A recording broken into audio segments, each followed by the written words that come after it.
Oh gosh, I shouldn't laugh at that, right?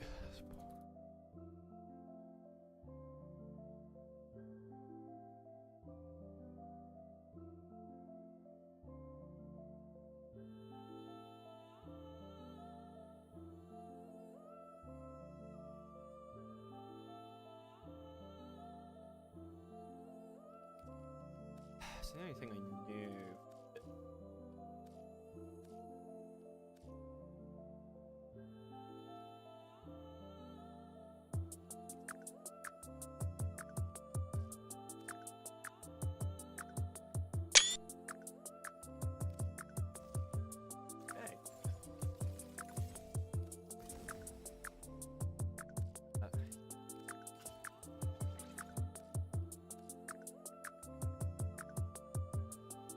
Speed makes sense.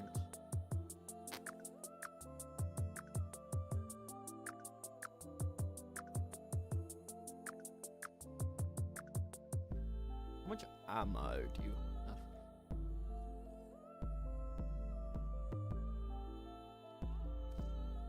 Because you could go for damage, but that's still gonna be good.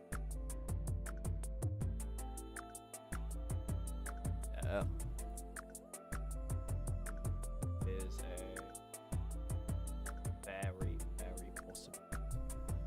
a very possible source or idea. Maybe you just take Crux. I don't know. Could try primary Crux out. I mean, you get status chance and things. Restoration you couldn't go wrong with. Galvanized Chamber, multi-shot. Multi-shot? I don't know. What elements do you build for? I mean, right now I've got impact, so like probably not really the best thing in the world, but like I've got a very like piss poor one, but that's not the point. We've got to level that up. I feel like I need to put some elements. I don't know. Why don't we just put on all the elemental mods that I have, or whatever, and then we go from there. I can only fit that many on. Maybe those. Oh, there's an obvious here. Ravel Elementalist. Ciao. That shoot, it doesn't fit. Oh. Status chance, no status damage.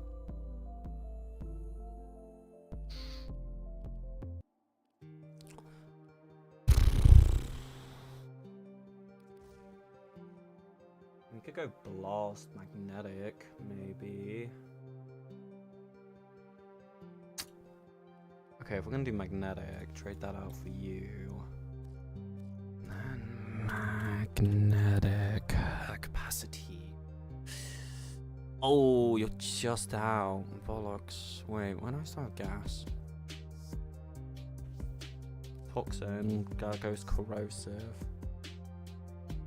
Where do I have viral? Oh, maybe the gun just inherently does viral. Oh.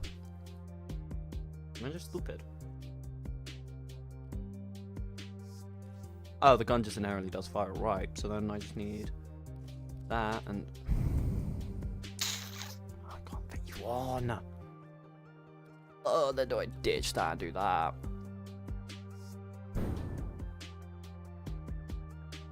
Yeah, so we got blast, magnetic. that case, I'd just be better under. Wait, 39.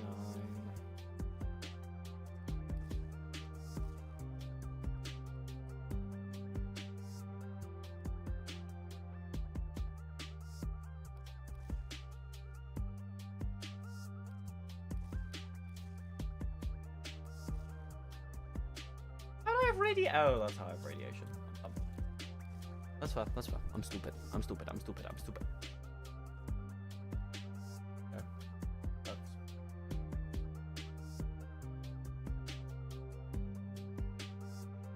That's not what I was expecting, but okay. There's a shield blessing in this? I am discovering whole new blessings, and I am like MR28. I've never seen a shield blessing in my life. That's crazy. Like, not in a bad way, but like, but, yeah, kind of like, surprising, yes.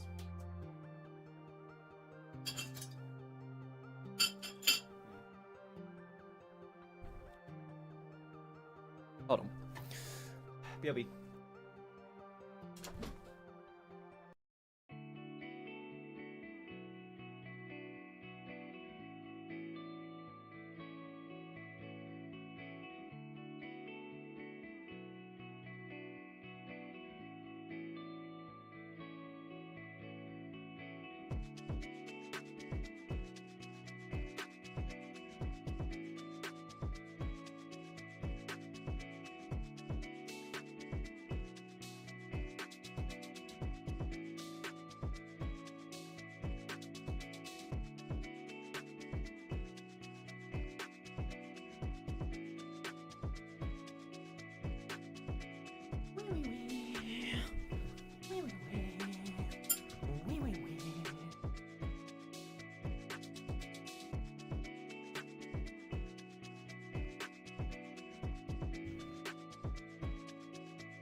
I had to get a snack.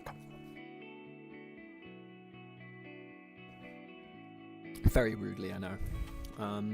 Okay. Might as well finish leveling up Whis. Then I could finish doing Trin. I mean, apparently I've got, like...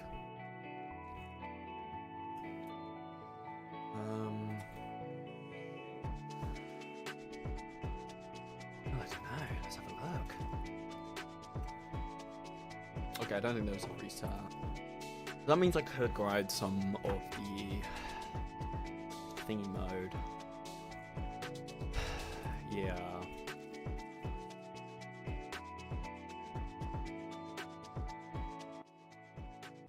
It would be that, right, Kalimos?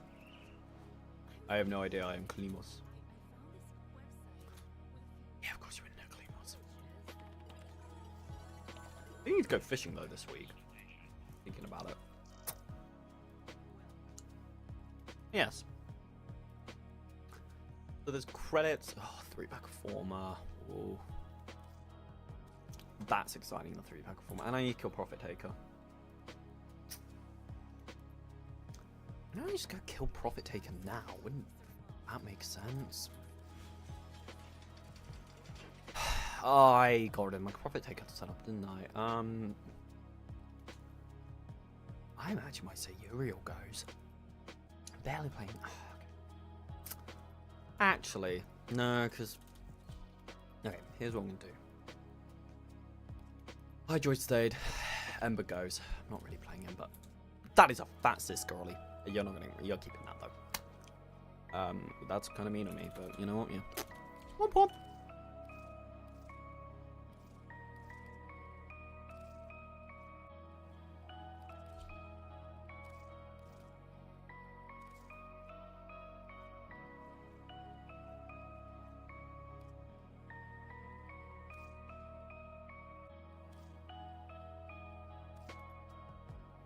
Okay, let's be real. For something an arch-wing weapon, then we need the core first on my Profit Taker setup.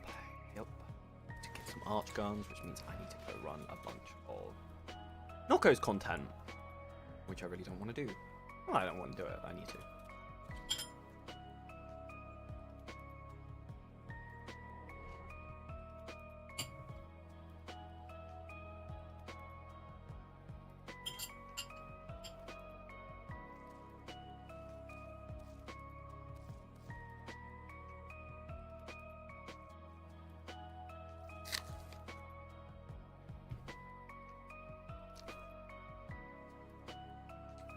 Oh.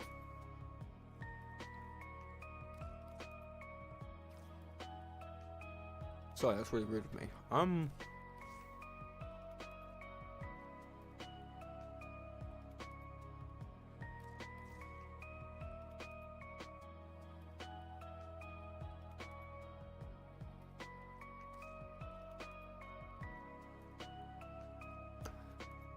don't know. What do you combo with this? Bellicose for health? I have no idea, but I mean, 1000 health. Oh. You could do augmented. You can't really go efficiency. That one that would have like mature. Right.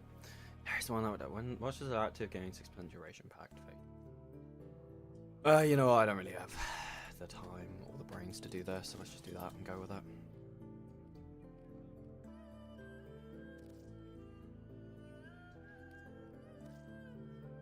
Sure. I need to go to briefing. Profit taker. Literally just the. Just this? Okay, I think it's this.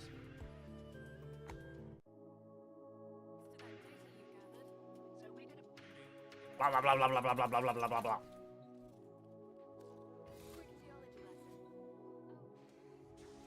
Gee, I sure do hope there's people doing Profit Taker. Your boy's forgotten how to do Profit Taker. Perfect! There's 2 people. What could possibly go wrong? I have entirely forgotten how to do Profit Taker. I think you can like switch the elements of Profit Taker with your like affinity, and then that's how you damage, and then eventually you need to like pull out like an arcane or something.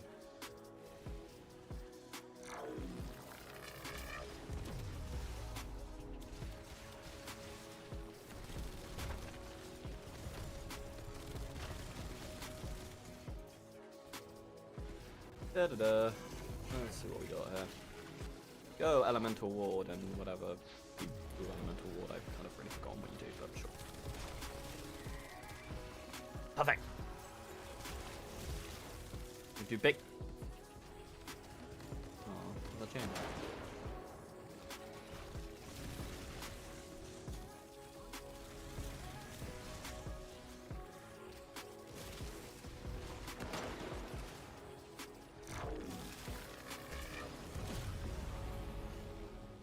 Yeah, I think this is why I always meant to have adaptation on.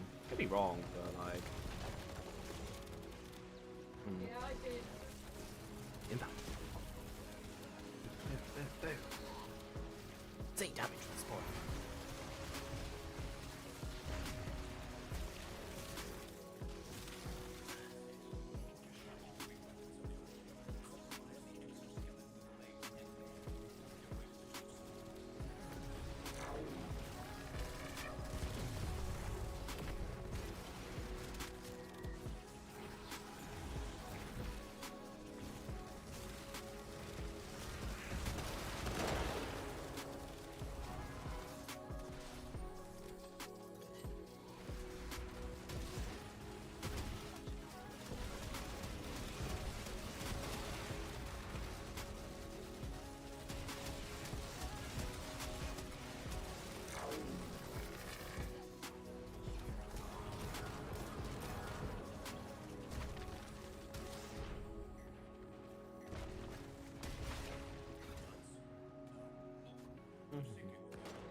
Damn. Probably take speaking bars. Something.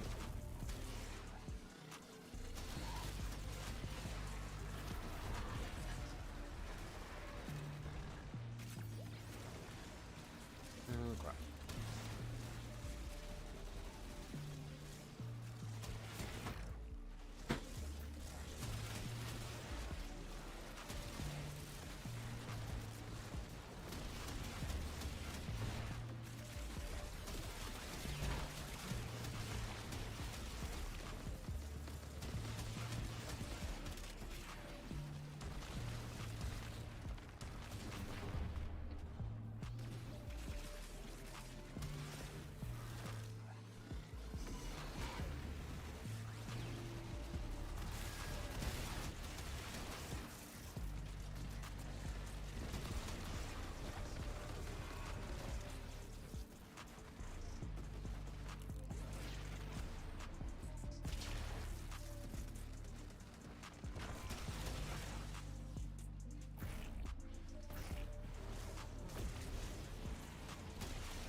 I really need to get an arcane adapters onto this bad boy. Cause my arch guns are crap! I mean, in fact, it's also because I definitely haven't, like, formed it.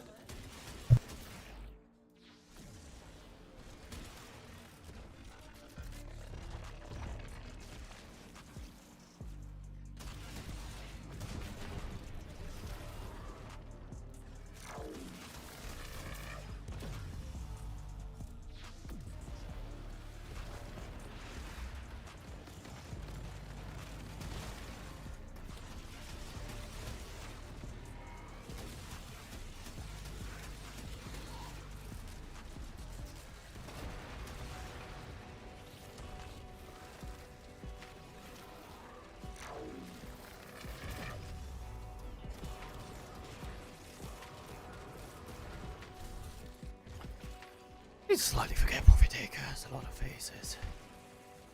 I can't even chat because, like, my ass is doo-doo at this.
Me when I failed to.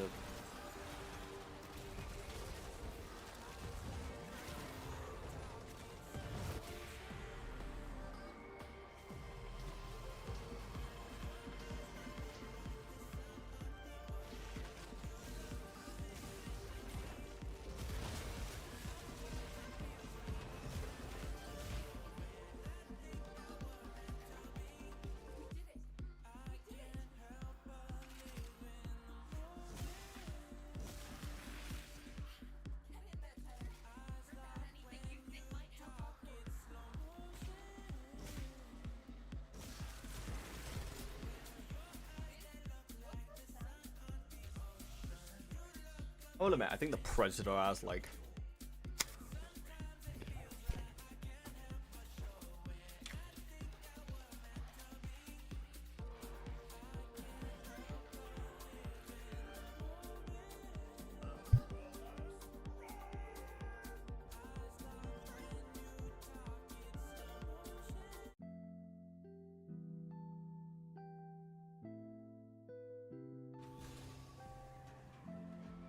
Oh no, do these guys not know about the explosion?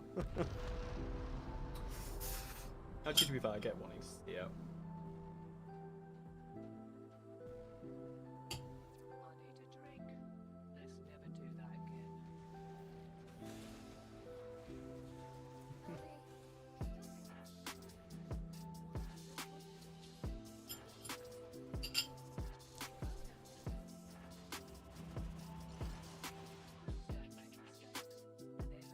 You know what? It's fine, you got it done. And that's what matters.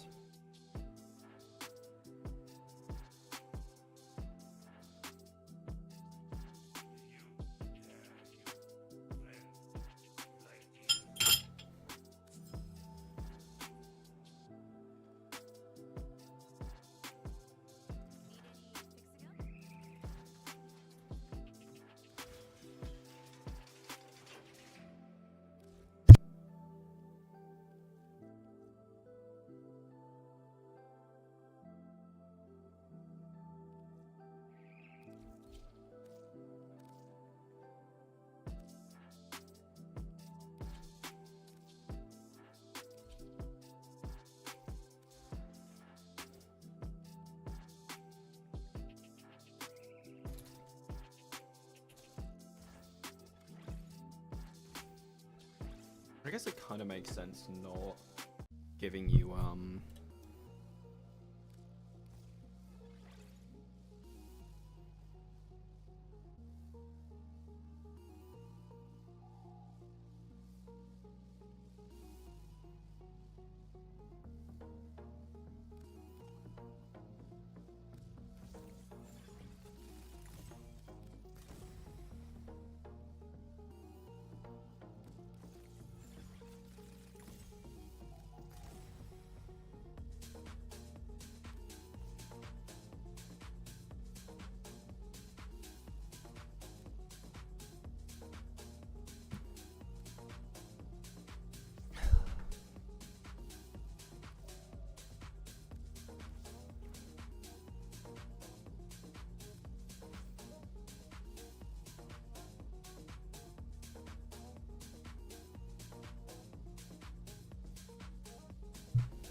everything I have is O.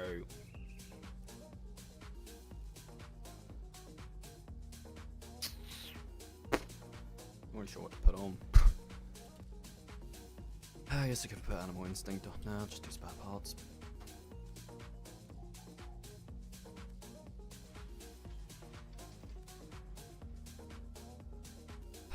You know what, just do that for me. Thanks.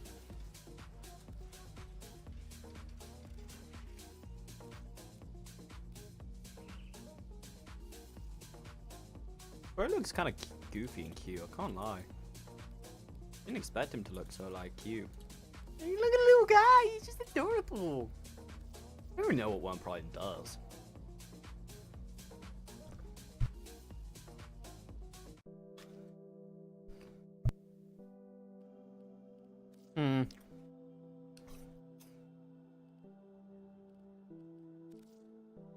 Right. Do a run of this. Just trying to think if there's something like kind of. Oh, okay, here we go. Neroid, maybe? Neptune? Nope. Right. Halcyon, Pluto, probably dumb. Yeah, yep. Okay.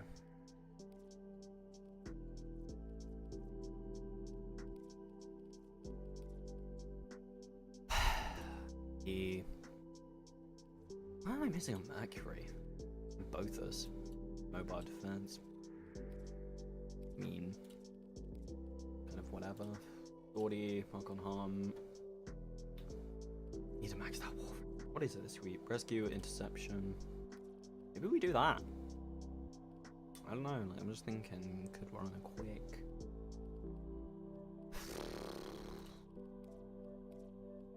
I'm trying to think if there's like a quick mission I could run in now, but I don't think that's really.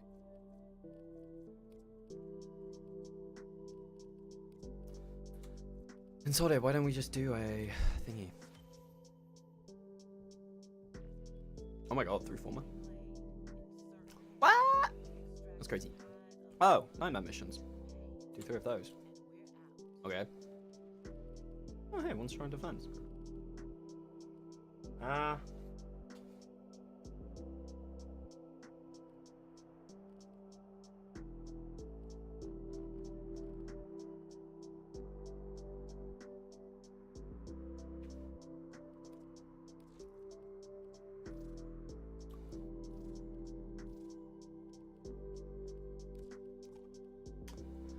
Interesting.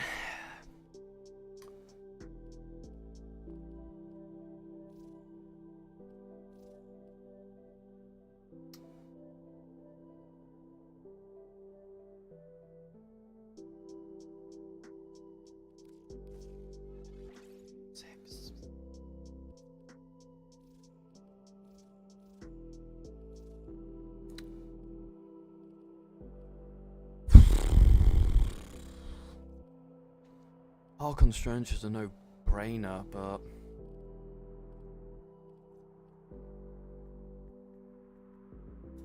the idea is you run stretch in this build.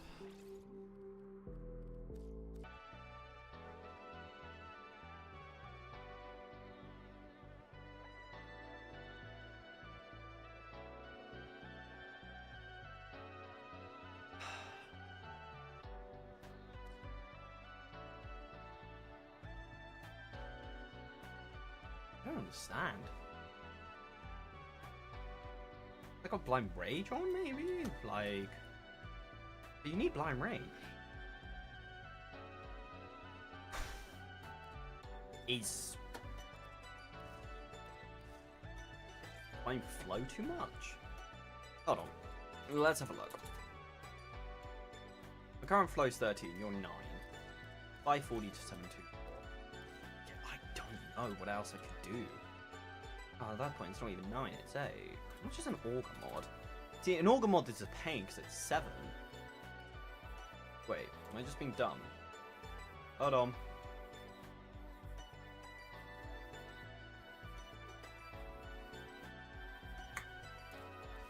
Oh, it's 6! Like, man! Thing is, like, running Archon Stretch, that's just, like, free energy constantly. It makes no sense to ditch. It makes no sense to ditch Archon Stretch.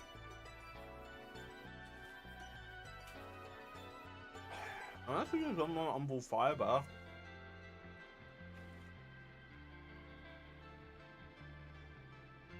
Maybe that's the answer.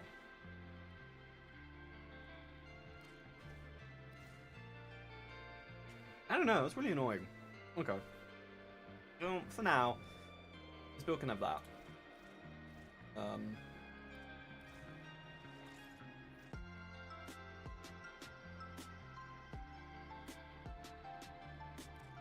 because you've got another 6.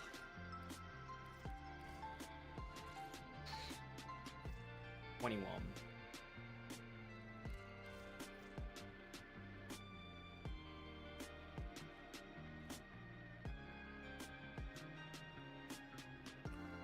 Where's he put?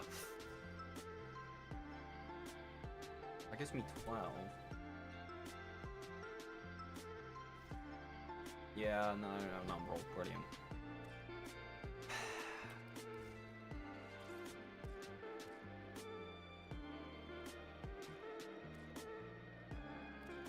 I feel like I'm just making the same build twice. Let's leave it for now. I don't know.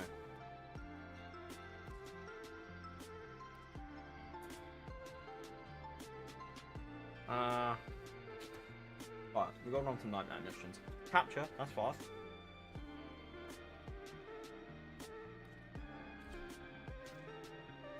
There's someone else here.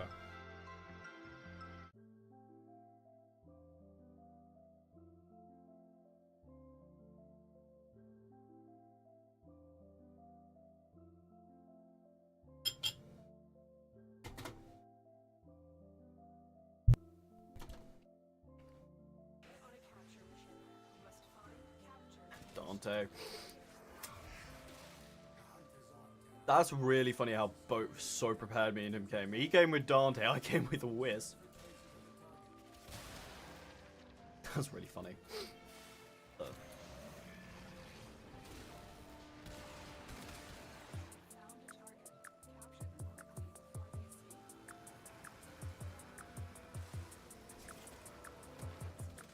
Dante's a really good shout though.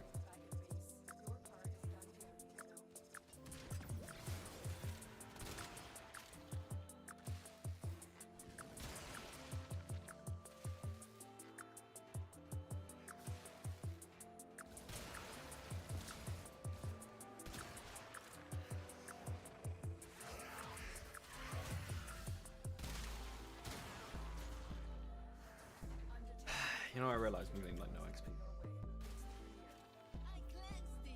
Yeah.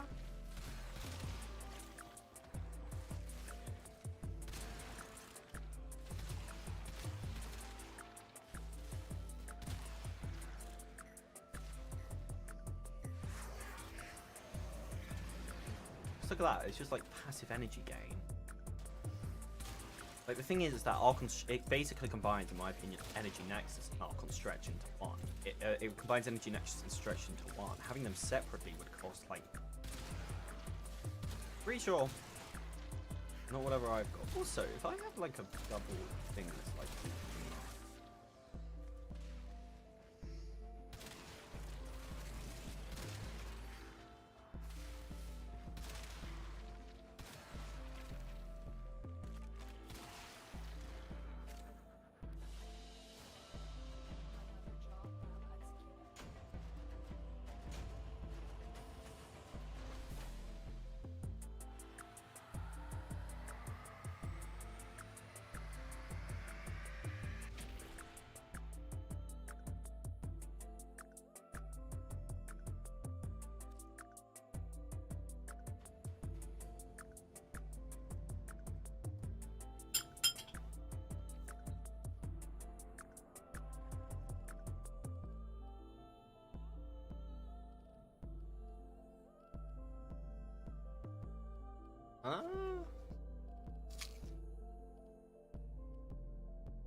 I don't know what vampire mode is, but okay. I fear I may come to regret this. I can't even remember what the point of nightmare missions are. I got a feeling it was like certain mods drop from these missions. Sniper. That's the saying I must have taken off, so it still zooms you in like a sniper. It's just you don't have all the clutter, which I kind of much appreciate. Can't lie.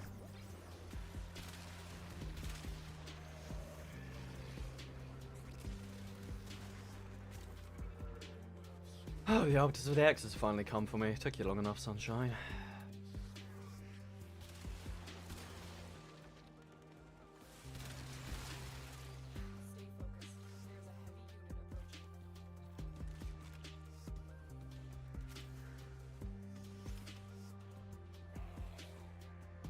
need my teammate. I need my teammate.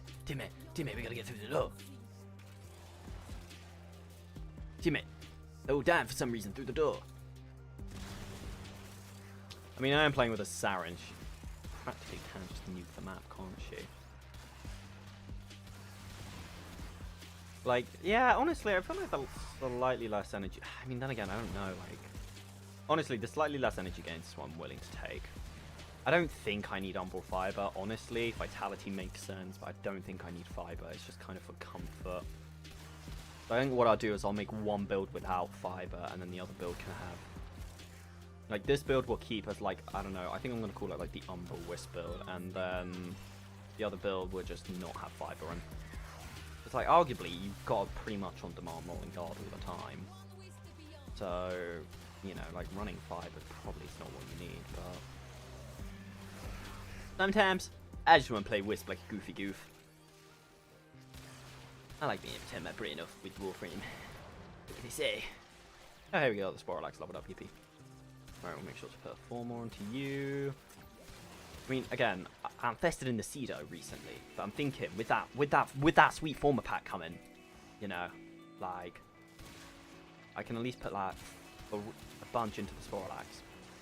Also, I've never really used a sniper in Warframe, can't lie. I have no idea if this is any good or not, but like, never used snipers, so if I do, I like just don't use them because I level them out just for mastery. So I love the cuter weapon, so why not? Why not? I have something different.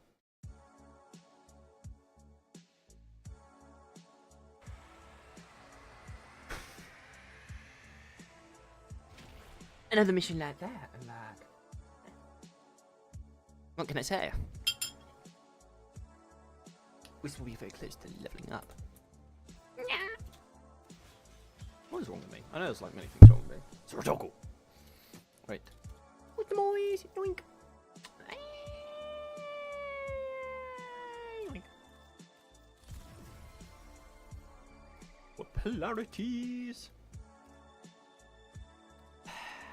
You know what, I really don't care. This got out of whack. Hey, I got over his subs.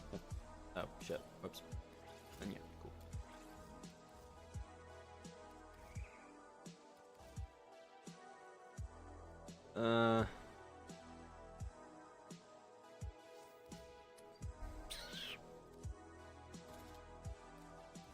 It's Wrath Elementus, definitely. I don't know.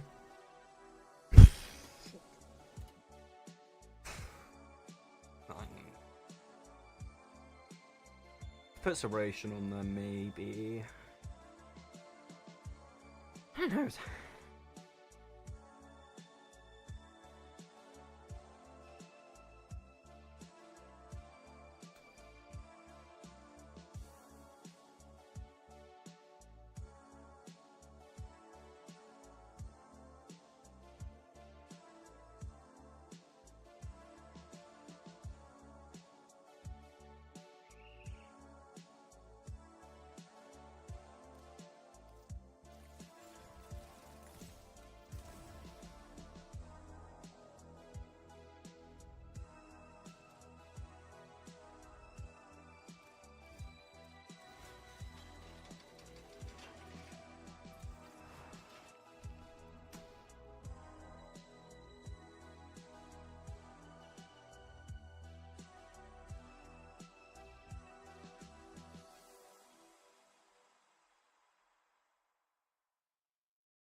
For once, we're doing all my lots, that's right.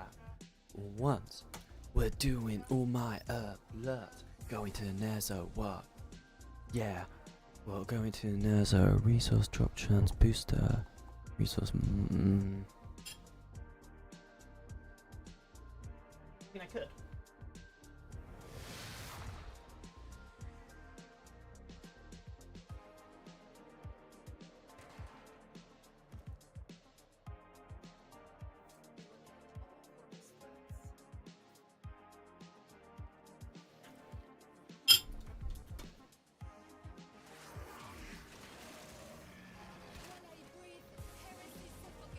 Right, there's glass there. How did I just...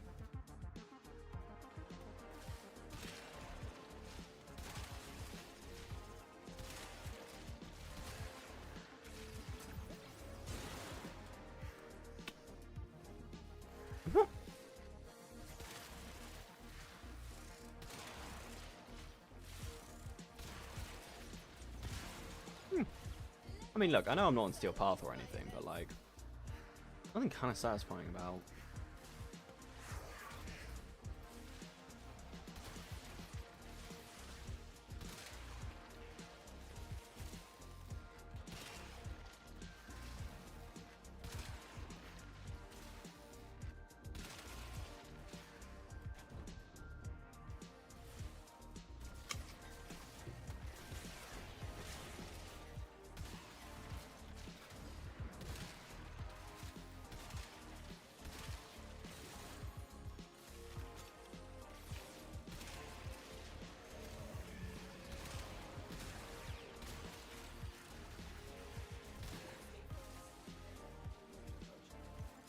Also, my ass cannot seemingly hit a headshot here.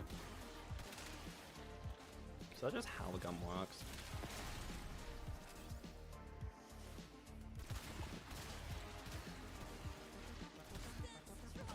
Ah!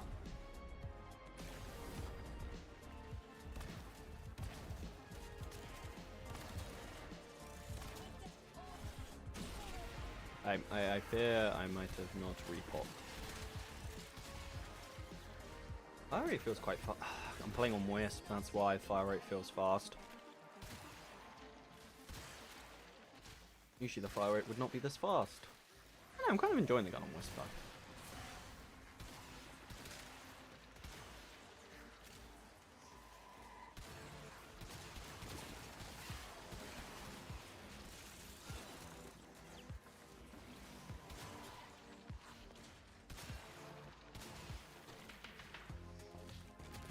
Also, admittedly, this gun is on impact, which I don't really know if that's the play. Part of me would just usually go magnetic because it's good against overguard and stuff. Like, it's always just like a safe bet in my mind.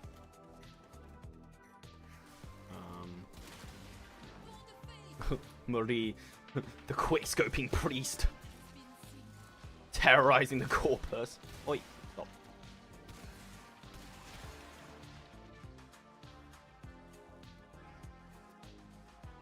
God. Lockdown really tells you when to start playing this game. Like,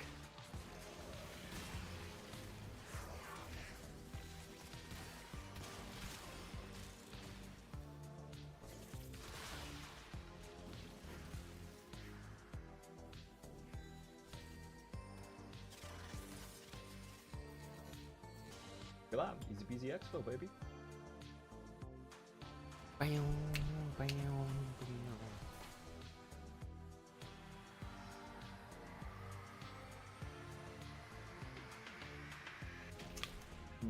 I think once again need Oracle Consoles, unfortunately.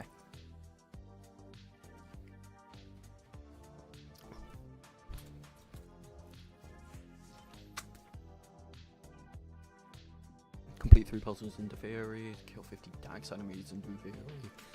3 rare fish, deploy Spectre. Okay. Not really that fast because then it means next week we can get this dope ass outfit. Which I'm actually kind of psyched for. I don't know, just looks cool. Ooh.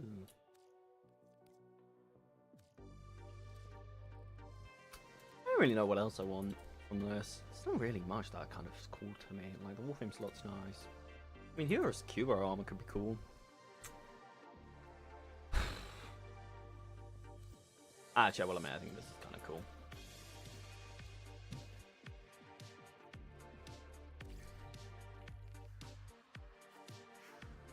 Go visit Malu.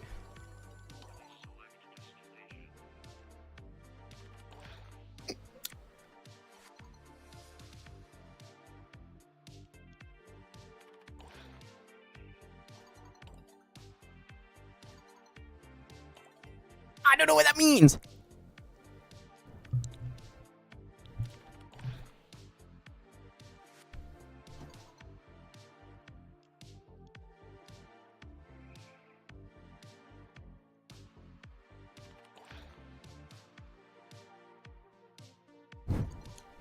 Yes! Raising up Mogi, baby. This is all we want.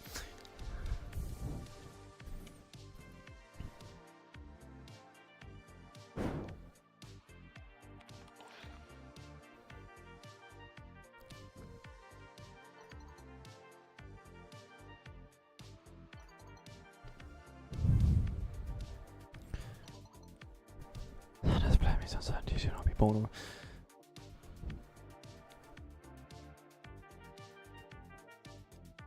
Sometimes I think about how much I just got from my head.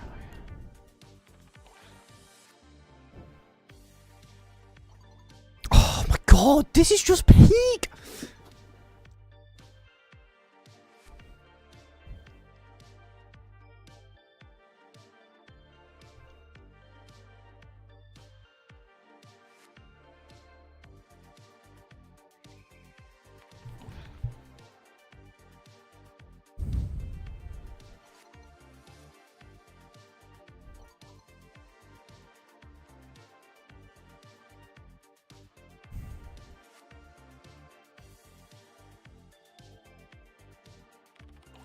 Oh, I should have gone with. I should have gone.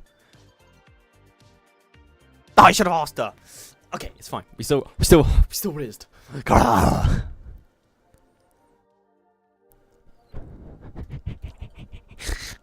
right. I'm sorry to my other two goats.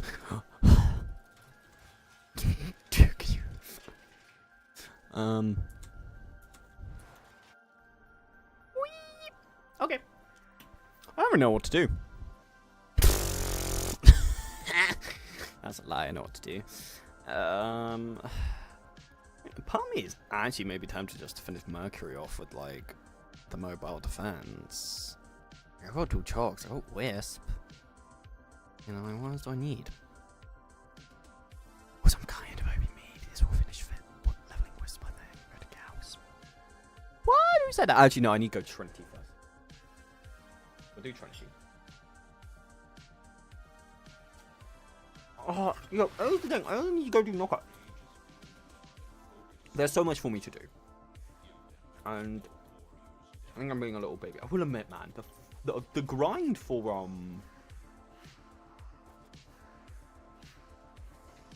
the grind for the old things are big. Like, part of me is just tempted maybe to go buy one. Like,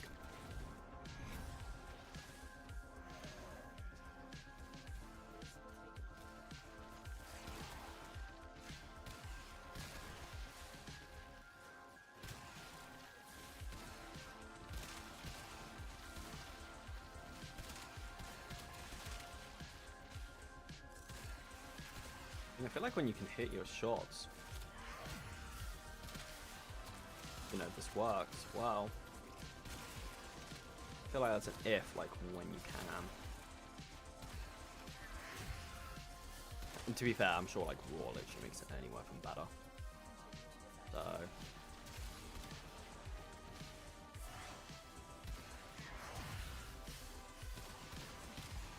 Oh my god, I'm dog! I'm dog water! Chat! Chat!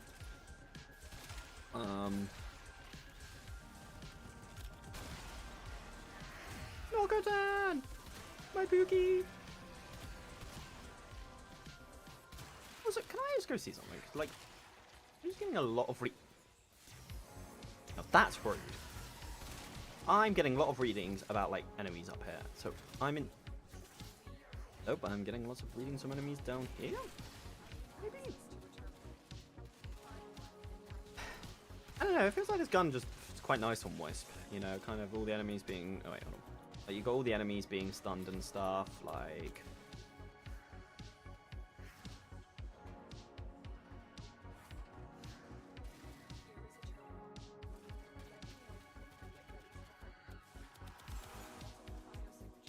Okay, yeah, that's what I thought. I think that's how it worked, but... Just gonna be sure.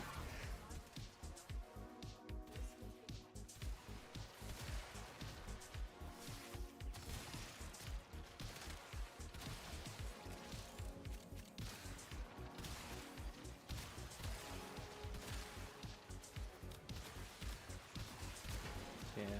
Like, the thing to me about High Droid and stuff is, like, High Droid, I think, thrives in, like, much higher tier content. Like, not higher tier, but, like, High Droid thrives and dies by, like, add density content. Like, something I've worked out, especially when playing as a loot frame, is, like, if I'm going in solo, sure, I'll bring High Droid. Outside of that, no. It is just, like, a... I don't know how to put it, like... It feels like a death... I don't know if death sentence is the right word for it, but... It just feels like Korra and, like, probably even Necros at least just the better picks for it. I mean, Intact's doing fine. You know, I don't really know if Magnetic would be better, but... I'm also probably able to spam this more than I should, really, so that's probably helping. Well, now, let's be real. Let's be real for a minute. Alright, let's go. I'm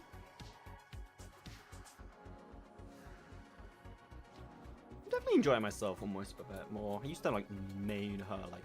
She was probably one of the first primes I got, and, like, God, she was my main... Played her like day and night, and then I really just went off her. Like, I don't know what happened, but like I went off her horrifically, and then just couldn't. And then I tried to like revisit her after having a bunch of other frames like Volt and things, and I just never could. It was just like, I don't know, just she didn't work for me. But I'm actually really enjoying her again. I mean, it helps out product frame is like beautiful, but like I'm just enjoying playing her again. I like this setup a lot, actually. Sniping Wisp. Man. Feels like I got very good, like, ad control and everything. You know, stuff staying shocked in place helps you hit headshots and whatnot. You know. Which is kind of nice.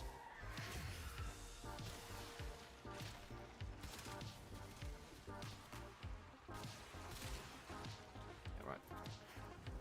Now this is the reason we bought the dual tox.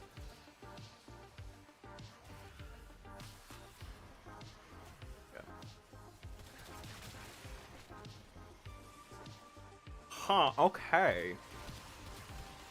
Didn't expect that to be so good, but also I feel like I shouldn't complain at the same time, you know? Dude.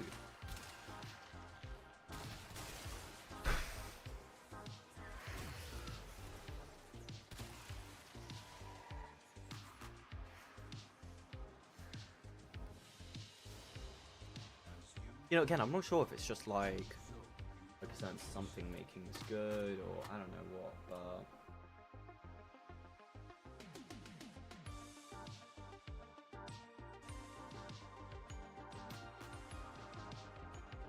test. Oh, okay, no, we're speaking fine. Test. Okay, let's not let that refurb right on the stream. Mix Whisper's done, nice. And that's Mercury now done. Yippee! RIP Tashin. Thanks, Doko. God, I didn't even need my two blocks in the end. That was kind of crazy. Okay, right, that's Whip's done. So Trin is next up. I am gonna favor the Cedo, I think. I don't know how I feel about this Phantasma. Sobek I definitely want to invest a little bit more into. I know I have the Basilisk too, but I'm kind of vibing with the Sporlax right now. Not to say it's like, I don't know.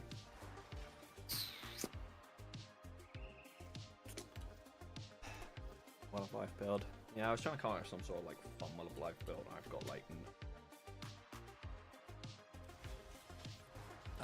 what the hell? That would even... Okay, hear me out. I genuinely have no idea where I got all the... Maybe I just bought that. Also, hold on, I just saw something. Condemn... That seems like quite a good team play one for him. Harrow's a frame I could revisit because he is like a monster with guns, I believe.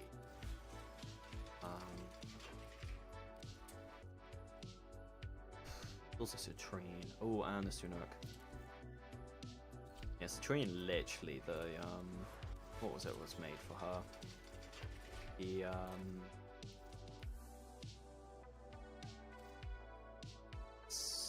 mecha set. Which I am seemingly lacking a lot of, intriguingly. Mana companion. Mana companion.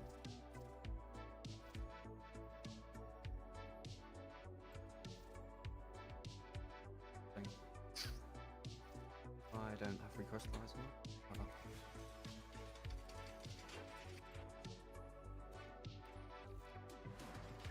Just thinking on Orb Phallus maybe if any of the mecha sets are going to be there. I feel like we're kind of going all over the place here, but I also feel like it's a good time to like kind of like level up frames and things.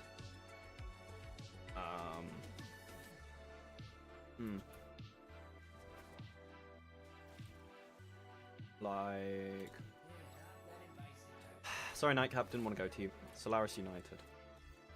Okay, here we go. Bounties like Tech Assault we own. Tech Enhance. What's we own? Tech Gravity we also own. Tech Collateral.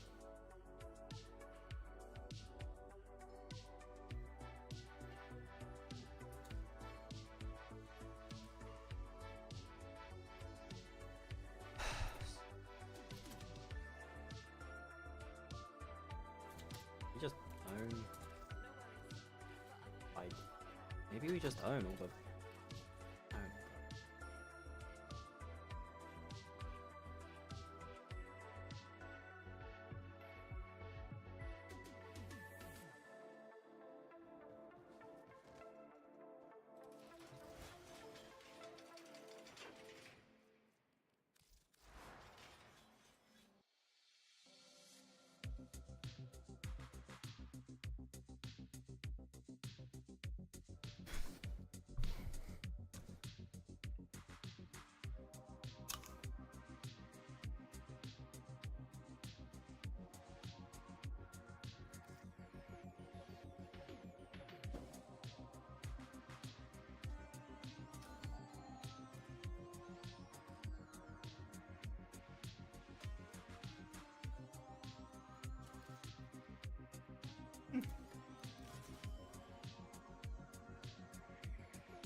There's a lack of survivability in my build.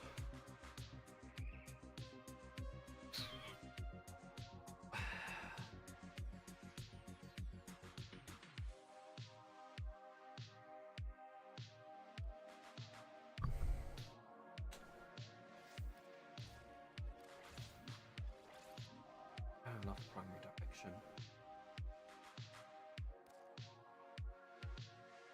Health control.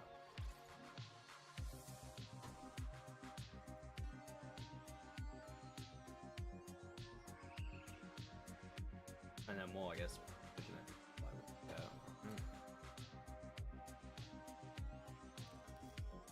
That works.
Planning that buffs raw. I don't know. Army kind of thinks this is fine. I mean,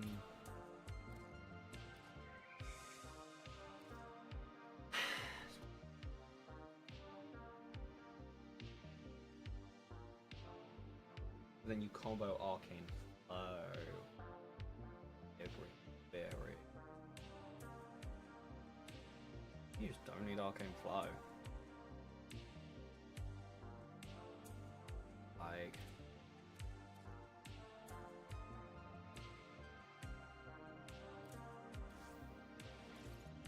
barely for its less people.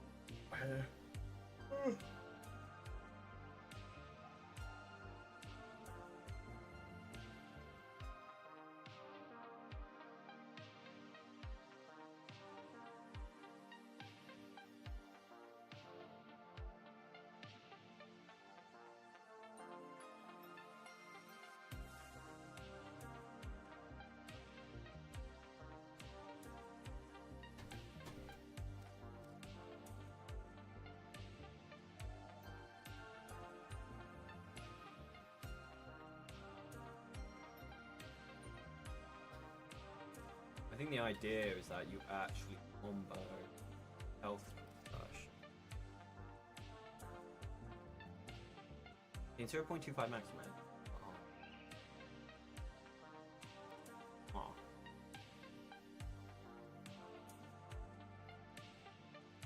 That be a build? Like,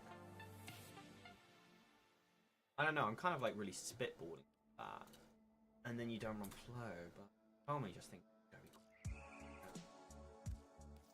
that much about it. Then I lose energy, so then I have to bring flow and something else into it. Which is a good point. You build needs to have flow.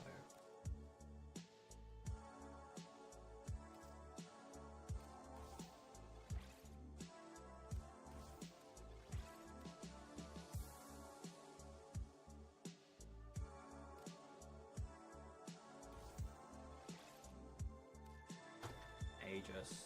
Healed. Recharge, stretch, precision. Fuck it. I don't want to be spending all day on this.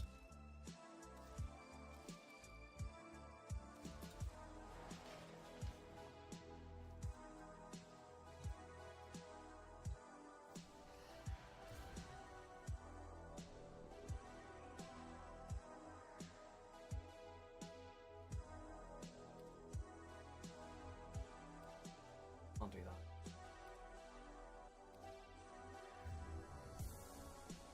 Go back to full.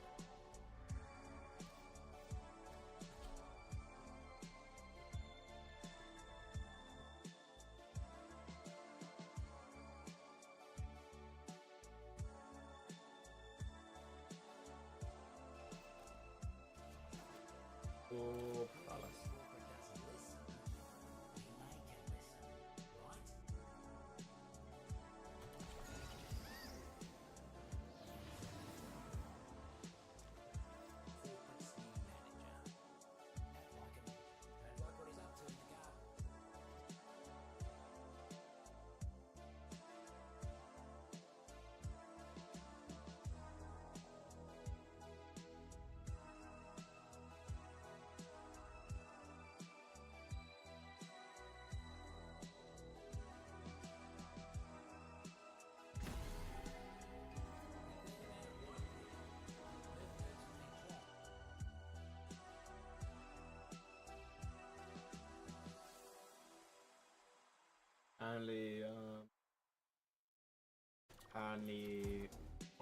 Apparently Spicy and Stamina we're playing Two-Face. Dude, if that's true, huge. Okay, I've kind of forgotten how the hell you play Citrine. Shit. Dude, why is my fire rate so ass? The bro! Okay, lads. Lads, I say this in the politest way. Holy fuck, we're not cooking with this build right now. This might be a general go to war, but like, why do I have such low starting? Like, I can't actually rock. What am I? Dude, what?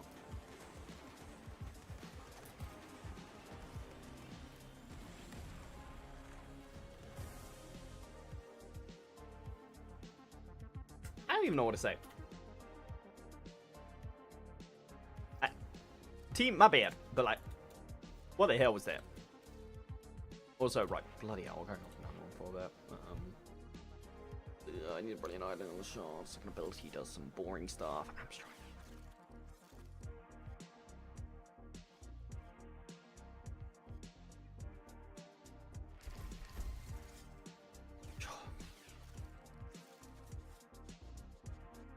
Scenario's what I want, right?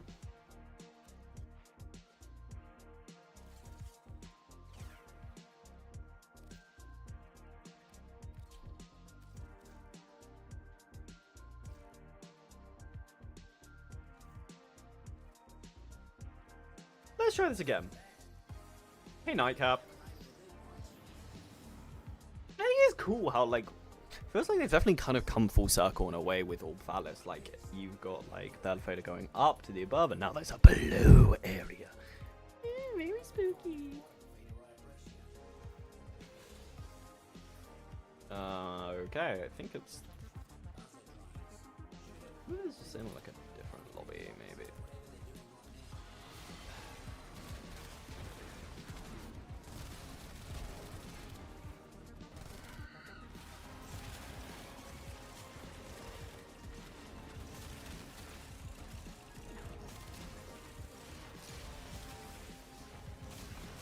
Oh, I remember the build now. You basically just built into like armor, big time. I can see the shell going Primero direction though. But then like I feel like you might as well just go adaptation, no? Unless you don't need adaptation because you've already got the damage resist from. So I do like how the funguses have like different effects on the guns. I think that's a fun little thing. I didn't really play Knockers up. I didn't play Knockers update. I completely skipped it. I was just to get away from Warframe. I was only really interested in the old piece, and initially when I looked at it, I was just like, oh, what the hell? Like, what's this kind of update? You know, it's like, oh, look at this update. It's like a mushroom. Like, why am I interested in that? You know, like, who cares about that? You know, little did I bloody know. Little did I freaking know. It's like Knocker has become like my favorite Warframe. Like. In a very long time. Oh, we have a Hildra. No wonder we're nuking everything. That makes sense. Anyway, it's a good grind this for a bit. Doesn't seem like there's like a rep standing. It just seems like you run missions. You get fungi. And why has everyone just gone over there? I feel like I'm missing out on something that I don't really understand. Guys? Why did we all go this... Was I going... Have I just been baited? I think I just got baited because I thought I was... Oh wait, that doesn't come in. I think I thought there was something that way. I don't think there's anything that way. So I guess the thing is, do you want Citrine second because that's basically adaptation, hence why probably none of my builds have adaptation on, because Citrine second does that. So why am I super fast now? Okay, let me get it, I'm gonna set it. Alright, set it. Okay.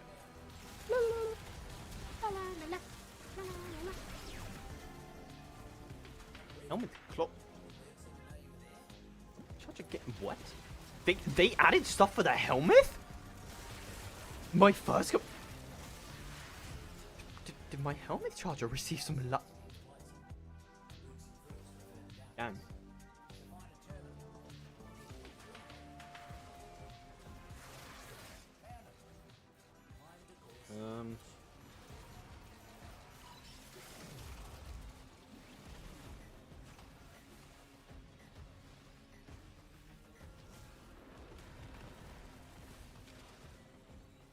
I don't feel like I fully understand the length of what's going on here. Oh, I just do that. Okay. Oh. That's fun. It feels like no what?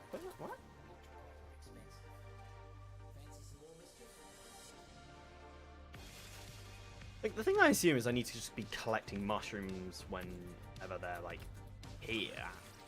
You know? Also, can I just say the artwork from the mushrooms is beautiful, but... not really sure what else I'm meant to be doing. Aside from that, to just, like, put...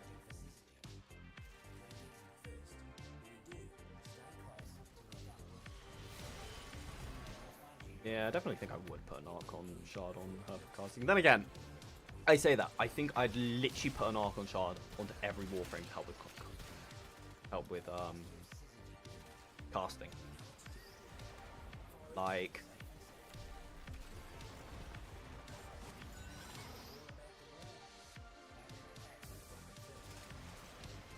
every single Warframe I think would get one if I was in charge. Hey yo. The Acolytes follow us everywhere. Have a day of rest for the wicked.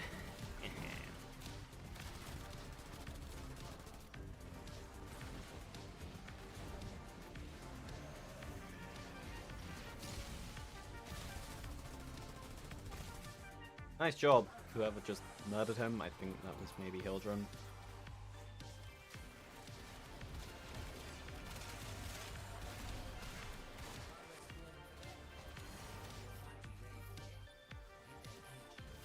I want to make sure we don't lose anything.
Yeah.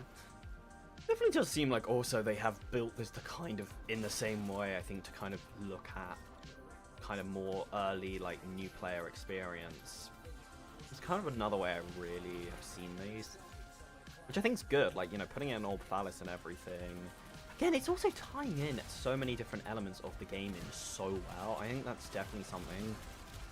And, more I think we've seen with Reb's leadership, Steve. Someone who definitely kind of more pushed what Warframe could be, could more push the bounds, like testing, experimenting.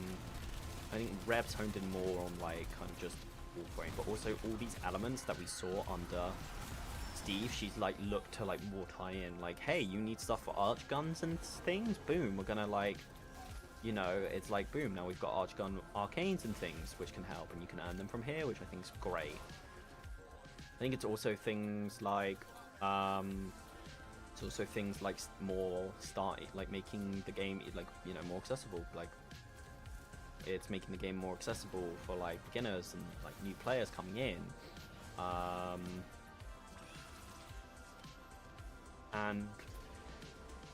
But you've got things of tying elements to the game, like you know, like Railjack. Like I think they're gonna give an update to Railjack. You know, tying Railjack into the rest of the game, which I think is just really. I'm just really impressed by it. Did the helmet charger? Because I love the helmet charger, but my boy just was never very good. So like that's kind of cool if like.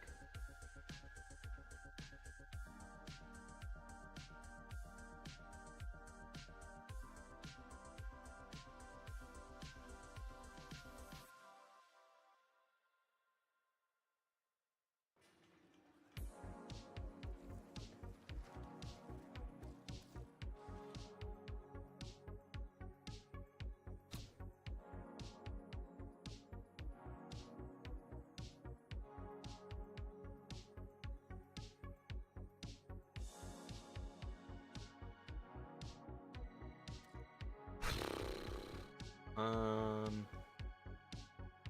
love my gal. I honestly think I just need to put a bloody like casting arc on now. I just need to put on like a yellow. God, I just feel like every single Warframe I want to put a Tower Forged on. It really is just kind of like that for me. It's like every single bloody Warframe that exists. Tower Forged, Tower Forged, Tower Forged. Like, I'm just gonna chuck another one of these on like that. I don't know. Right now makes sense to me. 8.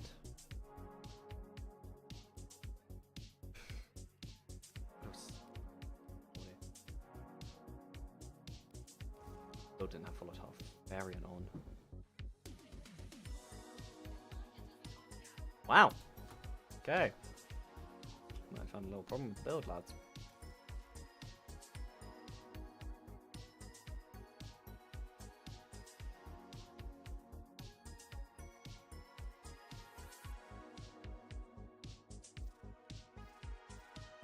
Look, I think for now we will just go with one of the arcane builds I've got, which one. I know you kind of do need like growing power, blah blah blah, and kind of whatever, but so what are the rewards you can get? Like Promo Frostbite. No, like you get like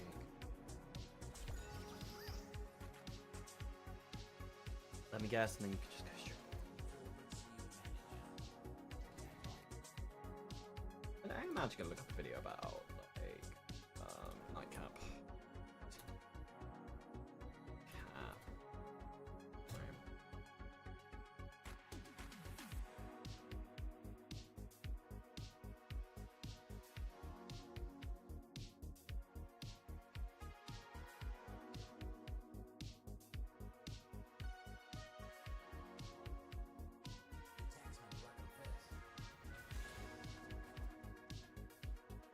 Is a bit different, and to be honest, I'm in love with it because you don't have to worry about your daily standing limit.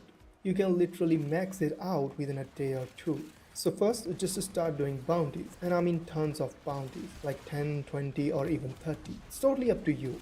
Also, don't forget to collect all the good stuff during your bounties. Once you've done enough, come back to Nightcap and browse the field guide, where you will get to analyze the resources you have collected during your bounties. Just start analyzing them one by one, and you will hit rank 1 after completing your first research, and so on with your upcoming ranks. Well, I hope this video was helpful, so make sure you like and subscribe.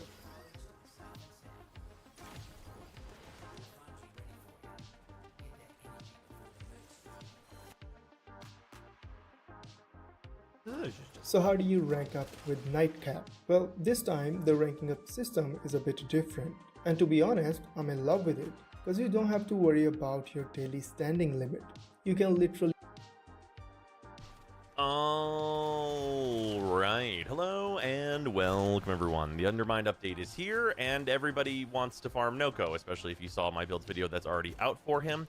So, let's talk about everything that there is to farm with the new Syndicate and how to farm it and where you're going to go and get everything.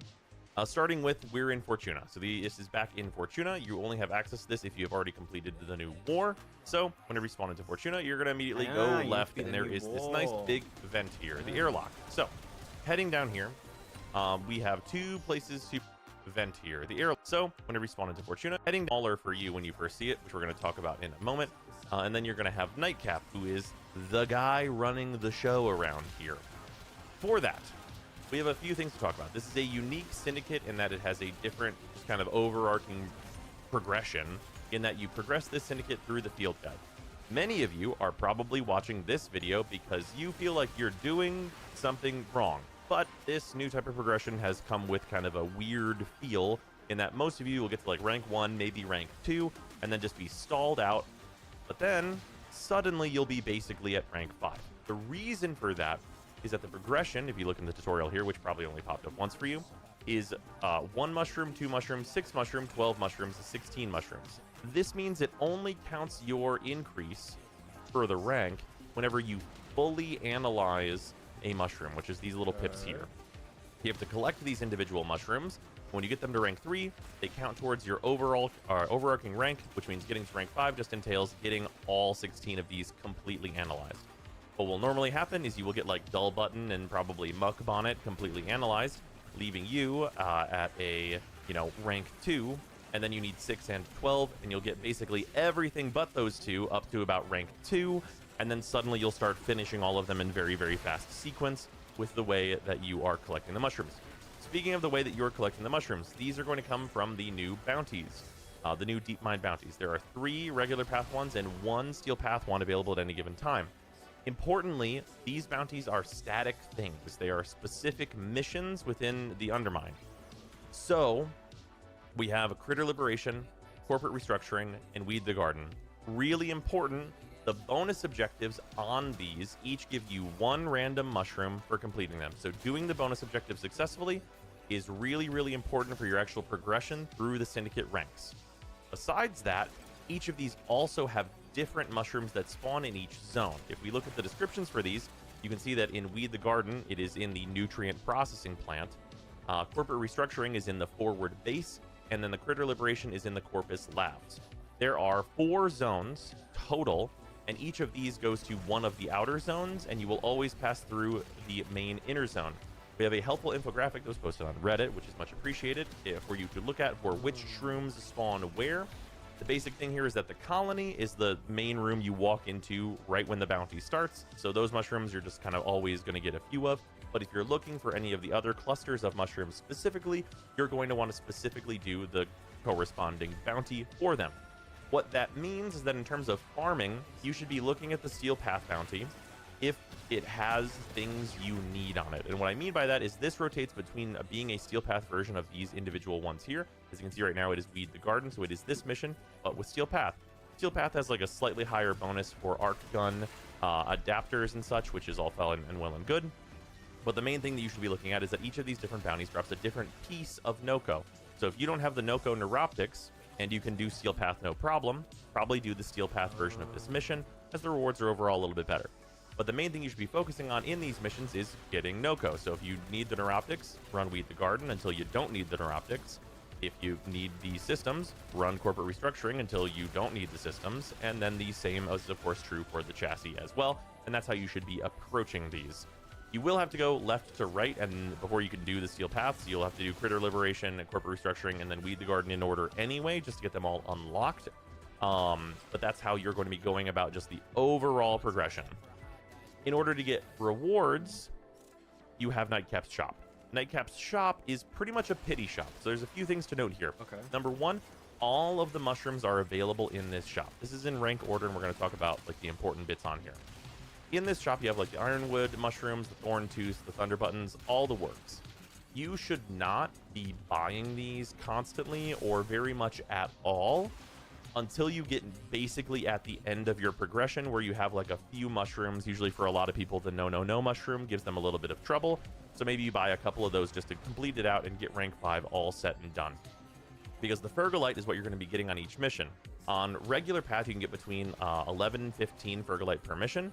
And on Steel Path, you get between 15 and 19 Fergalite per mission. So you don't just want to spend this on every mushroom that you can get your hands on through this store. You want to save that currency to be pity for the things that you're not getting from the drops. That involves at higher ranks the Arbucept, which if you go over my arc gun video that came out yesterday, you'll know is pretty good. So if you don't get the parts for this, though as you can see for me, they've been quite common. You can get them through pity here. They are like 150, 220 and such a piece, but they're quite common. Just do the bounties for them would be my suggestion. And then you can also get some arcanes in here, which also, as you can see, I have quite a few. They drop quite easily in the bounties as well. But at rank 4, you get access to the last meaningful gameplay item, which is Noko. Noko's full set is 160 apiece for each of the parts, and then 240 for Noko Blueprint himself. Now, the Noko Blueprint does drop on all of the bounties. You always have a chance to get the Noko Blueprint, so it being the most expensive part is actually not a big deal. As you can see, I have quite a number of extras of actually each of these parts, as I already have my Noko that is going to be built into the helmet. So getting a number of these parts is actually not too bad.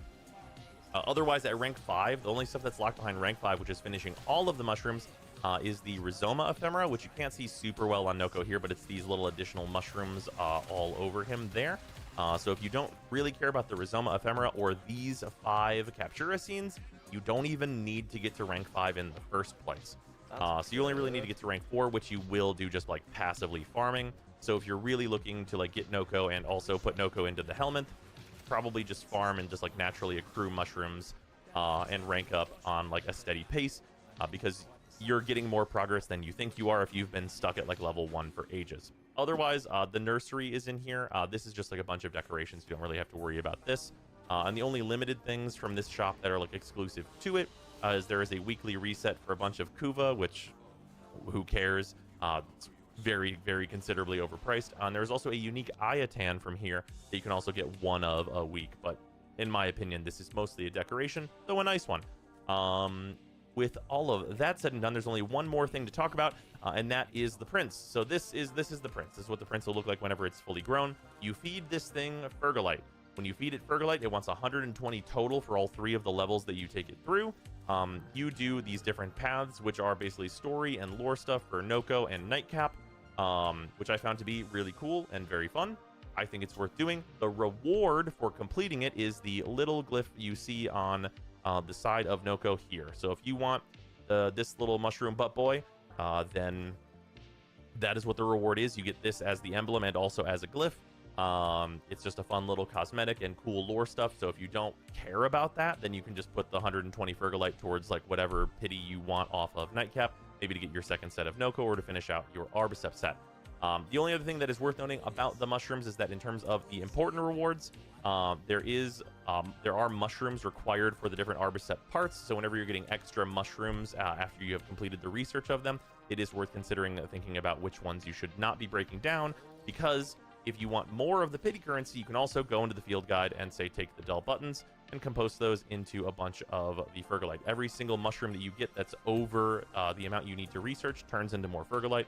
So the more mushrooms you collect, the more Fergalite you will also have for pity at the end of your farm, which is all well and good.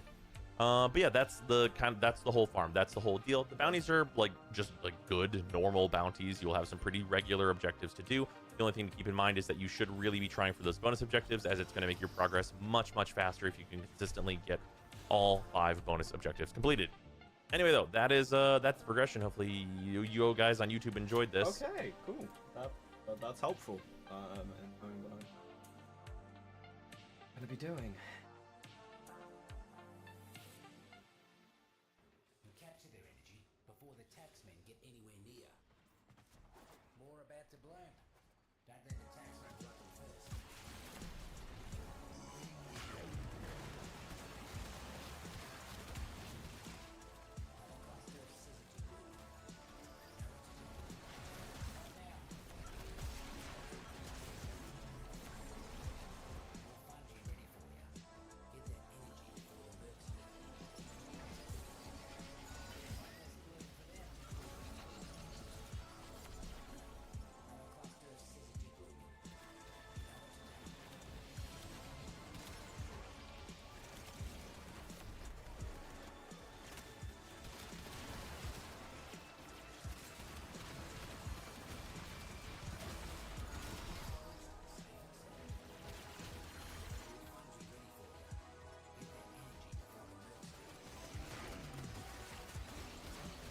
I also didn't change the build.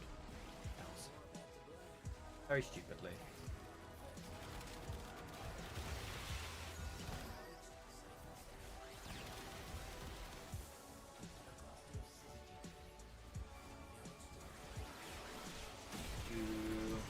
Clear that teammate. Venus has unfolded.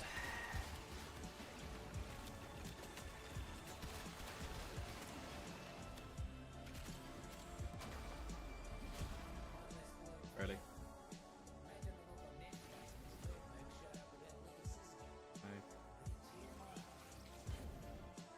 No, I'll just duck a bit of effort.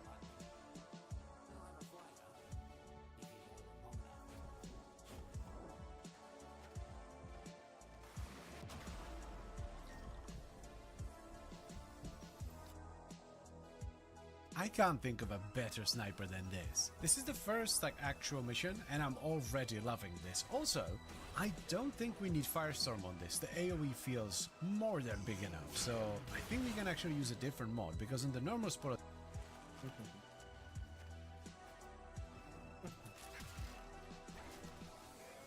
Yeah, I know the way I want to build Gauss. It's just building Gauss that way, you know.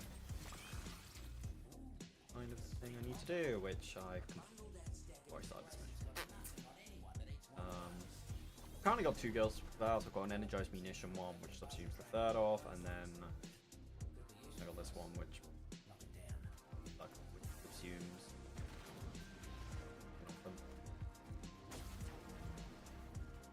Definitely want to try Arcane Concentration on him. That's really good. Funnily enough, Gauss was probably one of the first frames I got from just farming, because the way I got a lot of my early frames was just trading augments for platinum, and then I just bought sets. It was like, what, 6 augment trades for 10 plat, and maybe 7, and then I could buy one. Like, play for a few days, you know, whatever.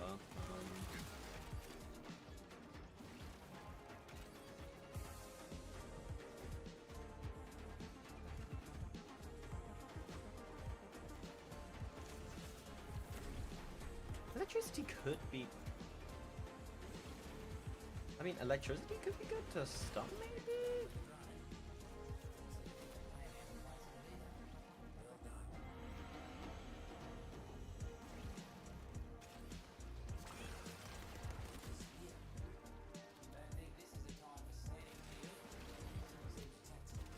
So I'm hoping this is gonna finish leveling up the Epitaph up.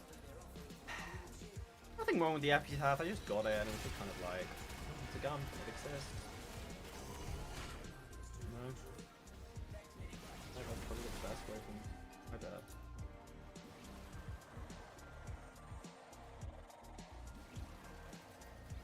Right.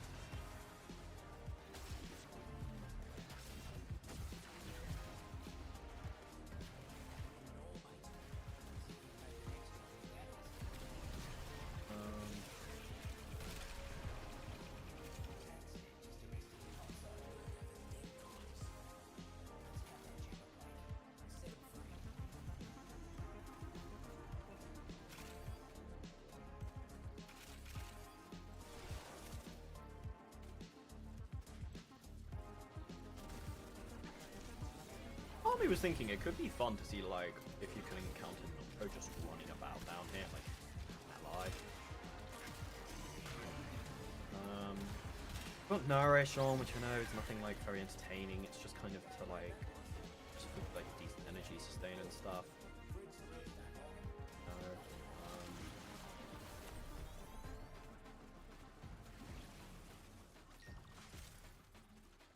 Neff's got a new boss man working down here. Handpicked to wipe out the roots and fruits. They will. Ah, the Corpus. Capitalism.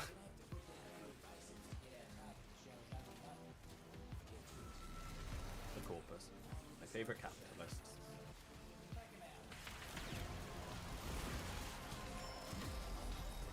I don't know if I want to put a reload mod on this.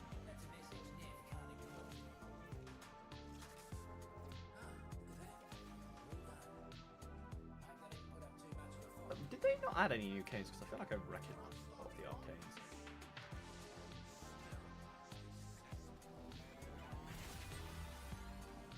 I wonder if people are using the parallax ship. Be a very good shout.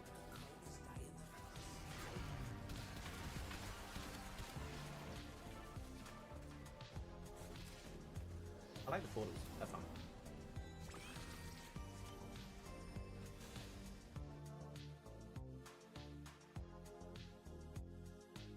Anti-supplies in the Exilus. This will just make sure that you never run out of ammo, but you also get the 5% set bonus, so you can occasionally enhance a crit into an...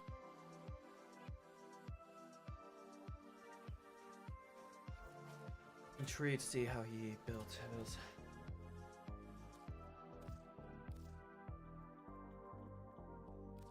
I think the differences are he. What? Force on.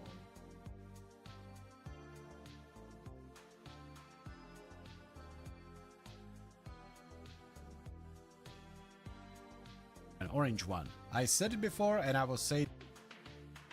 And he's got electric as a thing. Yeah, so gas.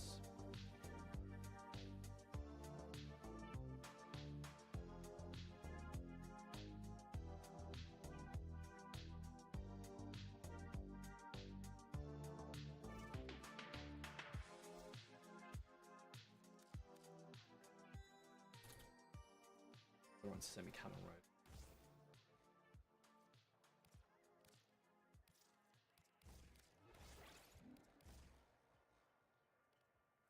So it's a gas.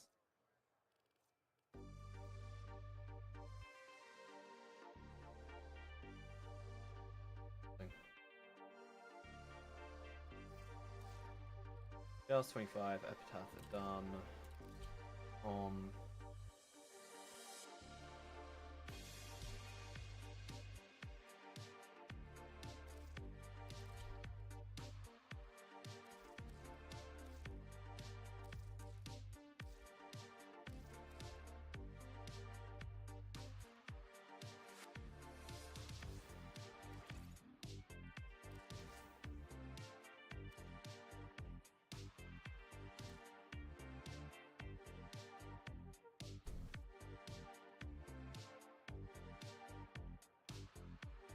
I could probably get rid of Energy Siphon, trade that out for something else.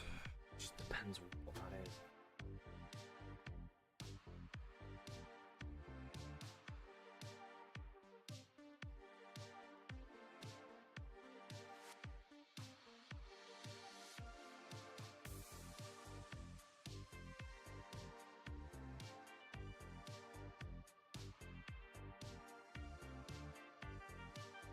What's one thing I don't run? I don't run Bane mods by CBA to be constantly switching. Like, I'd rather just, like, doesn't mean I'm probably slightly less affected. Yup. White cat. Nope. Also thinking about it, probably need to run. I'd like to get a caster on Gauss too.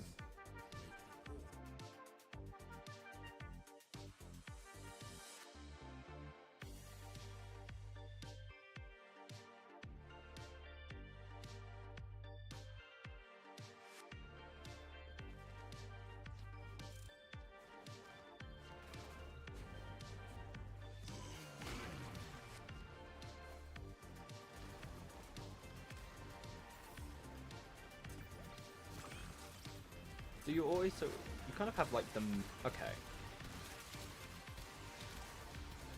So I think the way I'm understanding it, oh god, do I actually still need to even level up the Wyvern Bomb? I do, fine. I should have put a different thing on you, but whatever, Wyvern. Okay, the way I think I'm understanding this is basically there's, well, you know, mobile areas, Dodoi. But there's four main areas. You have the hub area, which then leads off to like 3 different areas. What each area, each mission probably takes you to, each mission takes you to a different area. As he said, each area or mission has different mushrooms. So I'm getting like an overlaying group of mushrooms, but then there's also specific mushrooms for a specific mission. I don't know. Is there a thing of like running maybe 5, 10 missions and then like seeing if you knock off all the one area's mushrooms, and it's like, right, I might as well like not run anymore. I don't know, that's kind of my thinking anyway. I might be wrong about that, but shit, sorry.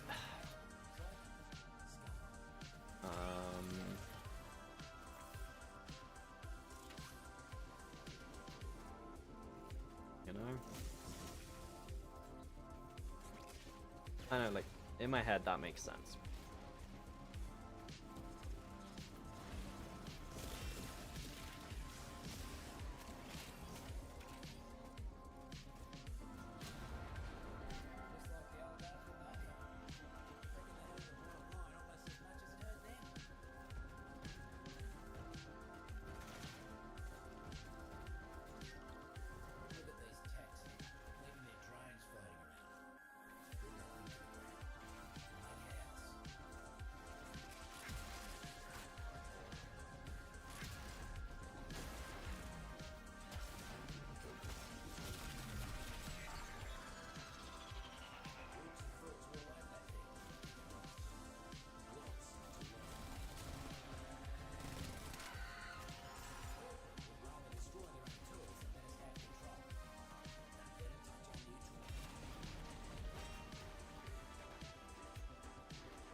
Okay.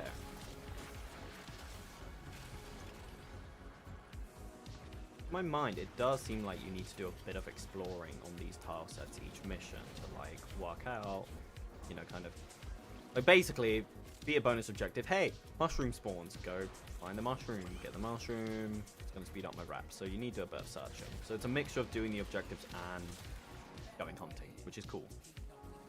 That's cool. It's good. I missed them.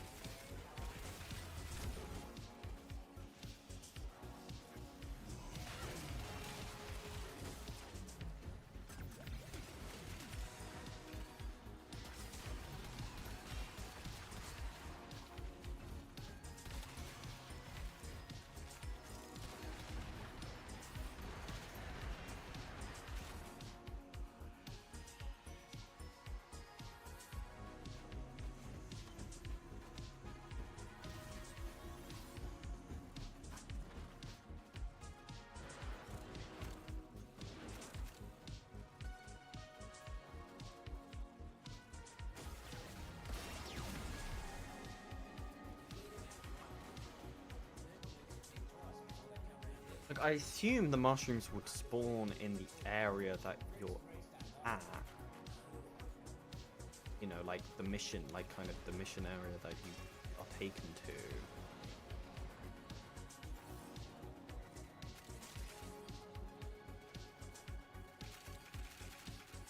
Also, like, I'm pretty sure like all these arcanes are from like already existing places. Like, it would be cool if they were and they just added like a, like, hey, now we've put these arcanes also from here.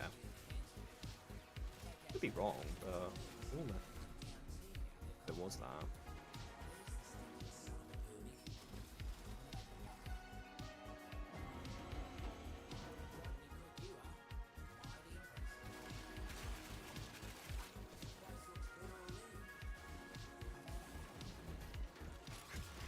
I see you're causing blood. Die, what's fire nice, mate? Get lost. Okay,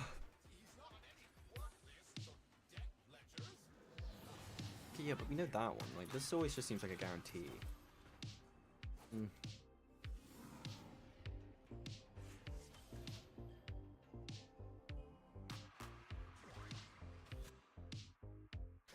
Volatile variant gives more.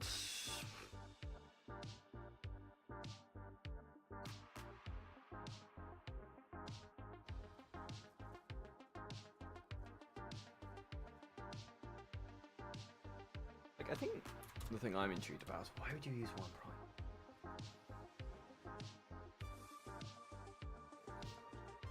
What is the appeal of, like, let's say one prime? Is it like something to do with his guns, maybe? Like, again, it's like knockdown and no one attacks the first enemy. I don't get it.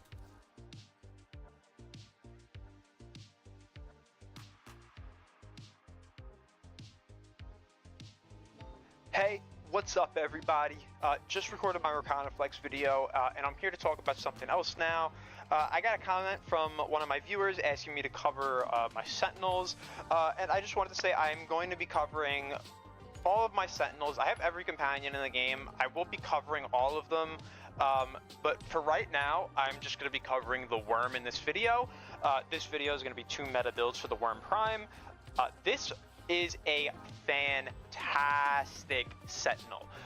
If you're looking for a Sentinel that you don't really care as much for it to do damage, whereas more so you care that it's gonna support you in just about every way possible, then this is your go-to. This Sentinel, with its signature ability, Negate, which I have to say, this does not come with Worm. You need to buy this from Cephalon Samaris. God damn it! I thought.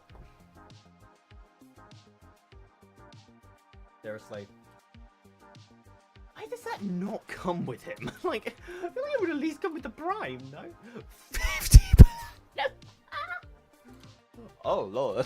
Oh lord, we gotta be selling. I mean, that's like 5 It's either 75,000 or 100,000 standing, or you could buy it off the market. It's probably about 80 to 100 platinum. So yeah, you could do that. But this mod is the bread and butter Worm. So pretty much what this mod does is, this mod as long as it's not on cooldown, which you can see it says every 5 seconds, it means it has a 5-second cooldown, it will prevent status effects from being applied to the Warframe. So say an enemy was to hit you with heat, this ability would proc and go on a 5-second cooldown, and that heat effect would not do anything to you. It wouldn't even proc the status on you, nothing would happen. And now what's even better is this now works with Manifold Bond. And as we know, Manifold Bond, if you kill an enemy with more than 3 unique status effects on them, it'll reduce companion ability cooldowns by 3 seconds. With this only being 5 seconds, you can practically spam this up. It's quite funny. It's really, really strong to have this. If you're someone who gets annoyed by constantly having status effects on you, you don't want to run Rolling Guard, this is something I could highly recommend you. Like, highly, highly recommend you. I have a lot of time used on my Worm. It's probably one of my most used companions in the game. Let's take a look. Yeah, like you see I'm XP capped on it. Don't mind this. I played this game for a really long time, so don't mind like the random stuff that's here. This is just like early days. So yeah, like I have capped XP on it. I use it all the time. It's really, really good. So yeah, then pretty much what we do here is we run Guardian. This has a cooldown, I believe it's 15 seconds. It is affected by Manifold Bonds, so you can do that. This will shield gate for you, so it's another support aspect. So far we have status prevention, we have instant shield gating, we have PAI, so we have loot radar and increased enemy radar. So the base radar in the game is 30 meters, so now with this we have 63 meters, which is really nice, plus we get the 55 meter of loot radar, which is also very nice. And then like I said, Manifold Bond for dropping cooldowns. We have a Tenacious Bond, because on a build like this, I will explain why we'll be using this.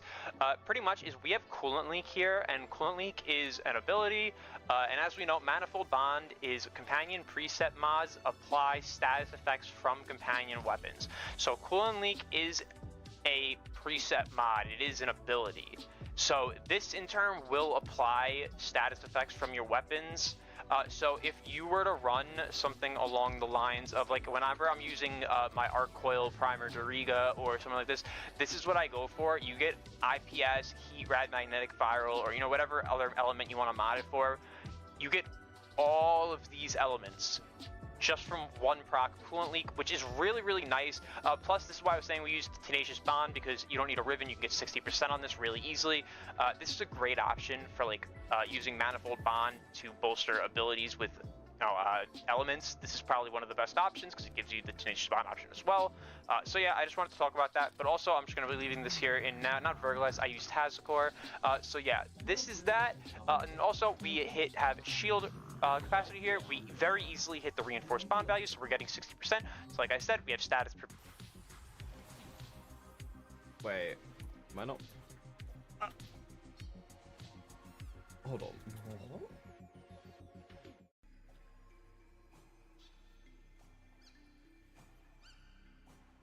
Don't listen to that trash, mate. Corporate just wants a little fungal remediation is all. Get in, get out, get paid. Easy credits.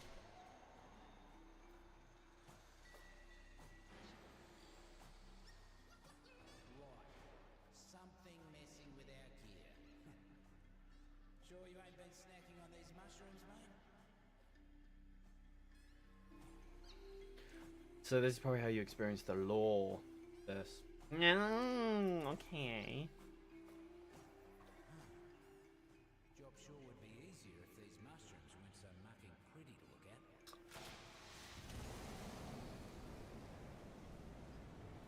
Where's this fire?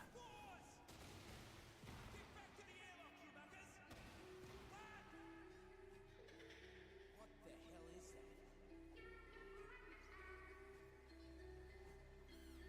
Noises are so cute. For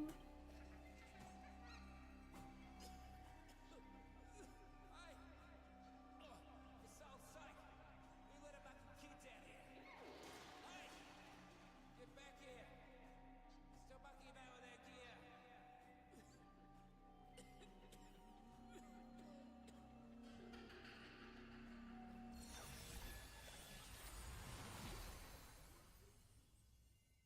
Interesting. Okay.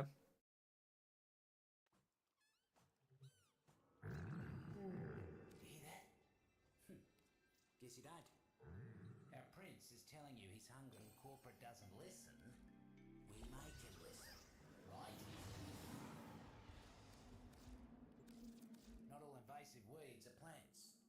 We've got legs, guns, and ranks. Need to be pulled all the same.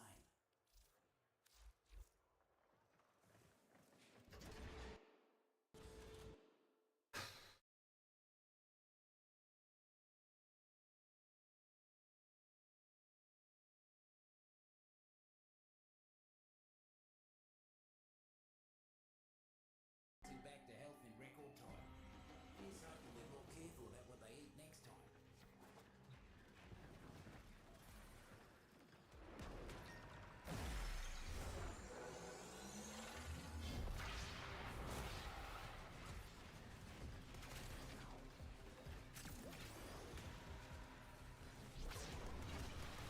Something out there wants to kill us.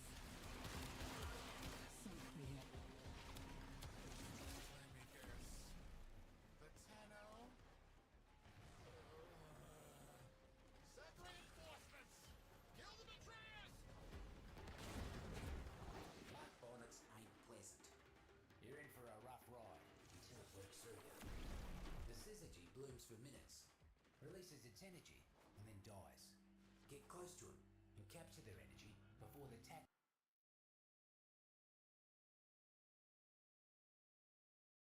We've got the build over and everything that we want to be doing. So to go and start things off with, we're going to go and want to make sure that it itself attacks, right? So we're going to go and put in the arc coil. Now, arc coil basically states the sentinel will zap up to 7 enemies within 10 meters, dealing 100 electricity damage with a 10% status chance. Now, the status chance is obviously quite low there, so you're not guaranteed the electric status proc. Tesla chains going proc, but what is nice is that you can hit up to multiple enemies with a 10-meter threshold, so that is already looking pretty nifty. Now, what do we know about things like this is that we call these preset mods. If I hover over that, it's like the little icon there on the right hand side. Well, these are preset mods. So if we go and read Manifold Bond, it's going to be like one of the core things that you will need for the build, along with Arc Coil, is companion preset mods apply status effects from companion weapons. So that basically means if we go and take elements or statuses on the weapon, it will then basically carry over into this. So this will now be also dealing cold or radiation or whatever you're going to be applying, okay? Now, furthermore, if we kill enemies with 3 or more unique status effects, it reduces companion ability cooldowns for 3 seconds. Now, that is going to be important because with inside this kit, it doesn't look like it, but there is actually something inside this kit that needs a cooldown quite heavily, actually. So we'll go and get to that in a moment, okay? So these two are going to be very core for what I'm going to be doing, which is essentially going to be priming, okay? Now, what I'm going to go and do is I'm going to be using the Burst Laser Prime. The reason why I'm using this is because it inherently has IPS, so that's 3 elements, but it's also got relatively decent critical chance, which will, I think is like 20%, which will allow me to go ahead and do something else in a moment. So I'll keep cycling back and forth here. So what I'm going to go and do is not only do I have IPS, but I'm also going to have magnetic, I'm going to have radiation, I'm going to go and have a combination of viral, and I'm going to go ahead and have heat. Now, do go and keep in mind, this is more utility heavy, so I'm not really going to typically run this with heat inherit builds. If you are running the heat inherit build, take this thing off ASAP. You can put in electric here if you want to, or whatever else, but just do not have heat or a heat inherit build. Besides that, everything else there in terms of elements, those are the 5 that I would go ahead and recommend, okay? Now, in terms of it attacking, what it's going to end up doing now is if we go and summon some enemies, you can go and see what this looks like when it's sapping. So it's going to go ahead and do something called Primer and Priming. So as you can go and see, A, how quick it's applying them, B, how effortless this is to go ahead and get all of those elements on them. Now, why is that important? Well, first of all, I've got 2 core elements there that are going to be very nice. I've got Viral, which is damage amplification towards enemies. So any damage that is going to be incoming is going to be amplified because they're debuffed by virus. And I've also got Heat, which against armor basically has a ticking build up towards 2 seconds, which then essentially strips 50% of the enemy armor. So that's also really nice. So there's like 2 major kind of core debuffs there. Now, all of the other elements, not super important, but what they can go do is that they can technically buff things on your weaponry. So whether this be primaries, secondaries, or even melees, you will go and have a few specific mods, things like condition overloads. This is like what we go ahead and call it. Now for primaries and secondaries, it's called gun CO, okay? Condition overload basically states that 80% of melee damage, 80% melee damage increase per status type affecting the target. So it doesn't matter if I have 500 heat procs, as long as I've got one heat proc, Let's that's see. going to give me 80%. So, no.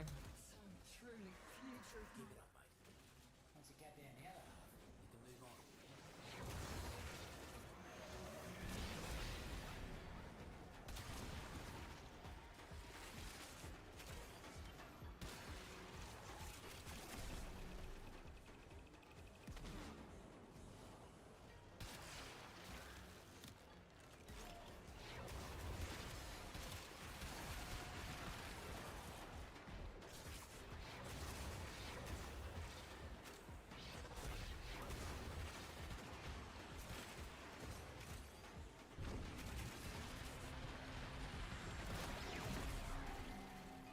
Almost scary how quick you work.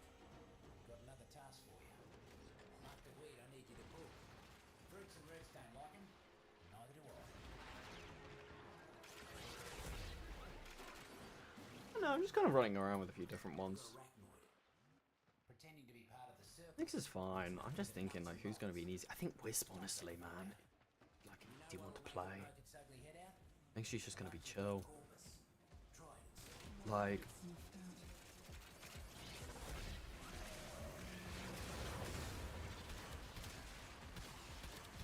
I know there's the immortal kind of, like, build with playing with her fourth. I just don't like her.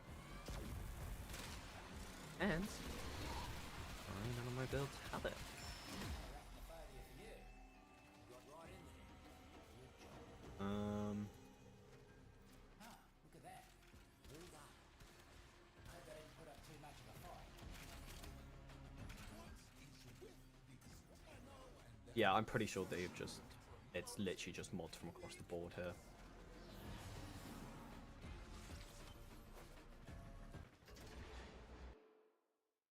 Definitely would like to get Jaya. Actually. Oh. Oh my god. I hate fucking streaming. Get the best few bots here, guys. Like, kill me now. How about that, huh? Huh? Yeah, few bots my ass. Huh? Yeah, few bots my ass. Oh wait, that's good. My god. Oh, I so want to pin this message. I'm totally just not going to.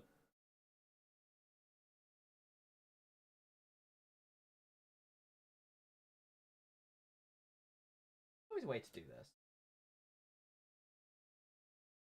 Oh, how?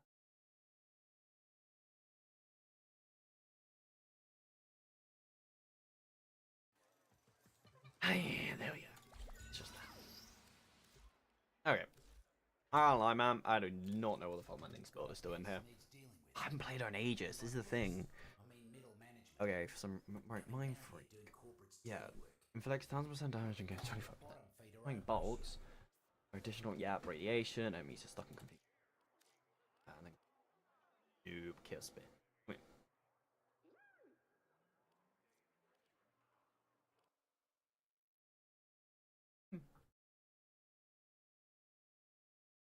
Now, do go and keep in mind, gate and survival, saying my builds, which is why sometimes you'll see me play so incredible. Okay. Yeah, I'm gonna admit, I'm just kind of running around by picking anyone right now.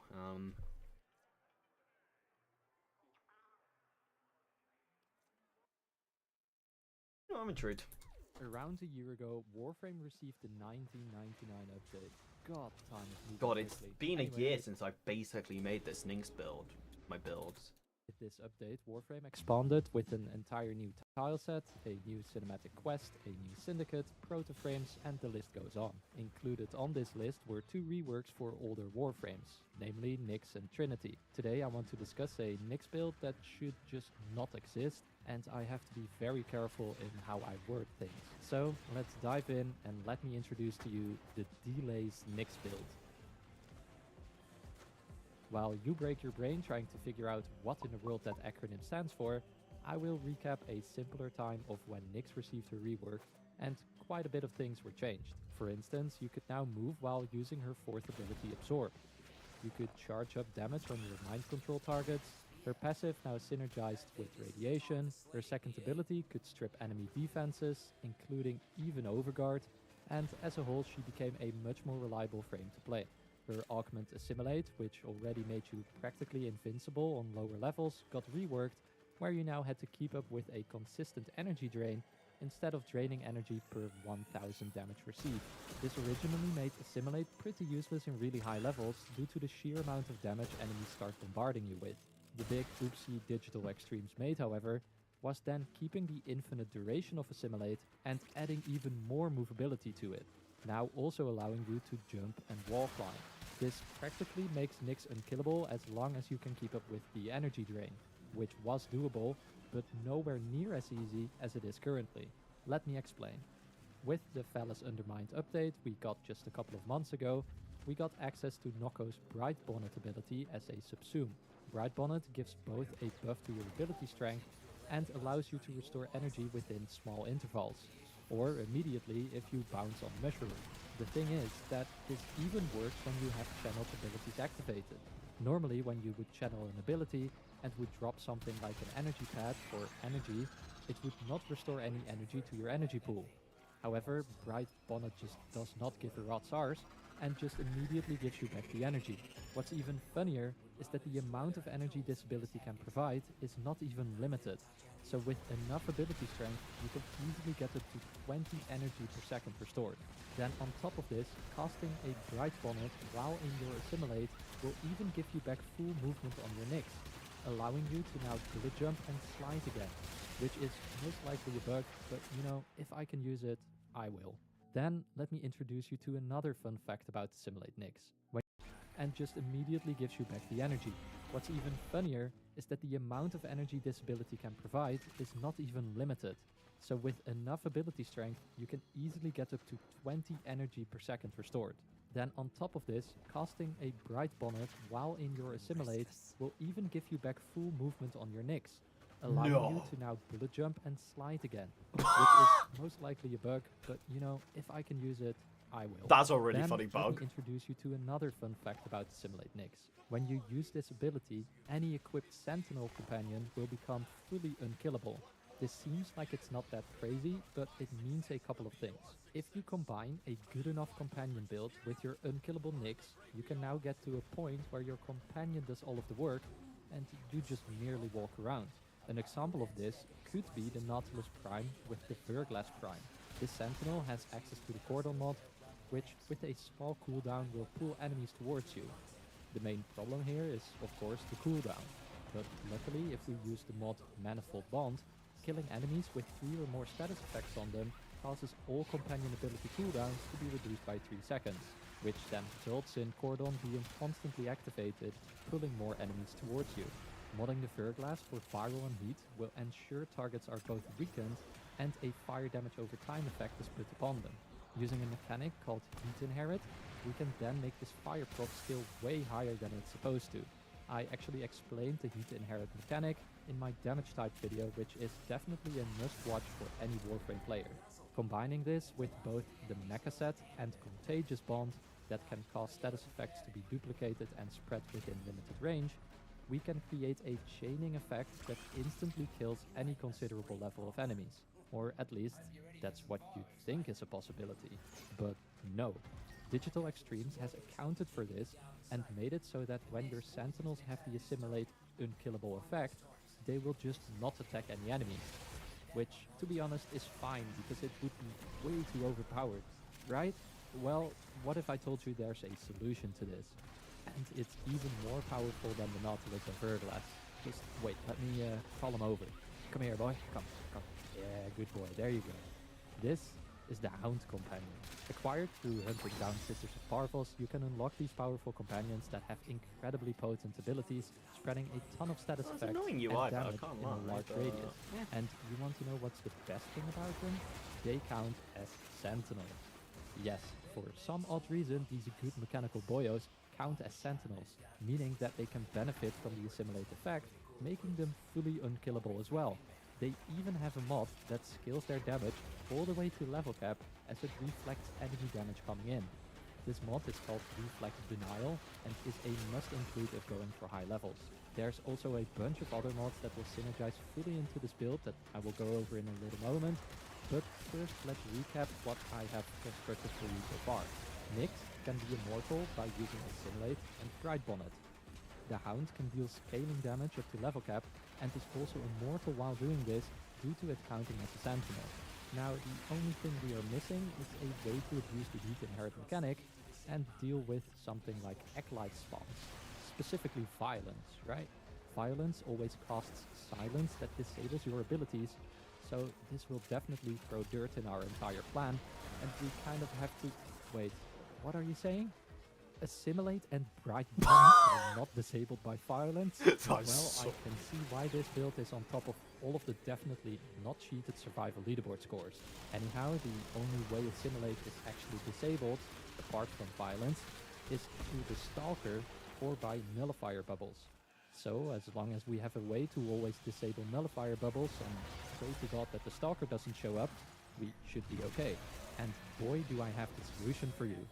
Not only will this deal with nullifiers almost automatically, but it will even provide the heat priming we were looking for to abuse the Heat Inherit mechanic.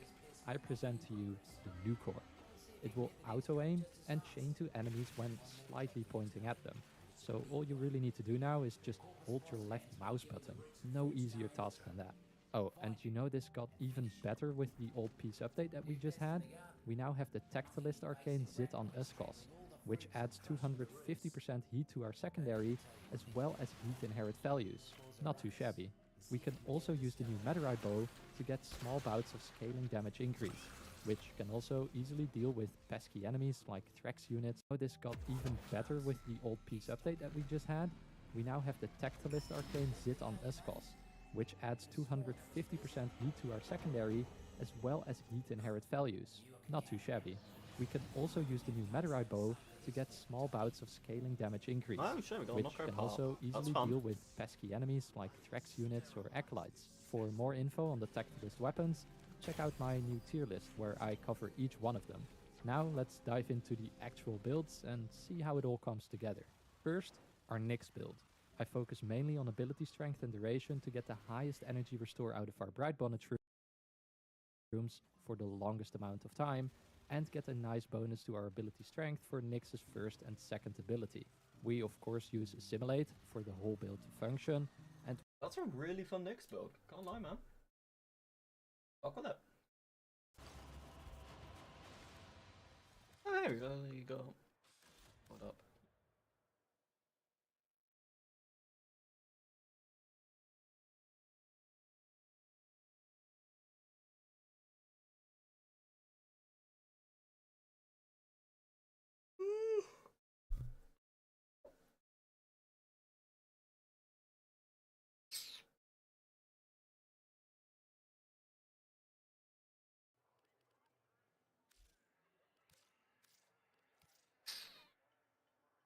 I think it's just.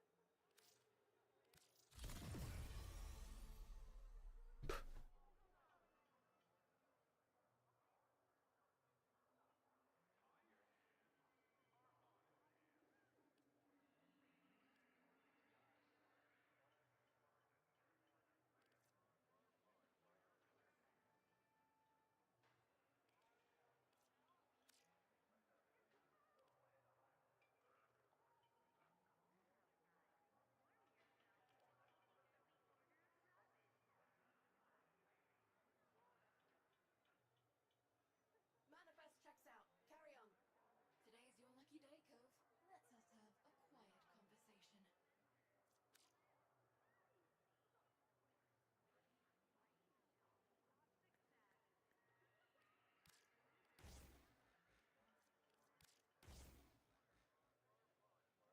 I think, honestly, once we are able to do that, I think magnetic as like.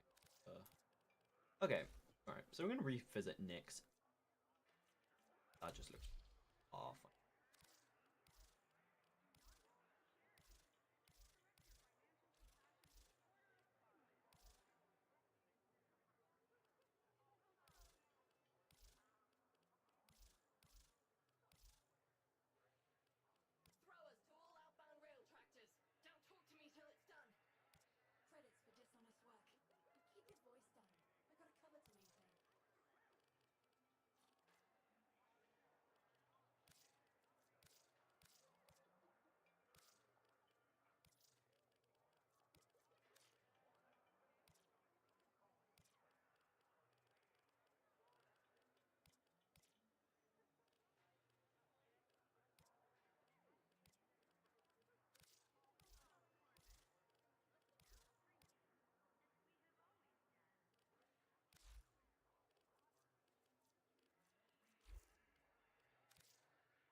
Flag's new manager.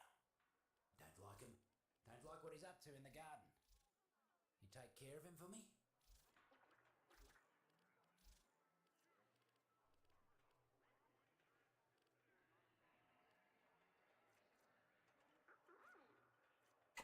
I didn't realize. Hold on. Okay, give me a sec. I want to see. 58 meters, right? Everyone. L-star radius 8.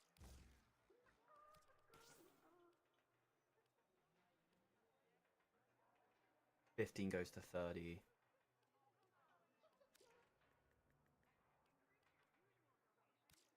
I don't know, just thinking, like 11. So it's 21 instead of 30. Use 9 meters. Okay, that doesn't seem a bad trade-off to me.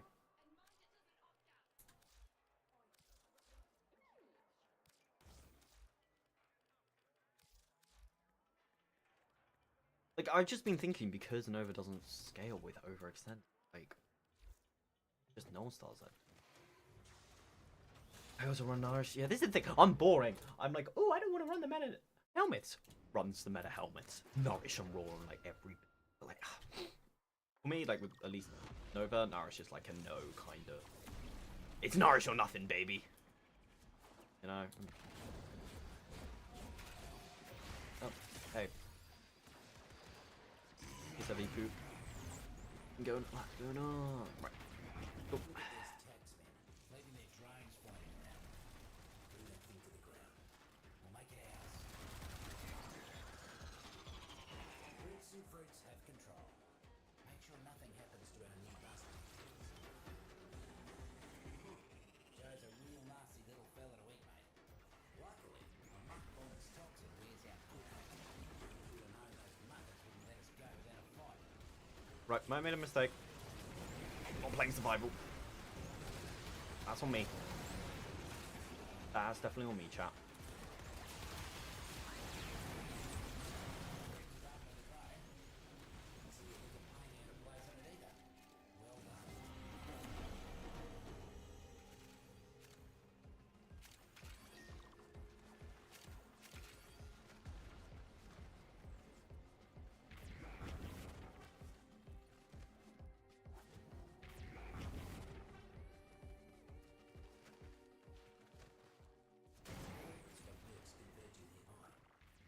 Get in there and stand your ground until they stop coming. 4 of them on the way. Keep swatting.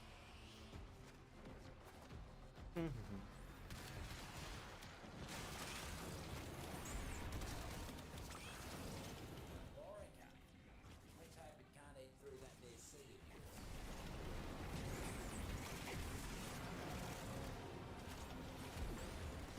Hello, Novas.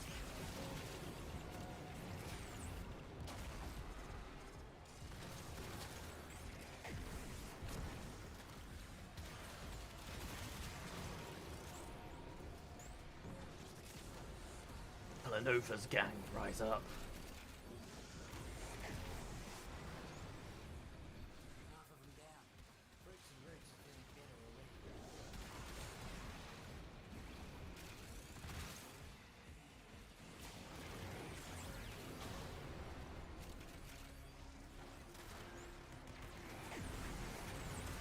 Nova literally remains favorite frames. Like, as a tile, she's not gonna lose easily too. Genuinely love her. Bits. I'll admit, I did pick up Prime Access for her when she came out. Actually, did I pick up Prime Access for her? No, that's right. I picked up Prime Access for her before her rework. So I remember watching all videos about being like, you need to build into negative strength or positive whatever, depending what you were doing. And I was like, oh, you know, okay, that's kind of like a bunch. But, you know, whatever, sure, like, okay. And I enjoyed her. And then the rework came out with Kome. And once I finished playing Kome, I was like, over LSD, like, you know, got neutral start and was like, holy shit. Went to YouTube, everyone was talking about her. And it was like, yep, Asiwa. Like, one of my favorite updates.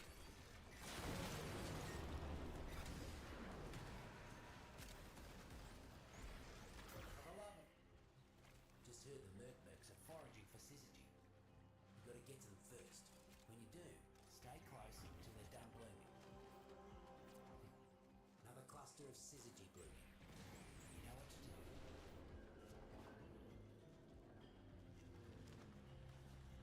More fungi ready for you. Get that energy before the mercs do.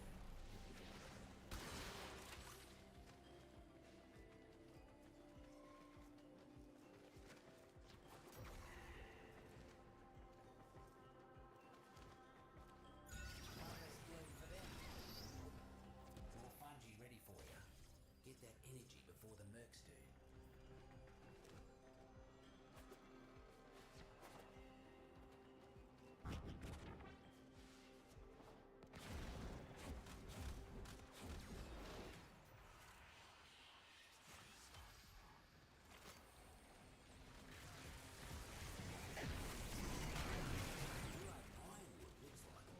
Watch out. That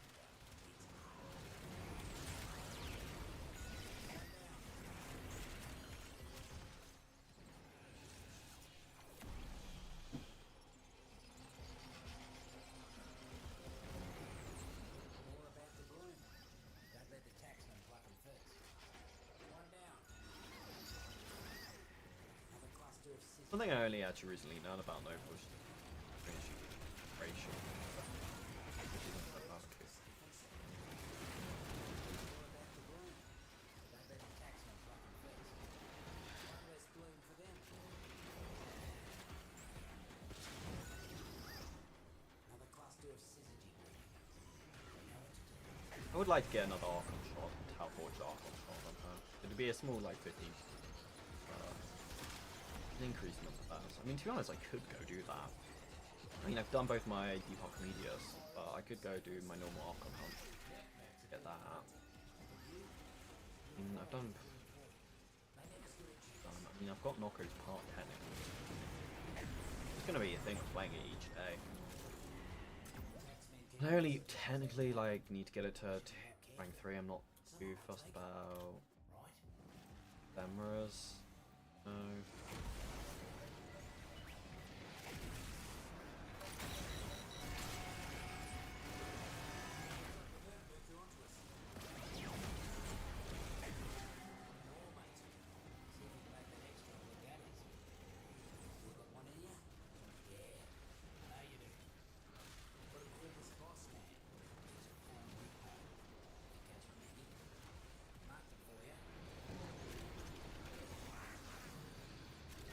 Got a new boss man working down here.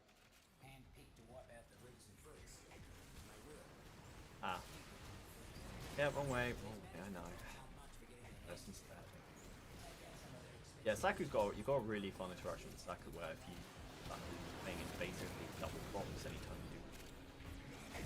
There's a fun alternative to Nourish if you don't feel like running Nourish, but Neutron Star Nourish is so nice because you know you're getting a fiber and then get like then you get like armor on them. It's the Place looks better already. Come on up. Tenno, you used to protect the Oricon settlement. Now you fight for this. Pestering. How far you've fallen. bro. Just because I don't fucking like capitalism, go fuck yourself. Nev. We got beef. We got hands to throw, Nev. Capitalism.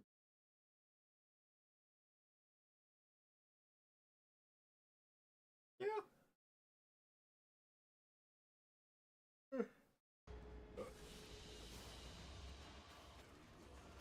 Have I got like an arch gun like thingy yet? Oh. Okay, got them. Blueprint too, I guess. Neat. Like, I can't lie. This is the thing I'm intrigued about. We got arch. We got blueprint chapter. No, bro. You know. So after running a few minutes. Got all sorts of jobs waiting for you should you change your mind. Oh, dang. You sure? Yeah, we may have to keep farming. So like,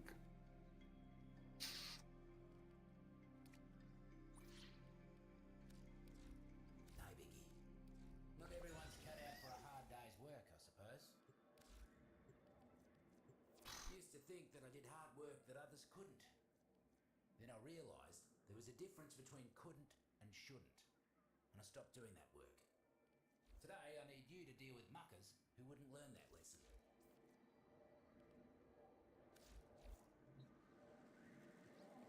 What's funny is I actually can't remember. Enemies have been build.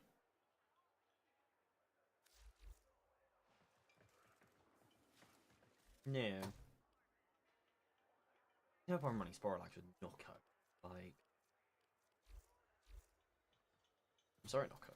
Give me. Got Goofy RR Ninx build. Primer, Prime is whatever. Let's look at what people are saying.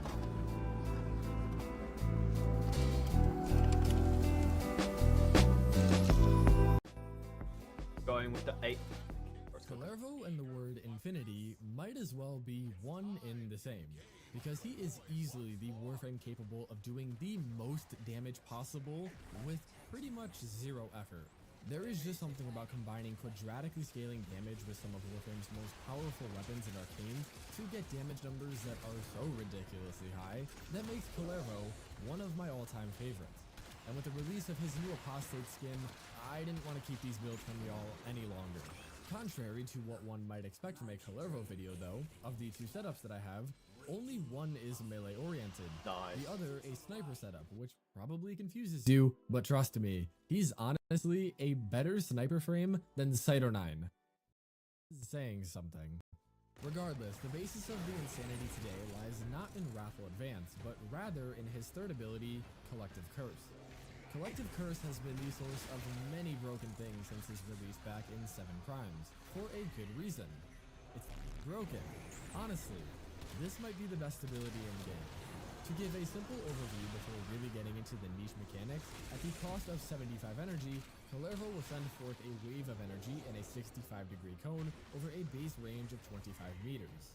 While the former of those two stats cannot be augmented with range, due to the nature of how cones work, obviously the angle will increase as it continues forward.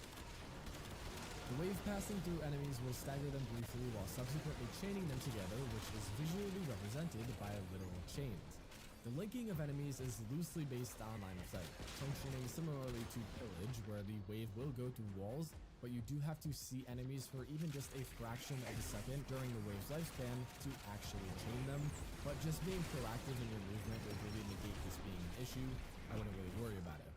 What is most important here though, is that any weapon or ability damage dealt by Kalervo and only Kalervo to any cursed enemy will spread that to all other cursed enemies at 50% of the initial damage instance, 100% being achievable with 200% strength, which for all further discussions I'm just going to assume you have. It's already quite easy to see why this is so powerful. High damage in Warframe is quite easy to achieve, thus the only way to really make a difference is to kill more enemies in a shorter amount of time than individually attacking all of them would take, and Collective Curse allows just that. Consider melees, outside of melee influence. They are not massive AoE machines, but because hitting one cursed enemy replicates damage across possibly an entire tile set, it's as if you struck them all simultaneously. And say you strike 2 of them at once? Well, that's where things get a little ridiculous, but I'm getting ahead of myself. The damage spread by Curse is not just a replication of your initial hit exactly. Rather, it is converted into either true damage or shield drain damage, depending on whether the initial target's health or shields were damaged. Shield drain damage has no modifier against these two defensive layers, positive or negative, and will not bypass any sort of damage reduction. So it's kind of eh. But true damage is wildly overpowered. Like Shield Drain, it also has no damage modifier against any faction, but it actually will ignore armor's damage reduction when applied to enemies, meaning a level 185 heavy gunner like this goes from 2.6 million HP to just 261,000, allowing for a far easier kill. As said before, it's really easy to see why this is so broken, but hitting multiple chained enemies is really where things start to break because of quadratic scaling. Let's say you hit one enemy out of 20 total for 100 damage. For simplicity's sake, we will say they all have no armor. No, I just realized it's all boost. I wonder if that's why I'm getting some. Hitting 5 enemies would make them all take 500 damage because, well, math. Let's have n define the number of enemies linked, h define the number of enemies hit, and D, the damage dealt to each of the H enemies. This results in the equation H times D times N if looking for the total damage dealt to the entire group, and a more complex equation in the case-by-case basis, depending on if they were hit initially or only by the ability. Factoring in the aforementioned numbers for total damage gives us 5 times 100 times 20 for 10,000 total damage, each enemy taking 500 individually. So yeah, quadratic scaling absolutely breaks damage in Warframe and is absurdly strong, but what is best to pair with it? Well, there are two routes you can take with this one. Make use of quadratic scaling to hit most enemies decently hard to kill them all, or hit one enemy so incredibly hard the rest will die too. Both work quite well, and I do have a very powerful option for both, so you tell me which one you want. Yeah, I thought I would choose the one with the higher numbers. Oh well, quadratic scaling, you can wait. Not that it should, it's honestly, whatever. Download this is broken. As the melee-oriented setup, clearly we need a good melee, and Harmony is by far the best option on Kalervo, no doubt in my mind. Harmony is one of Jade's 3 signature weapons, and as a one-handed scythe is a decent melee, but nobody uses this one to spam light attacks. Rather, it is one of the best heavy attack weapons in the game due to its hidden passive that is essentially Expedite Suffering. This ability will take any active slash or toxin statuses on enemies within its range and immediately condense all the damage that they would do over the 6-second lifespan into a singular damage instance. For example, 5 slash procs on an enemy that would all deal 1000 damage over 6 seconds would turn into an immediate hit of 5000 damage. Which is obviously really good, and Harmony's heavy attacks have this effect built in for free.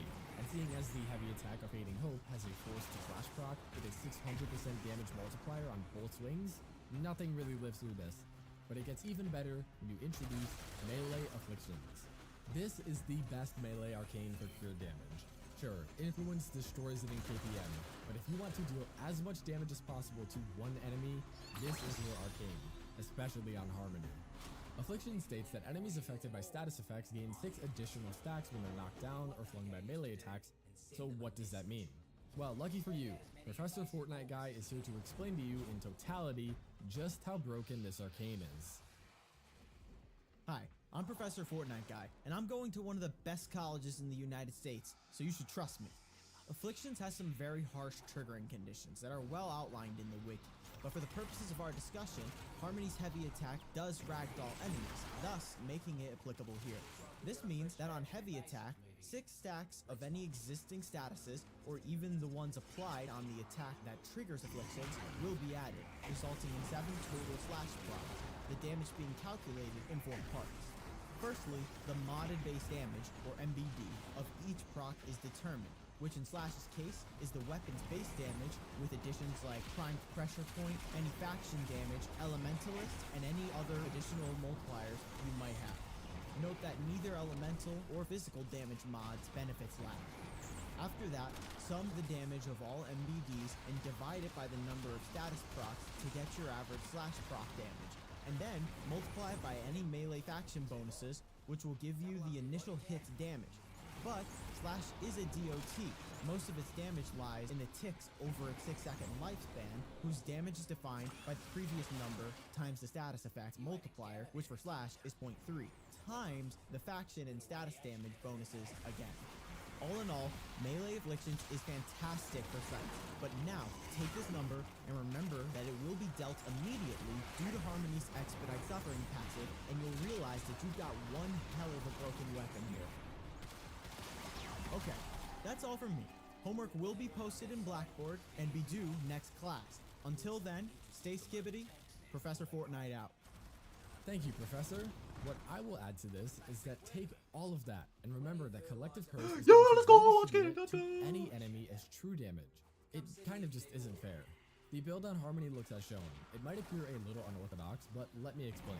Condition Overload will get us a hell of a lot more base damage if we have lots of statuses on enemies, our companion Diraga being the source of them, but I'll get to it after.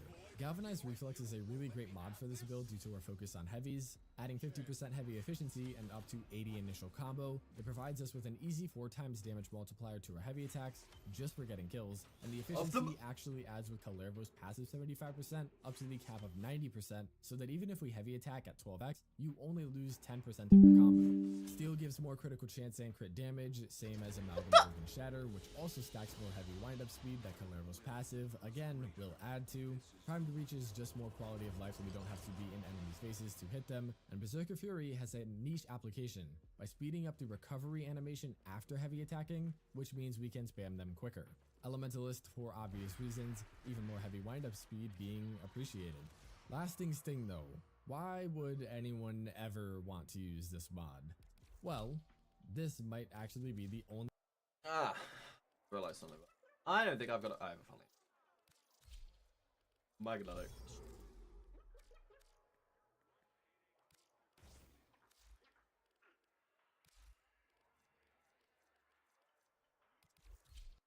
place you'd ever want to. While statuses like Corrosive or Viral would simply last longer with this mod, the setup and Zadas has a higher base duration, we build pretty differently. Namely, we really push for super high strength to get these Zadas damage replication as close to 100% as possible, but nothing too crazy. Combines with the Progenitor Cold on my sniper for blast. Lastly, target acquired is more headshot damage as a separate multiplier, which we always want. Your arcane choice is split between Merciless and Crux. Merciless changes nothing else on the build, while if you use Crux you gain a lot more status chance and ammo efficiency, but will have to change out semi-rifle cannonade for vigilante armaments. It's honestly up to you. The downside of Crux is that you have to hit headshots to maintain it, which can be really difficult. It's up to you. The downside, but we'll have to change on the build, while if you use your arcane choice is split between Merciless and Crux. Merciless changes nothing else on the build, while if you use Crux you gain a lot more status chance and ammo efficiency, but will have to change out semi-rifle cannonade for vigilante armaments. It's honestly up to you. The downside of Crux is that you have to hit headshots to maintain it, which can be really difficult sometimes. So again, your choice. Over on Kalervo, since we spam less abilities on the setup and Zadas has a higher base duration, we build pretty differently. Namely, we're really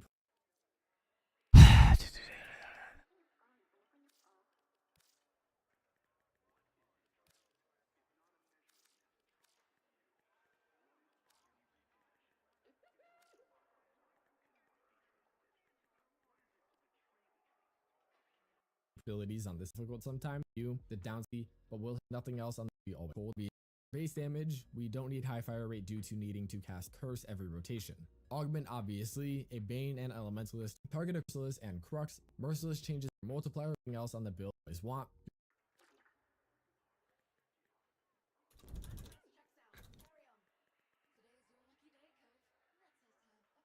Your arcane choice. Okay, hear me out. What we do is we run this. Lastly, target acquired. Okay, here's what we're gonna do. Unquiet, done my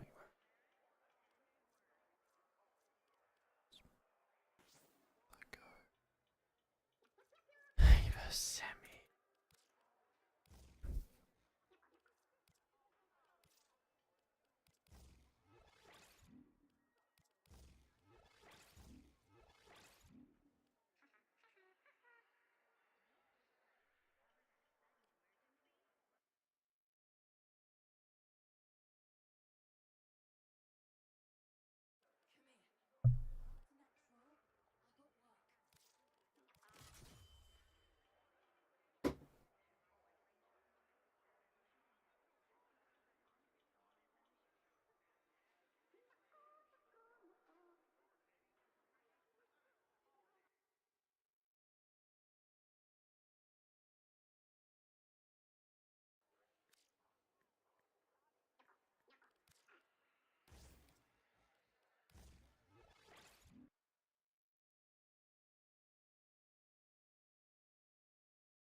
Acquired is more headshot damage as a separate multiplier, which we always want. Your push for super high strength, which can be really difficult sometimes. Have to change out semi-rifle cannonade for vigilante armaments. It's honestly up to you. The downside of Crux is that you have to hit headshots to maintain it, which can be really difficult sometimes. So again, your choice. Over on Kalervo, since we spam less abilities on the setup and Zadas has a higher base duration, we build pretty differently. Namely, we really push for super high strength to get these Zadas damage replication as close to 100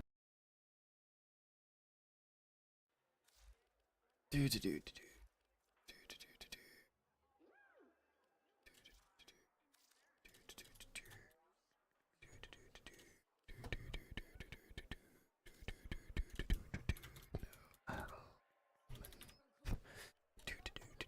Augmented.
Status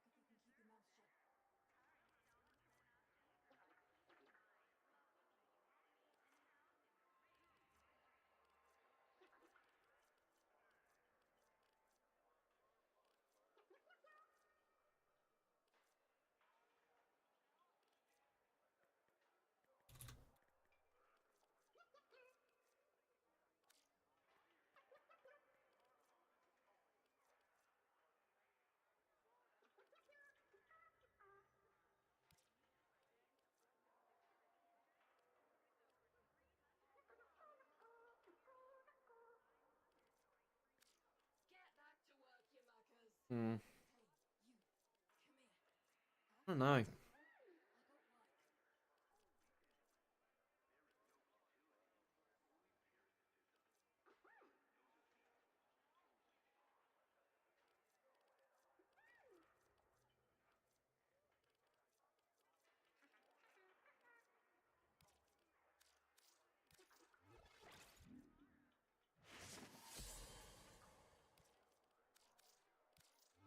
Yeah, I pretty much just picked up any arcane I could from the offending. I didn't.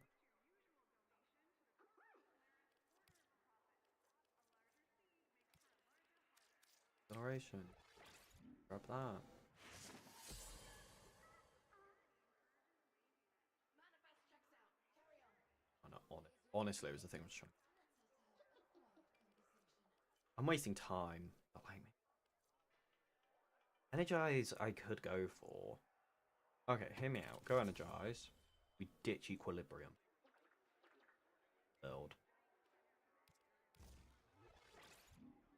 What the fuck? Place it with blind rage. That kills your. That would kill my.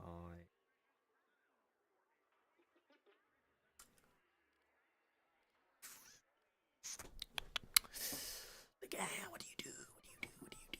Like.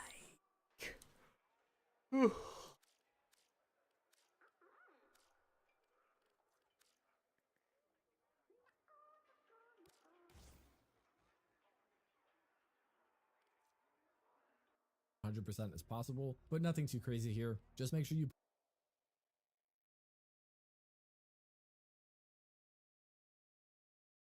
Snipers in Warframe are trash. Outside of a few niche situations such as Eidolons, a single-shot weapon in a horde Airvo to give us a hand of curse to do some enemies linked, trying to nudge you. I do not like authority. Yeah, it just does.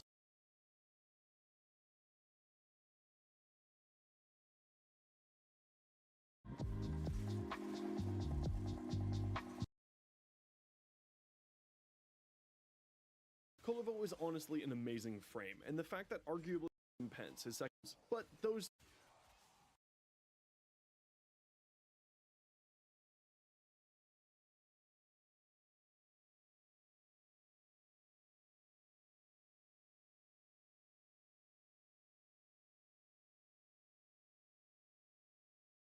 No. I genuinely no idea. So I don't know. It just feels like there's gotta be something better than like maybe Arcane Hotshot game, broker chance to inflict That is a fact. Could be good.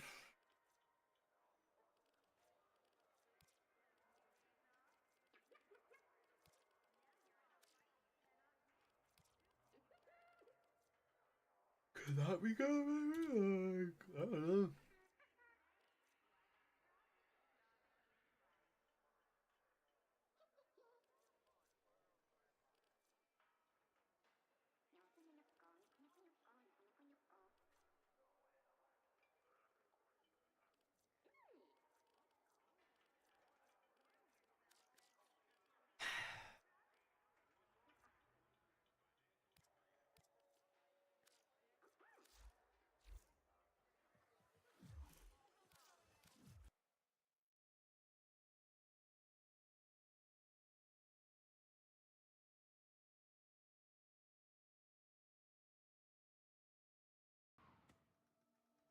I was on the internet and Thing is, I've been doing a lot of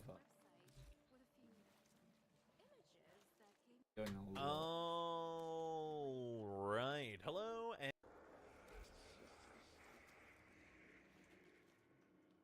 Might be a thing for now. But like, I've done a lot of helmets this week. Maybe we save you. But I gotta build. Alright, I think in the meantime, get the wisp action. I can't really think of what else to do, so over to you, so. Oh, good fun. Ew. Okay. And just look up a bit.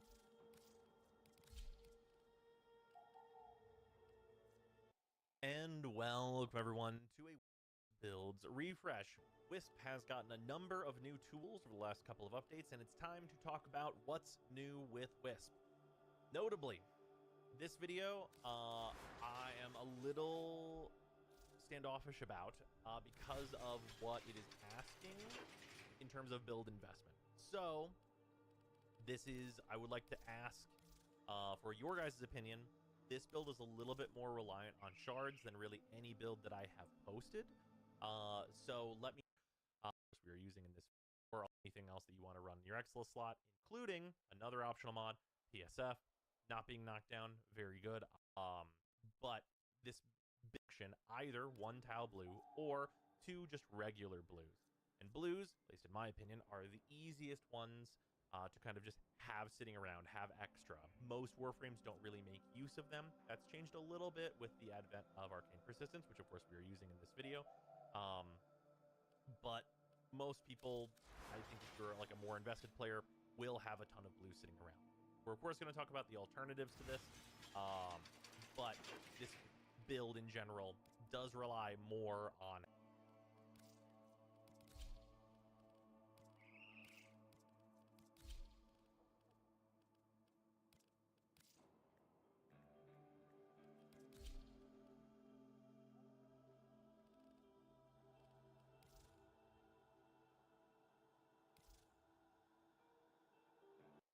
having shards than really anything else I've ever posted.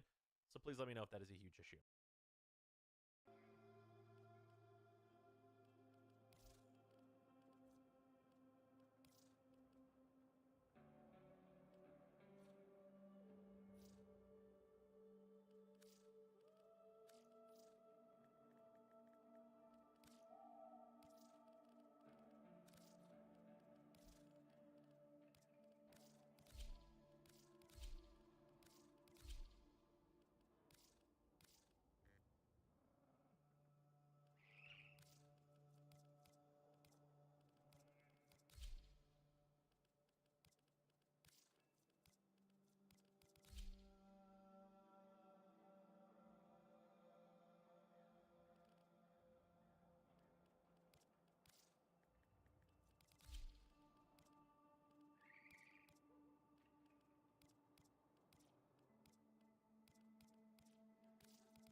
For that though, I think this build has a great amount of appeal if you really just want a just general workhorse that can kind of do anything.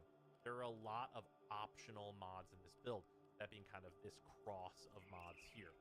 Fused Reservoir, classic, just like quality of life improvement for Wisp, just casting your 1 and having all the buffs come out is really, really nice. So this one, totally optional, could be anything else that you want to run in your Exila slot, including another optional mod, PSF. Not being knocked down, very good. Obviously, there's a reason I have it installed, but you don't need this mod in order for the build to work. So you could just cost save on that. Of course, those 8 mod points are going to lower the cost of the build very significantly. Cataclysmic Gate also, I think, provides a lot to the build. Having this functionality on your 4 allows it to crowd control and protect objectives, and also using Cataclysmic Gate plus your 3 is a actually very reasonable way to deal ability damage and just have your abilities kill enemies, even as Wisp, at a good amount of levels that are available, or at the very least supplement damage with bad weapons that you might have rolled in like ETA or EDA. So I think there is a good amount of reason to have Cataclysmic Gate here, which will pair with some other things we're going to talk about in the build for its usability to be actually quite good, which we're going to go into, but very optional. You could forego that, as a lot of the time you won't need that if you're just using good weapons. In addition, Umbral Fiber actually is not needed for this build if you are using enough shards. So we're not quite at the 1400 that I do like to be at, but we're still over 1100, which is usually more than enough. Obviously, it does not give you that nice heat immunity, and of course, you are going to lose some strength and such, and all of that good business. Well, we're less than good business, of course.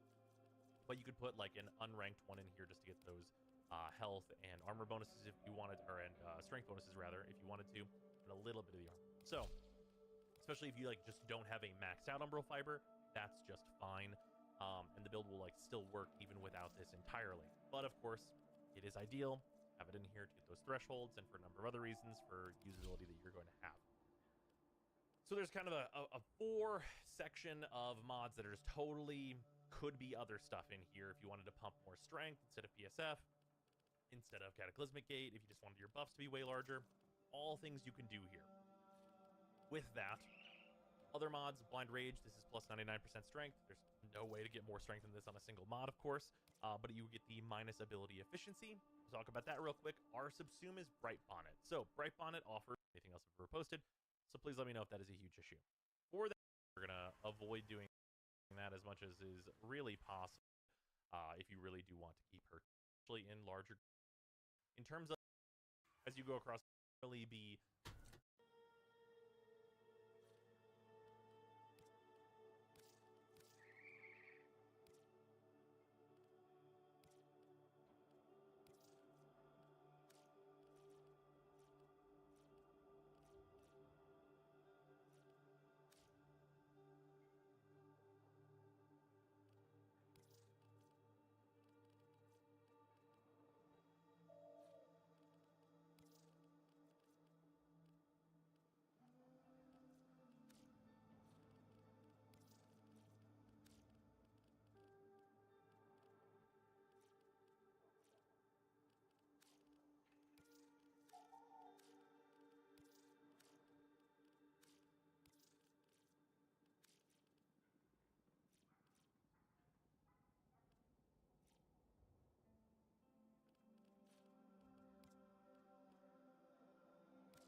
I wasted so much time.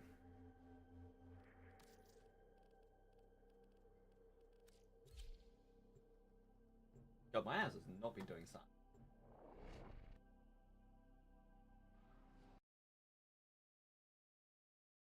I think if you're like a more invested player, will have a ton of blue sitting around. We're of course going to talk about the alternatives to this.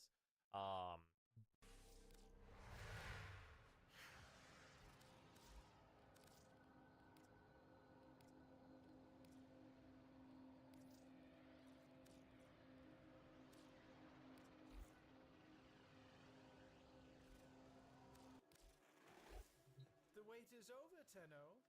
Barrel Key Tier has arrived. But this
as long as you have your bright bonnets out. So as long as you're dropping your bright bonnets, then like you can just toss your 4 and do whatever you want to do. Of course, we can teleport, get extra range out of our breach surge and everything like that, and is quite good. And we're a little under that like 100 KPM now. A little bit of that is just me messing around, I think, but you know. Also doing my best to like not use weapons and stuff and just show off like what we can get done with just like an abilities setup.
use of them. That's changed a little bit with the advent of Arcane Persistence, which of course we are using in this video.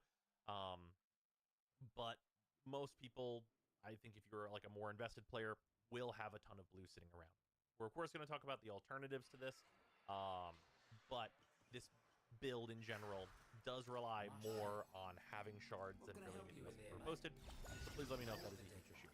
For that though, I think this build has a great amount of appeal if you really just want a just general workhorse that can kind of do anything. There are a lot of optional mods in this build, that being kind of this cross of mods here. Fused Reservoir, classic, just like quality of life improvement for Wisp, just casting your one and having all the buffs come out is really, really nice. So this one, totally optional, could be anything else that you want to run in your Exila slot, including another optional mod, PSF. Not being knocked down, very good. Obviously, there's a reason I have it installed, but you don't need this mod in order for the build to work. So you could just cost save on that. Of course, those 8 mod points are going to lower the cost of the build very significantly. Cataclysmic Gate also, I think, provides a lot to the build. Having this functionality on your 4 allows it to crowd control and protect objectives, and also using Cataclysmic Gate plus your 3 is a actually very reasonable way to deal ability damage and just have your abilities kill enemies, even as Wisp, at a good amount of levels that are available, or at the very least supplement damage with bad weapons that you might have rolled in like ETA or EDA.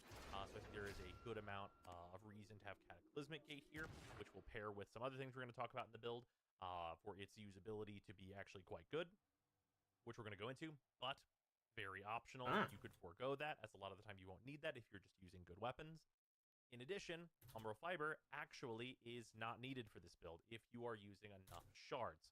So we're not quite at the 1400 that I do like to be at, but we're still over 1100, which is usually more than enough. Obviously, it does not give you that nice heat immunity, and of course you are going to lose some strength and such, and all of that good business, or well, less than good business, of course.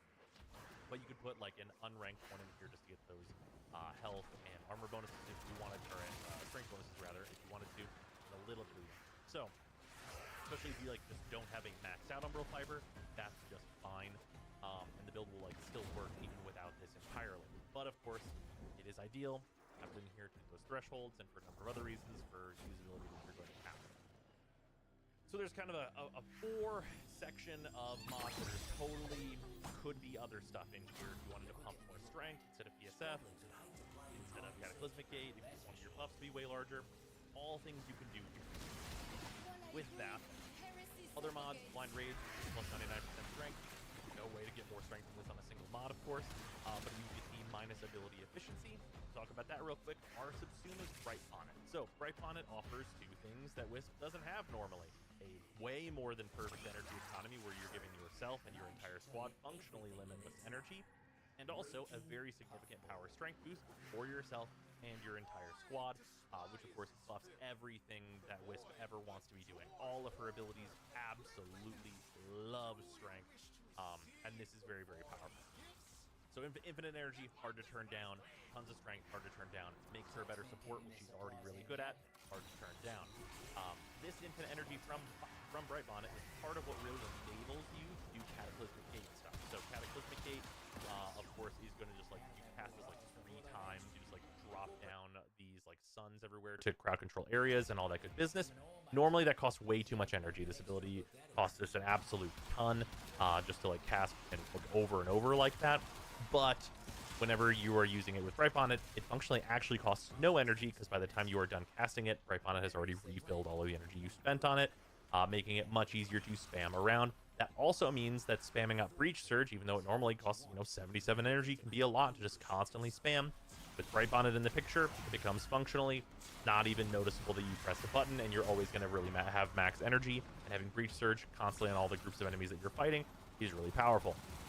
And of course, the strength increase makes all of the buffs from Reservoir much better. It means you're going to get more health, you're going to get more health per second, you're going to get more speed, more fire rate, and then the shock mote benefits don't really matter as much. Speaking of the shock mote benefits, we are on Archon Stretch. Archon Stretch is great for all of our abilities: the range of Soul Gate, the range of Breach Surge, the range of Bright Bonnet, the range of our reservoirs, though that matters less. We are on Archon Stretch, notably, as we have infinite energy from Bright Bonnet.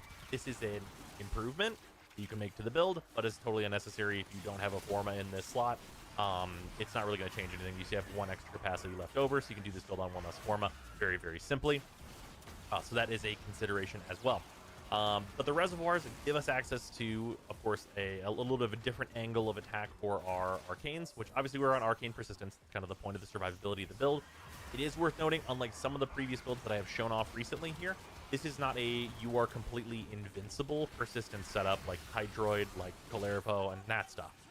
This is you have really good access to a solid heal, and Wisp has perhaps the best disengagement of any Warframe.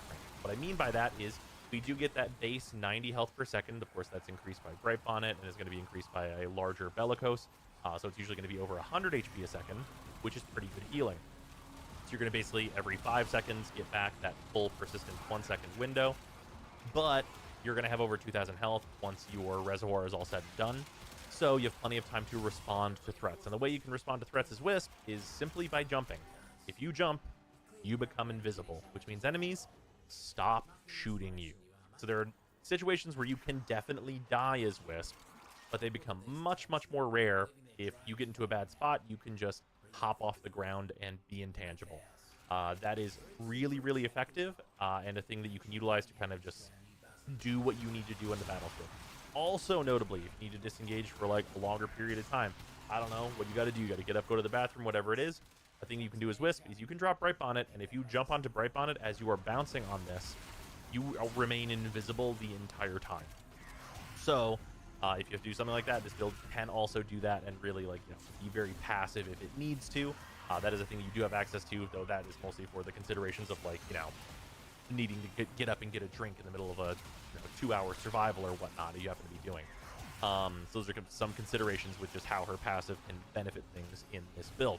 And also, of course, it mitigates a lot of damage just to be jumping. Just what you're naturally going to be doing in Warframe at all.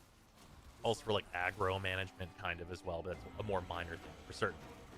So that's what this build is. It's a much more kind of support-focused version of Wisp that can also deal damage with abilities, while also, of course, giving you all of the kind of weapons platformy type buffs that you're going to want from your one.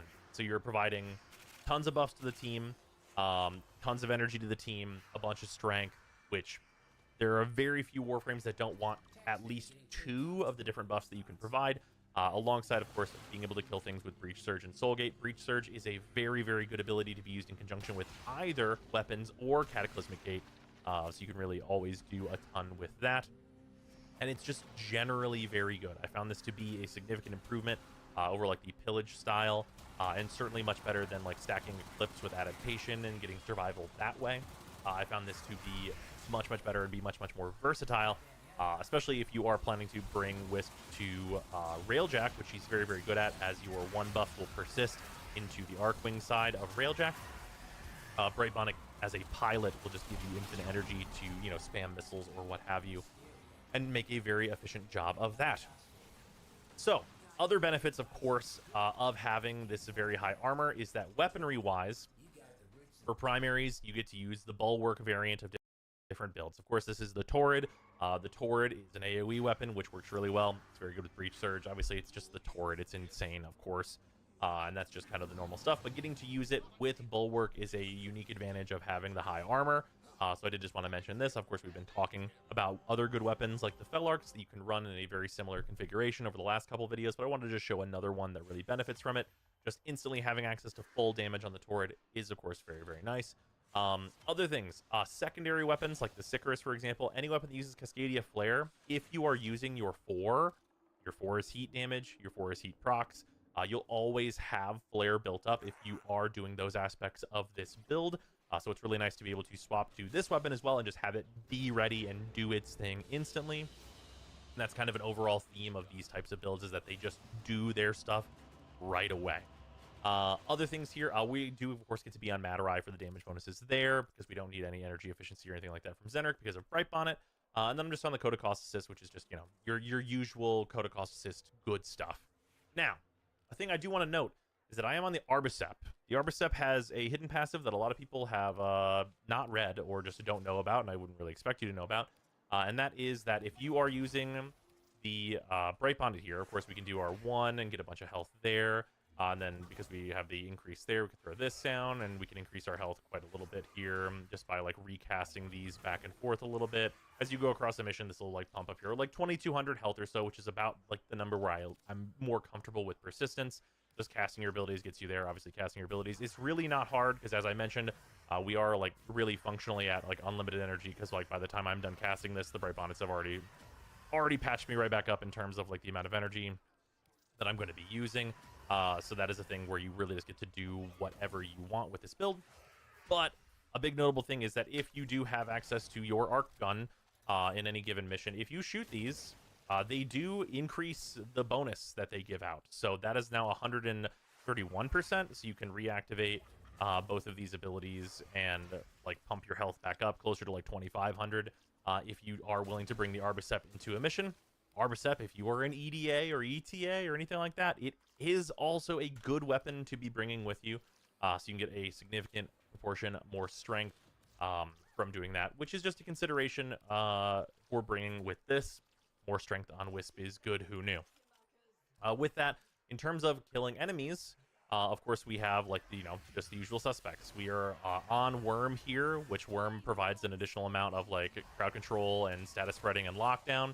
Of course, adding Breach Surge into any kind of like damage dealing situation, especially with very high strength, is always going to be really, really good. Now, of course, this isn't like, some insane damage output that we're getting here where it's like we're Korra or some such like that, but it is a solid amount of damage output, especially in larger groups that you can get to. But yeah, that is what's up with the build. It is a very big generalist. Its reliance on shards does give me pause with like recommending it, as I know not everybody just has shards lying around. But if that's not the case, if you all just have shards lying around, please let me know. So there's a few builds that kind of are only possible that way.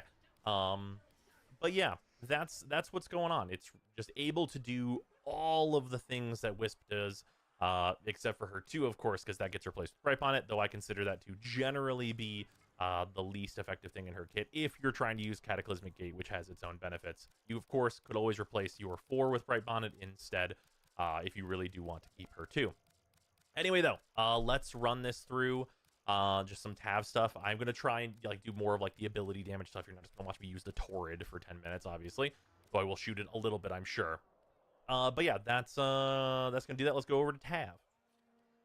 All right, jumping in to ye old Tav. Yeah, this is going to should be pretty chill. Obviously, we're a support build, and we're going to be going in here with no team, which is, it's going to be what it is. But I mean, that's the point of the build, is that it really works in kind of any situation. And I will just show off the general survivability of what we can do as well. We're just dropping our 1 here to start and getting all this going. Just dropping 1 Bright Bonnet and then your one after the other right off the rip is pretty good. And of course, to regen our initial lot of energy, we can just do that real quick. But yeah, then in terms of this, we can just drop this down. Of course, these enemies are going to be much weaker than the ones that I can spawn in the simulacrum, for like what we're generally going to be up to here. One of the nice things about this build is you're not as stuck in place as you might assume you would be with the Bright Bonnets. The Bright Bonnets have like enough range where you can like really get yourself into like good positions where you're firing out like your 4 here and putting like that sun in place and just really like letting Breach Surge go crazy. And because your abilities are not that expensive, you can very often just like drop 2 Bright Bonnets and then just like immediately jump on them to really just keep it moving through a level and deal really solid damage. Like, I mean, as I guess a reminder, Wisp's 3 is a really, really good ability. No matter what you're doing, it's like a really good team add to like clearing out groups. Though, of course, most of your Warframe teammates are hopefully not going to need the help from Breach Surge. Because if they do, that's like maybe not super ideal for you. Just to show off real quick, because I don't think I've shown it in the simulacrum, obviously, when we did the arc guns video, but just in terms of the Arbicep being a thing, right? This is of course quite nice to get the extra boost of HP and everything. And the extra fire rate that you get specifically from Wisp, like, it's a very solid weapon to have access to. We can just throw this down.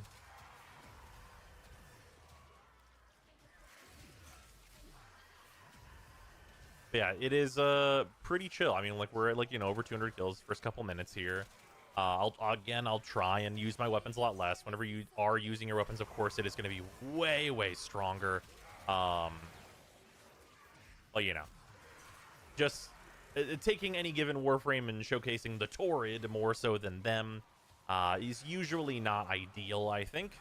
So we're going to avoid doing that as much as is really possible. The Acolyte, hey, I might have to shoot the Acolyte with the Sicarus. It is what it is, because Acolytes don't take a whole lot of status damage and such, which is more so what the 4 is going to be outputting with all the heat procs and such that it does. I drop these down and pretty much just get right in there.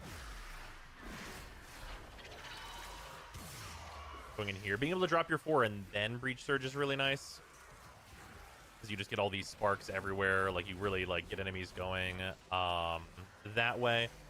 Notably, a thing about the Breach Surge sparks that is really nice in conjunction with her 4, which should be obvious, I suppose. Each heat proc can proc your Breach Surge sparks, which really allows them to do a whole lot of damage in pretty much any scenario, which I think is really nice and convenient. Obviously, it's always nice if you just shoot some XMI, which are going to be the ones that are usually going to be surviving this type of thing. And this is actually a very not really ideal environment for this, I would say. As it is very nice that, like, you know, we have the worm crowd control going on here and everything. And you can see that, like, the AoE of our 4 is actually pretty good for, you know, crushing these areas. Even though, like, we've got things in the way, it's still quite good for it.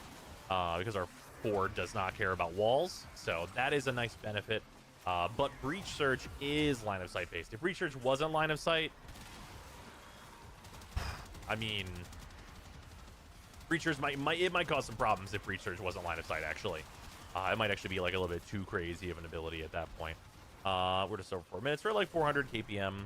No, 400 KPM. No, God, no. Game doesn't spawn enemies that fast. 400 kills in 4 minutes. 100 KPM. Very normal. And that is pretty solid. You'll note we are having absolutely no survivability issues whatsoever, and me just yapping means that, like, my bright bonnets are not down all the time.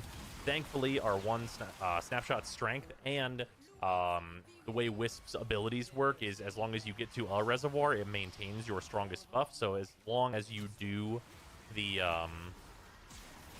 thing with Arbicept once to, like, power yourself up with that additional strength, you actually keep that additional health bonus forever, as long as you are doing your due diligence and keeping your Wisp buff up just in general, which is, I think, a very convenient thing.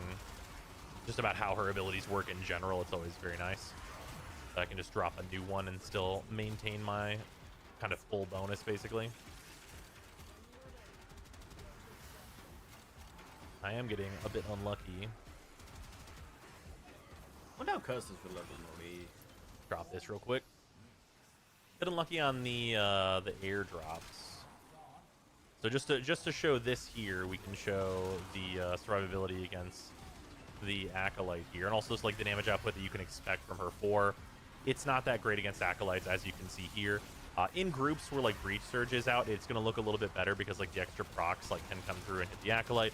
Of course, the Acolytes are vulnerable to being blinded, so they're usually not too much of a problem anyway, because her 3 will do that to them. And of course, the usual suspect can be problematic by turning your abilities off. Though it is worth noting, Violence actually can't turn your 1 off, but Nullification in general is not ideal. Yeah, because we don't have any channeled abilities or anything, you can actually just, like, send yourself to 0 energy, and that's just fine.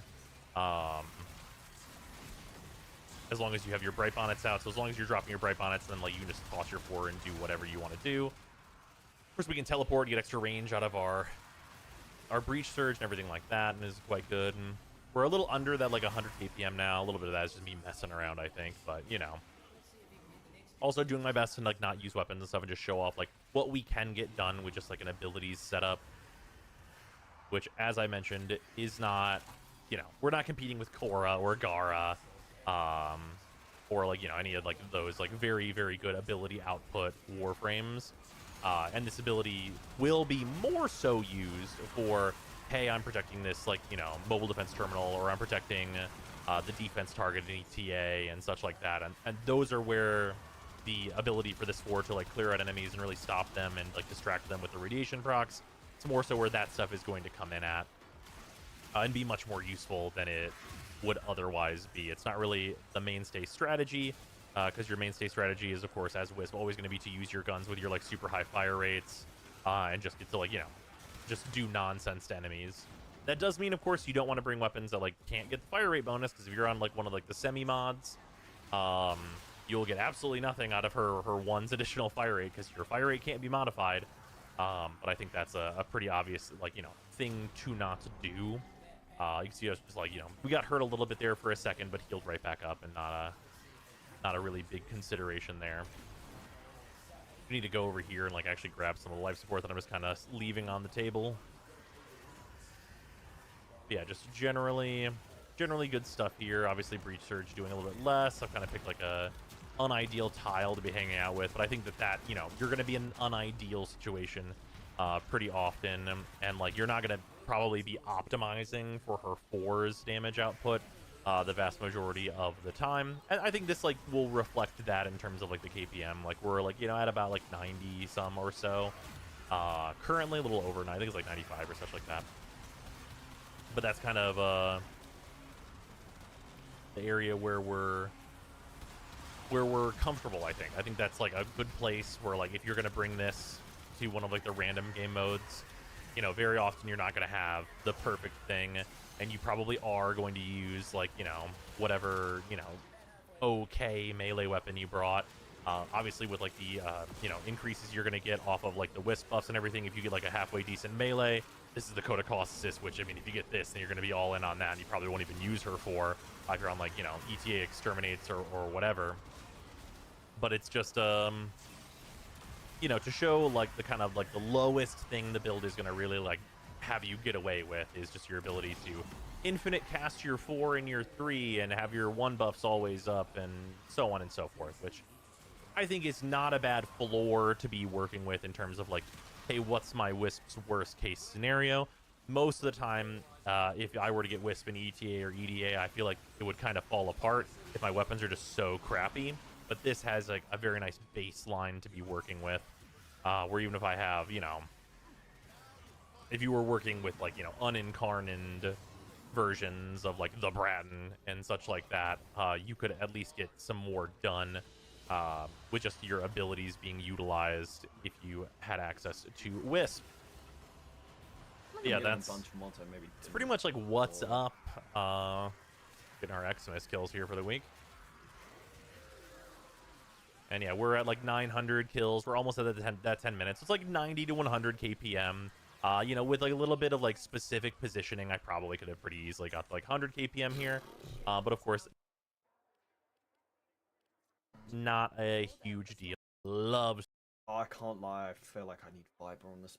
I do not know what the hell you ditch.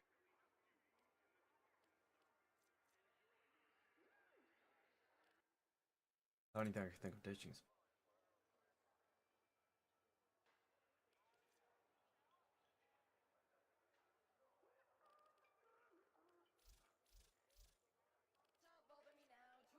I don't know, because it's like I mean, I guess the thing is you get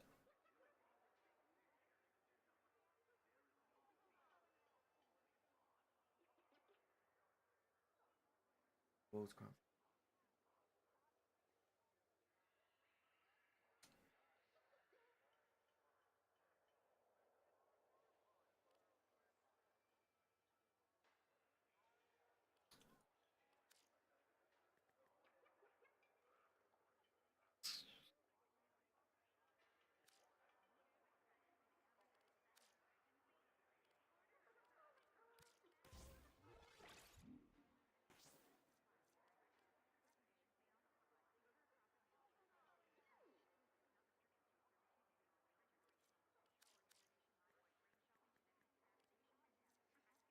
That goes from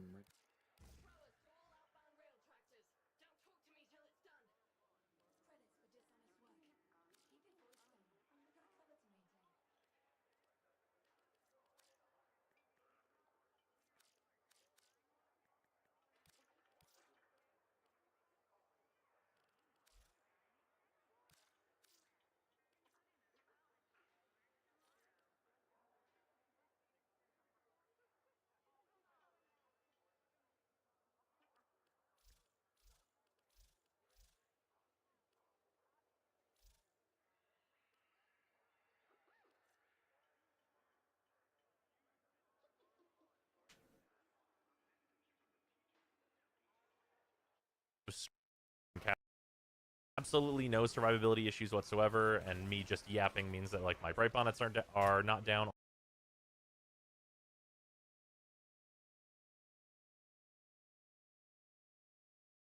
Allows you to either one-shot with insane damage over time through the electric procs, or by simply doing stupendous upfront damage from the amount of corrosive on your weapon, instead of precision intensified to get the most damage. 45% efficiency seems scary at first, but it's balanced out by Equilibrium, Arcane Universal Fallout, and Arcane Impetus.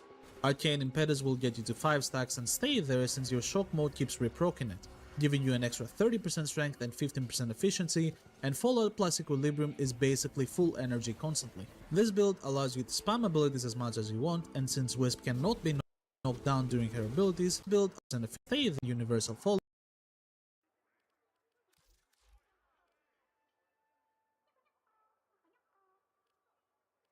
Get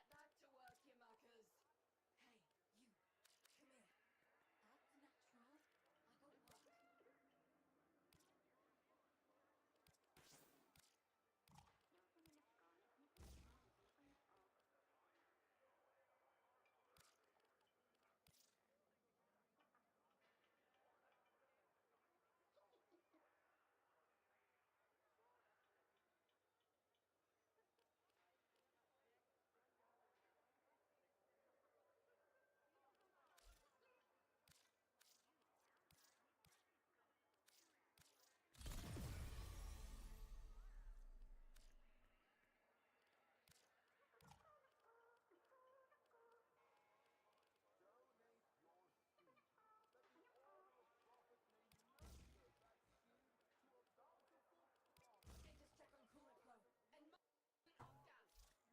Hey, you. Come here.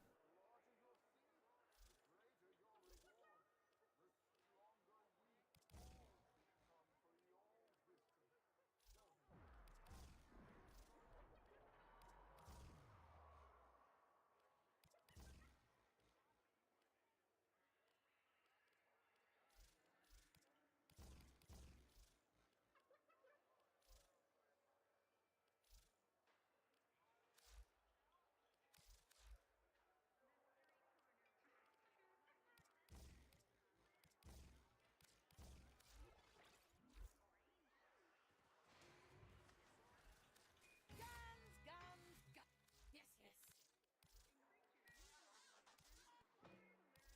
I got work. Hi, sure. I can leave. Just don't want to. Feel,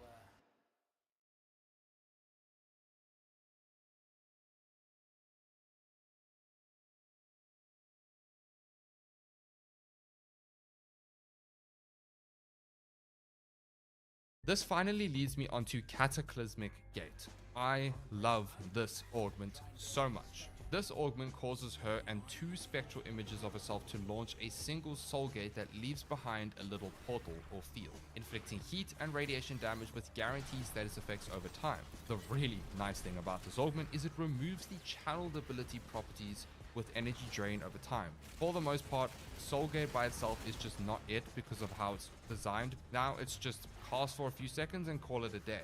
In fact, you can actually quick tap it and not have any casting animation for the most part if you have faster casting speed with Archon shards, allowing you to just quick spam 3 portals very quickly. You will send out 3 solar plasma beams for up to 1 second. It will then explode for 5,000 radial heat damage in a 10-meter radius. When you're done casting it, you will see this little cute spherical ball sun thingy at the end of your reticle, and this portal deals damage evenly split between impact, puncture, and slash damage in a 10-meter radius as well, while still doing heat and radiation status effects. You can have up to 3 portals up at one time. The sun portal synergizes with Reservoir. Vitality and Shock each grant 25% total damage to the sun portal damage. Unlike Soulgate, the ability itself without the augment, this 25% bonus from the 2 modes do not stack together like they should, so you only get 25% bonus damage, which is 100% a bug. The Sun Portal's damage over time is affected by things like Nourish and Arcane Arachne, which will boost the damage of these portals, but only while the buff is active. Once the buff goes away, it goes back to what the damage would be before that. but this only applies to the damage over time. That covers all of her abilities, which was a lot. But before we go on how to play her, could I ask that you smash that like button? It really helps me out. Thank you. How on earth do we play Wisp? There really is no one set way to play Wisp and Builder, which is a good thing in some cases, but a bad thing in others, because people will have many different opinions on how to play her and how to build her, and that's perfectly fine. Everyone's entitled to their own opinion. My advice, play around with her, figure out what you like about her, how you want to build her, and then just go with that. But if you would like somewhat of a general framework, this is what you need to know. Her modes are very, very important, more specifically the haste and vitality mode. These modes will benefit you and your team the most. The shock mode I find to be a very use case scenario kind of thing. You see, the problem with the shock mode is it will stun enemies, and that's not a problem generally, but for some missions or certain mission types like defense or alchemy and so on, it's not ideal because you want the enemies to come to you, and if you're constantly stunning them with your companions and everything like that, or your teammates, it's gonna slow the mission down. If you don't care about that, then that's fine. My personal opinion, use shock modes when you are solo, or use it in different missions that don't require enemies to come closer to you to finish the objective. Will-O-Wisp is a fantastic oh shit button, even though her passive grants invisibility when airborne. I think they go hand in hand here and should be used on the fly. Breach Surge is a fantastic way to nuke enemies, plus provide a somewhat reliable way to crowd control enemies, especially if you use the Breach Surge and Mode Teleport synergy to double the search radius. Remember, enemies that are affected by Breach Surge are blinded, and then they send out sparks every time damage is dealt to them. Always recast Breach Surge. That is like your full-on spam ability. When it comes to Soulgate, okay. I will be 100% honest, without the augment, I just don't like using this ability, and I think many people share that viewpoint as well. With the augment though, it is amazing.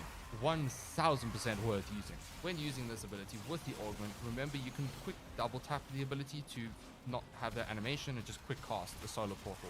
That's how to play Wisp in a nutshell. If you want to take it one step further, you can use motes as a means of teleporting, as well as Will-O-Wisp as a means of teleporting to maneuver around the map easier. If you're playing missions where you and your allies will be constantly moving to the same spot, like a certain door and so on, you can cast your motes in that position so your allies will just conveniently keep regaining the buffs without even having to think about it. Plus, you can use the fast Will-O-Wisp teleports to traverse to other places. As you play her, you will morph into a playstyle that you enjoy. She really can do it all. She could be a support, a nuke frame, a brilliant weapons platform, and a melee. It's just everything. Wisp does it all. There's a reason why everyone wants to play her, or does play her. Now, how do we build Wisp for Star Chart? It's easy.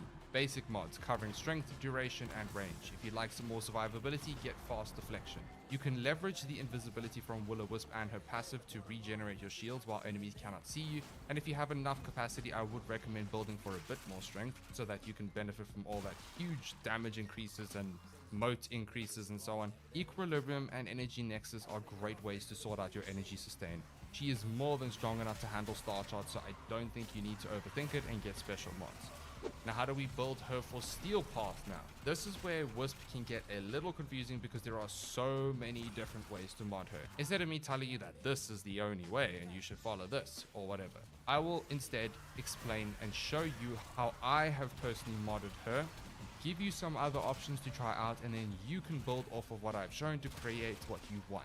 Defensive layers. When it comes to Wisp's defensive layers and keeping her alive, her vitality mode increases your maximum health by a flat amount affected by ability strength plus very high health regen per second. Then you have shock modes if you land up using them to stun enemies as you walk past them, Breach Surge which blinds your enemies, plus you have invisibility from your passive, and Will-O-Wisp. Yeah, Wisp already has quite a few defensive layers in helping her stay alive. For me personally, I recommend just slapping on adaptation for base Steel Path and calling it a day. Unless you're scaling to level cap, you might need some other things, but you could go adaptation and Aegis if you'd really like to. I just find that there's no need.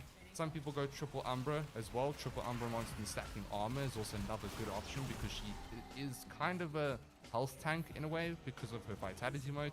Arcane Guardian and Arcane Reaper, you know, just adds to the health tanking. Health Conversion, which is an expensive mod, is another option. Any of these options will just see you through base steel path with ease. When you start to scale to level cap, you may need to change it up a bit. I personally have tried a fast deflection and adaptation combination, and it worked pretty well, to be honest. When you start to scale, if your shields break, you just cast Will-O-Wisp, and if that doesn't work, you just stay airborne to proc your passive, and then you just wait for your shields to regen quickly and so on if you need that. All in all, you can choose what you like, whether it's health tanking, shield gating, you name it. Find what works for you depending on what content you're doing. Let's talk about the build. For a no helmet steel pass setup, this is how I have opted to build her. This is a very flexible setup with Wisp, going high strength because it's very beneficial for that, for her kit. Some people opt for super high strength and going all in on it, and low efficiency and low range. For me personally, I just like a somewhat balanced setup. I don't know, doesn't really matter. The more strength means more health, more speed, more damage multiplier from Breach Surge. Plus, if you're using the Cataclysmic Gate augment, which I use for this build, it increases the damage even more. I do not have flow on my build because I use 2 blue shards to replace energy. If you do not want to do that, then you can drop a mod of your choice. When it comes to the arcanes, it really is flexible. I opt for Augmented and Crepuscular. Crepuscular will work when you use your passive or Will-O-Wisp because you get invisibility. So make sure to cast your motes when Crepuscular is active so that they can benefit from that extra 30% ability strength. Same thing with Breach Surge. Be sure to change out your arcanes though and do something else if you'd like for your specific setup. For example, you can use Cataclysmic Gate and use Arcane Hotshot with a no helmet setup. Or you can use Arcane Arachne for boosting the Solar Portal's damage with the Augment. There are so many options to play around. When it comes to aura slots, I personally recommend Growing Power to gain that extra 25% ability strength. You can use others too. For the Exilis, not everyone has Prime Show footage, so you can go for Fused Reservoir instead. That is of course if you are planning on using your shock modes. To wrap up a no helmet setup, it is very flexible, but if I could suggest one thing, it's going for decent amount of strength. You don't need to go negative efficiency too, I did, but if you feel like you're struggling for energy sustain, then you can change it out. Another thing with Wisp is using the Grimoire as a utility option to further increase your strength, duration, or efficiency for all builds that I show in this video. Very handy, cannot recommend enough. Archon Shards. I went for 2 casting speed, 1 strength shard, and 2 blue for max energy. This is purely down to personal preference and how you build it. Helmet setups. For the helmet setups, I do have 5 for you today, but I can't stress this enough. Wisp is definitely not limited to these. There are so many more options with Wisp, like Nourish, Pillage Wisp, Zarta's Wisp, Eclipse Wisp, Empower Wisp, which is great for super high strength for certain team synergies. I encourage you to try out any helmet setup that you'd like, but I just wanted to show these.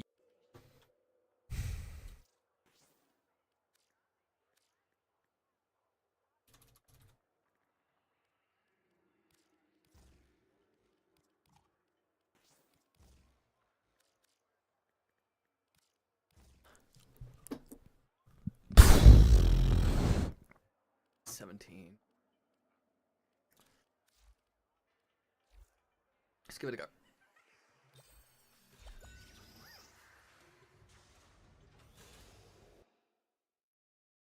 For today's video: Raw, gun buffing, or caster Wisp. Starting off with a raw build, for Wisp, it fits perfectly. Subsume Bright Bonnet on your 4th ability, build for more strength so you can scale Bright Bonnet strength bonus, and you also get a bunch of energy sustain. Build Augmented, Growing Power, Crepuscular to snapshot Bright Bonnet, throw Bright Bonnet down with all of the bonuses to gain even more strength, recast your motes so that they benefit from all the increased strength, and if you'd like to fully maximize Bright Bonnet, you can use the Arbusep with a Gravimag on it to further invigorate the Bright Bonnet, which allows you to double the strength bonus. This means you get 200% ability strength at max, which is very, very high, to say the least. This is a wonderful team setup. Tharos Lethality, one of my favorite gun buffing builds. Here we subsume Tharos Strike on our 2nd ability, use the Tharos Lethality augment to get increased critical damage, and use Cataclysmic Gate to proc heat more reliably and corrosive. Honestly, this setup is absolutely overkill, but it is super fun, and you use Arcane Hotshot with it to get red crits or orange crits with your weapons. Really is worth it and fun to play. Okay, final thoughts on Wisp. Wisp is and always will be a fantastic Warframe. She is incredibly strong, and she also has some builds that can be very fun. This is coming from someone that's never really enjoyed her kit and it's never clicked. I just yeah, I think Cataclysmic Gate just saved Wisp for me personally. It's actually the first time I've used it since it came out because I didn't bother with her for the longest time. And I'm glad I did revisit her because while I still find her kit kind of boring, I think she's in a bit much better place at the moment. She has many crowd control layers. She has so many use cases for your team. Very versatile, offering tons of different build options, and I've only shown a couple here in this video, but this video has gone on for long enough, so let's cut it here. Thank you so much for watching. I hope you enjoyed the video, and as always, a massive thank you to our channel members. Thank you for your support. It really means a lot. I will see you all in the next video.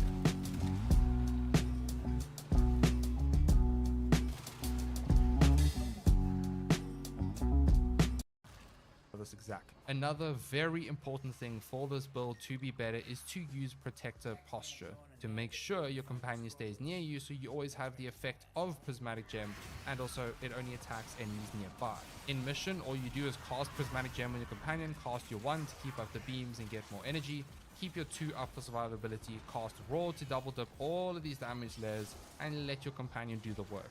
Or you could help it by using your weapons too. Let's talk about the pros. You nuke everything in an instant.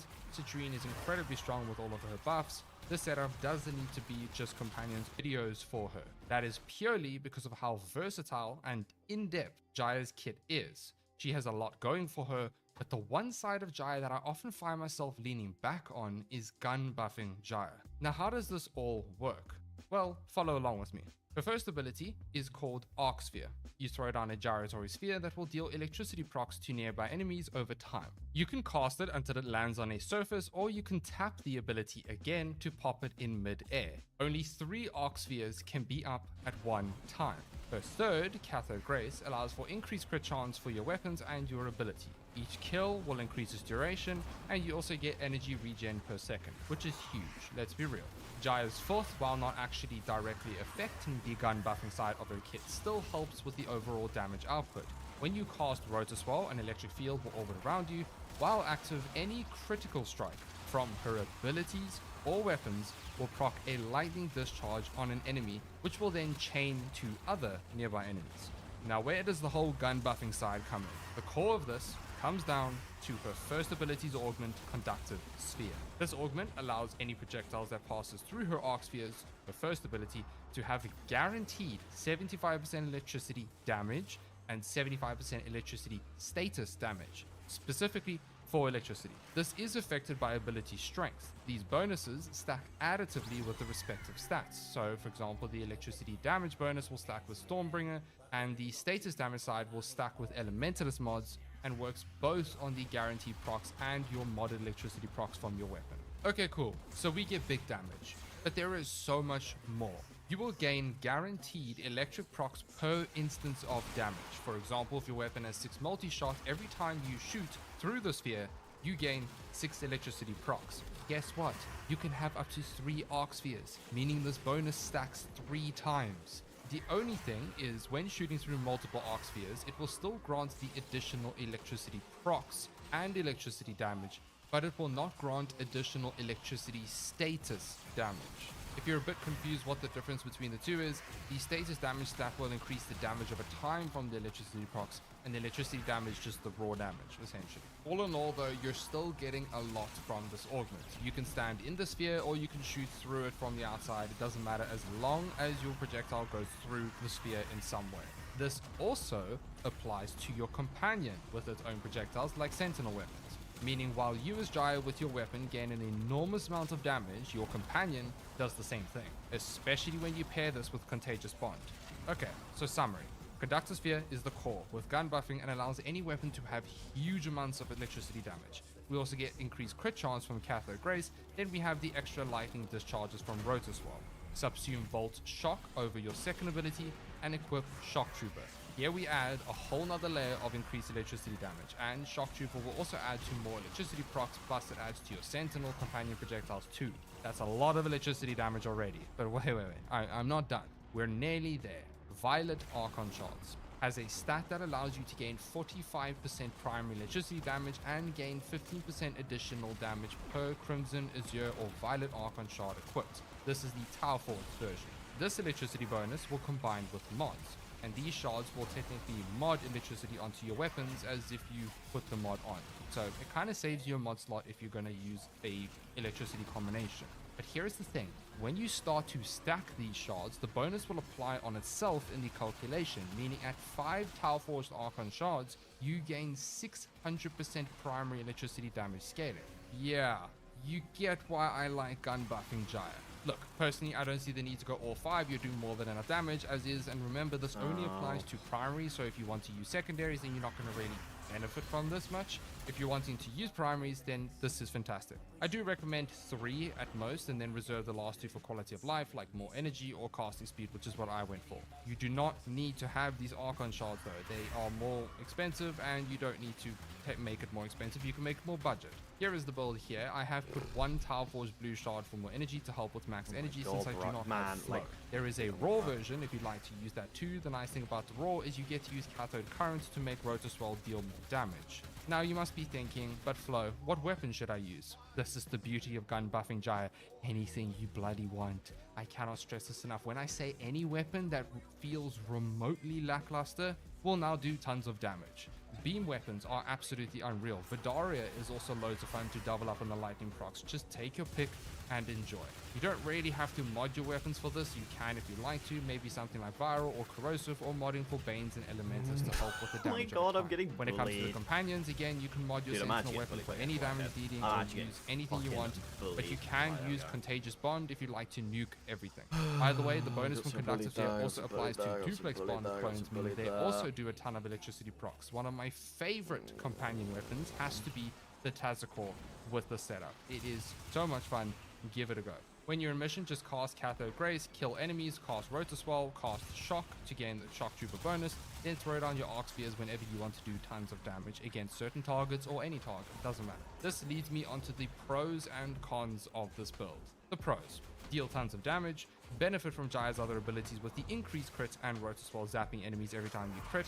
Any weapon is super strong with this setup. Can also be a companion nuker build. The cons: can be expensive with the Tau Forged Violet Shards if you opt for that route. It can also be squishy as Jaya's main defense is electricity. If you feel like you are dying, you can use the Raptor Dark Dagger, which is a fantastic way to keep Jaya alive. But this build does inherit the whole kill them before they see you type of thing. The biggest downside of this setup is having to constantly rely and recast your Arc Spheres if you're playing a mission that requires you to move around a lot.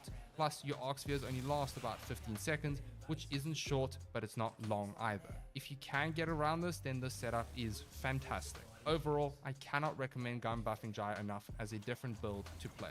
Next one on the agenda is Smite Dante.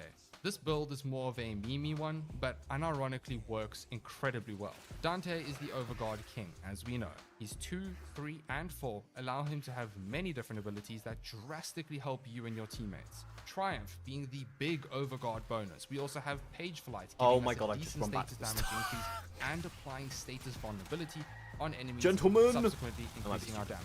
Word Warden is just there, trying its best. I'm kidding, it's actually pretty good if you build it the right way. Tragedy is ready to nuke enemies with a quick cast from 2 Dark Verses, but you know what's better than having a ton of Overguard for you and your allies? Making sure not an enemy in your sight has Overguard too, and that is where Smite Dante comes in. As we know, Oberon got reworked recently. His Smite was reworked and it's a lot better now. Send down a deadly force that will deal 50% of the target's health, stripping all the defenses including Overguard. Nearby enemies will take up to 20. This finally leads me onto No. Like thinking about I'm not really too which way to build. Okay. I can't lie. Strength mod that we have on the build.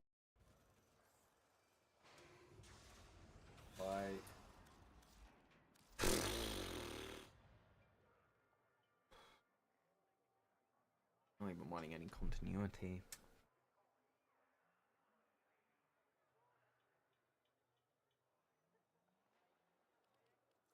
I don't know.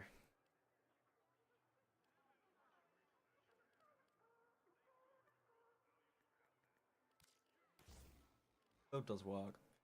Your build works that way. Part of me just wants actually to fix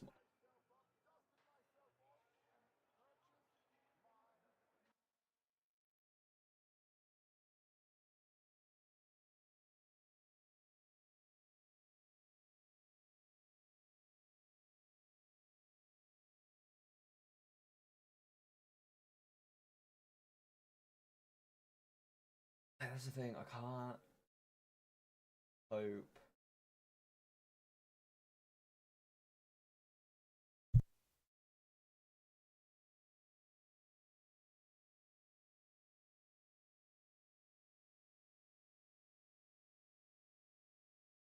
Hello guys. I only have nothing but the grimoire in my hand. So, I'm gonna show you a full clip, or now should I say literally guide on your weapons.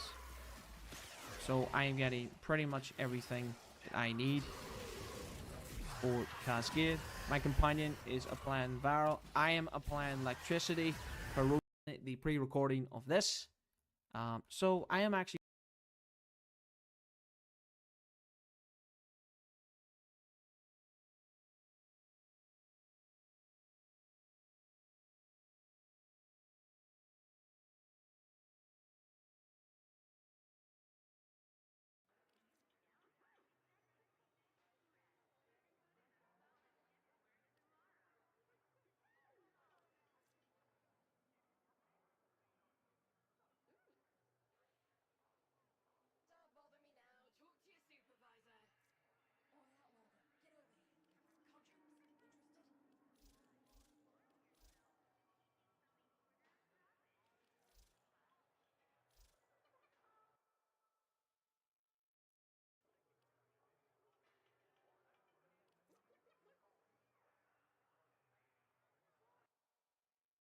Arcane Universal Fallout, and Arcane Impetus.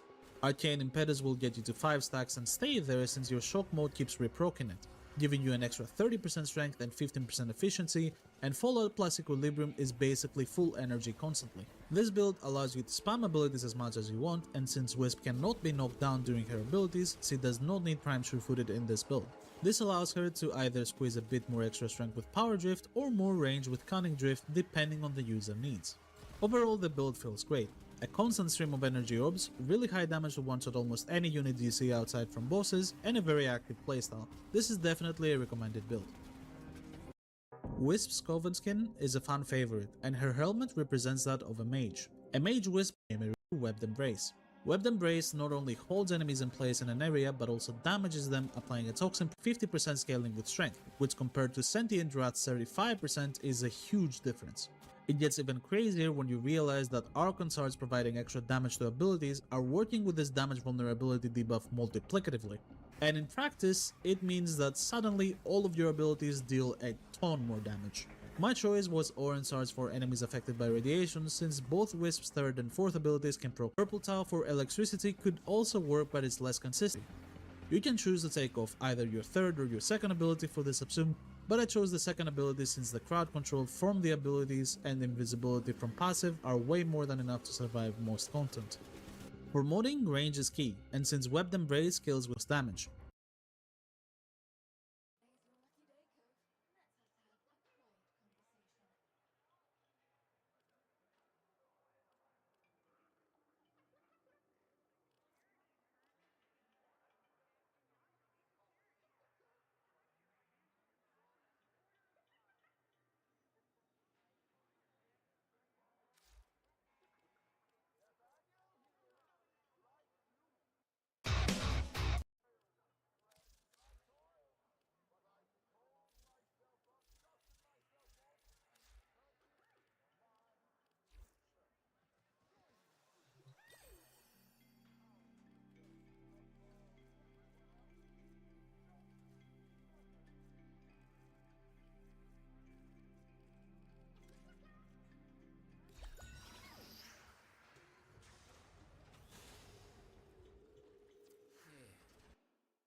So first, adjusted Jade's glory effects to be better with the reduced visual effects setting, making it so it's not as blinding. Now, another thing about this that has not been fixed this update is that Jade and Hildren cannot damage Arctic Exodus bubbles. So that they fixed the VFX thing, but there's still gameplay issues with Jade and Hildren, unfortunately. That has not been fixed.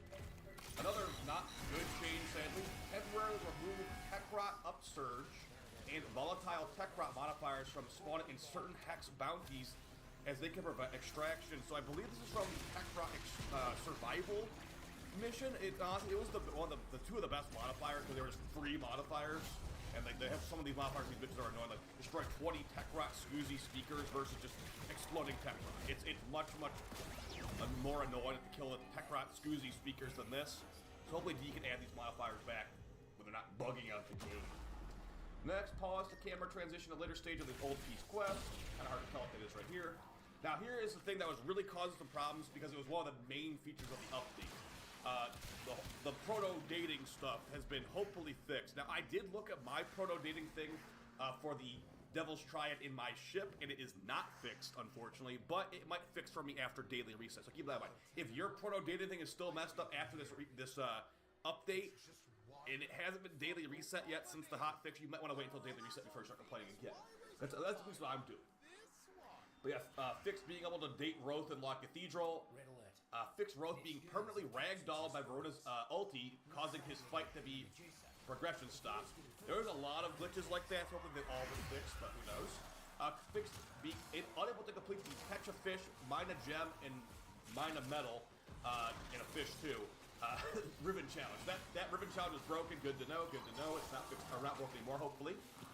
Tentative fix for continued Netracell spawning issues that would cause the frequently swapping the operator in Warframe. Now, I have not seen anything on here about the ETA loot. Okay, guys. So all the glitched out ETA loot for the last month, honestly. Hopefully, you guys are putting in your support tickets like DE told us to, because it does not seem like there is any fix on here. That being said, I have not had I have not had glitched out ETA loot for multiple weeks, but I've had people in my stream telling me they're still going to get glitched out loot as of a couple days ago. So hopefully that's been fixed. I don't see it in the patch notes, unfortunately. Moving on, fix Railjack crew, on-call crew, specters, and rescue targets being stuck in a floating Superman pose, basically. Okay. Now, I don't know if they fixed, I haven't read ahead yet. I don't know if they fixed it where you can't even use on-call on console right now, but I hope they did, because that's honestly unplayable for console players, and I feel bad that they left it that state. Next, fixed Marie swapping from closed anathemia if players ran out of conversations at this rank. Basically, anathemia is like they're mad at you, and that's what happened with Proto-Uriel. My drifter was, air quotes, trying to date Proto-Uriel, but things just weren't going properly. Uriel's mad, I don't even know what button I pushed. I was hoping they were going to fix that with this update, and it's still, again, I have to wait until daily reset to see if it actually fixed. So I didn't even click anything to make Proto-Uriel mad. Super basic stuff. Okay, they made it easier to get chemistry for Proto-Wisp because I guess it was too hard for some people. Fixed using a Tauron strike during Titania's ulti, causing the Razor Wings to break. Where are the changes to making the ultis charge faster? Or the orbs to actually spawn when you're the host of a mission? I do a Void Cascade, a 2-hour mission. I get one ulti the whole mission. That does not feel appropriate. Fixed the Amanata to having its passive. Okay, so whatever about that. So moving on to fixes. Fix getting stuck in Marie's, Infernium, and Ascendia if you spoke to her as a squad went to the next Infernium. Okay, not important. And one of these was actually kind of important. Let's see, what is it? Oh yeah, so fix various edge cases related to the Devil's Triad conversations. Lots of things about, conversations being glitched out. I would say you might need another hot fix or two on this stuff because I'm not entirely convinced this proto-dating stuff is going to be glitch free after this, unfortunately. Fixed being uncrossed, not being able to use Helm's Invigorations properly. Fixed being able to break into Lock Cathedral as the drifter, or as the operator. Fixed a floating turn the parry rebellion. Well, this stuff's not super important, but here's the things that are more important as well. Their known issues list, guys, they are taking things off their known issues list that were on the known issues list before without them getting fixed. For example, one of these was Void Cascade Perma-Red Exilizer. If you do Void Cascade Fish, you know what I'm talking about. You know, in Void Cascade on the Exilizer becomes red forever. That was on their known issues list pre the old piece, and they've removed it from the known issues on the old piece. So, is the version of Void Cascade the air quotes fixed version of Void Cascade because it's still perma-red, so I guess they might not be able to fix that one. Either way, guys, this is going to be your first hot fix of the year. Definitely some smaller things, like fix being able to date all the Devil's Triad at the same time. That's kind of funny, but you're not allowed to do that. You know, fix the Descendia blessing descriptions being green and they're not supposed to be green. Super, super minute things like that. So I think we need an actual, like, hot fix too. They fix a lot of things that are not contained in here. Now, now that we've covered the hot fix, let's go over the last week of the Vanguard relics. Now, I'll put a reminder on this on Sunday night, just to have as many reminders as possible. But if you guys have not been paying attention, there are these new special relics. They are time limited and also quantity limited too for Aya. So you can farm Aya from bounty missions, you can farm Aya from void missions, you can farm it from relic packs technically. But yes, these Vanguard relics right here, these 4 have 6 days remaining. They go away on like next Thursday, 6 days, 22 hours. And unlike this other stuff, there will not be a last chance rotation for the Aya. Once the 6 days are up on these Aya, or sorry, these relics, they are gone for who knows how long. He has specified to us they will not be returning in the last chance rotation, unlike, you know, Ember and Frost and Bolt and all that. So, yeah, guys, if you have the Aya to drop, it's 400 Aya total, 100 Aya per. And the reason these relics are good is you look at the type of loot in here. Let's take a look at this Ember one, the Vanguard E1. This is a stacked relic. So if you don't have these, and also if you're selling for platinum, you might want to value them a little bit higher. Ember 100 ducat part, Caliban 100 ducat part, Ash 45, Protea 45, Bolt 45. Only not good part in here is like the Mesa 15 ducat part. It's not like Mesa's not good either. So yeah, if you guys don't have these yet, you might want to try using Aya to grab them. Again, if you are selling them for platinum other players, I would say value them pretty high because there's limited quantities and these might not ever come back. So, hey guys, there's your hot fix for 2026. Let's hope we get more in the future. And yeah, let's hope we got a good dev coming up for the next couple of weeks as well. See you guys next one. Take it easy. Peace.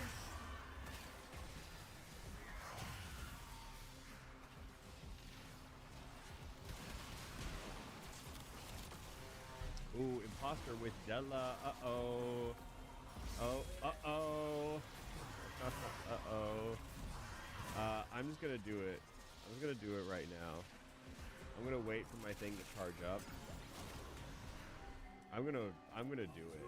Oh, I've been medic, by the way. Let's see if this protects me from veteran. Oh my god, Fairy is so fat. We didn't even tell Fairy we're playing Silly Among Us, by the way. I just realized.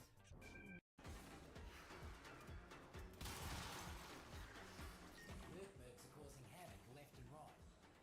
Would you kindly weed out some of them muckers?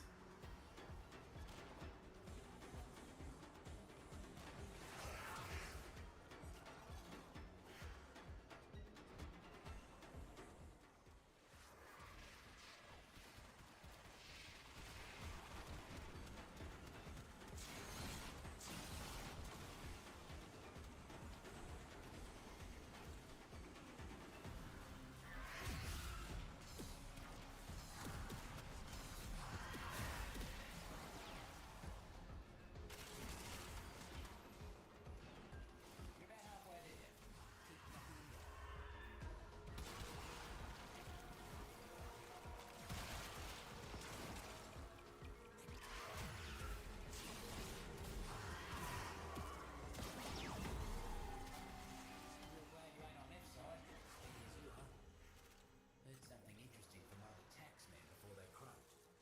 Time to move. It's almost peaceful down here. No rest too easy, though. Always got more work for you. Tenno, you used to protect the Oracle 7. Now you fight his pesterings. Come? How far you've fallen.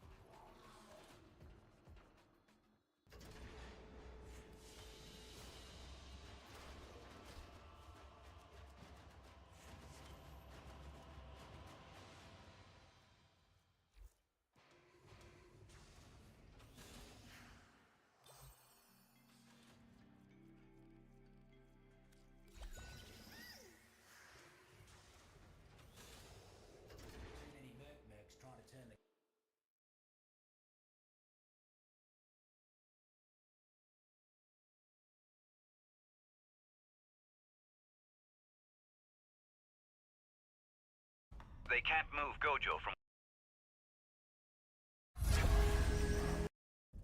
We'll have to search for its weak point and put a hole in. Man, they're complete.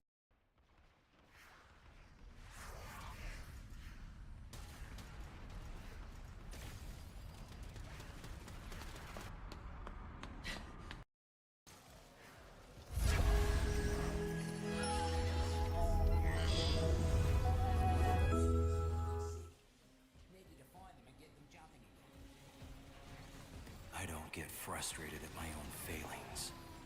That kind of thing never has been and never will be part of my life.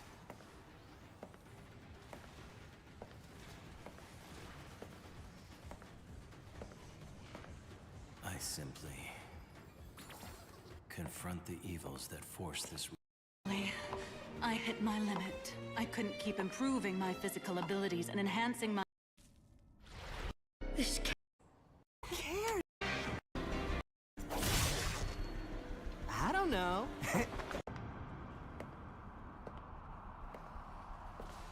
Come on now, man. Just look around you. You really sure you want to approach me? I mean, can't you see I'm holding a woman hostage here? Huh? She ran away. How many are there? Allies and their locations. I don't know. Huh? A wall? I didn't cut him? Not a scratch. Number and locations of your allies. Now! Did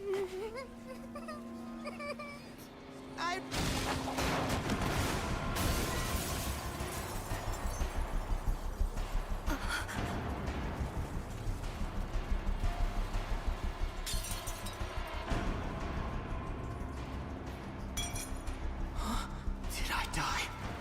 No, but I would have died without my technique. I have to run.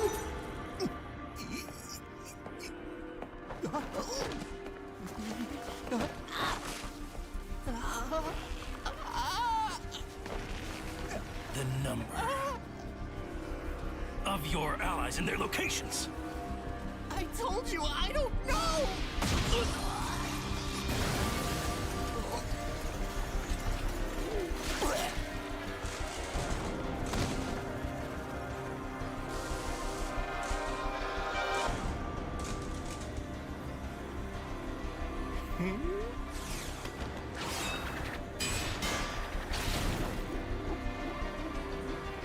Nope, not this time.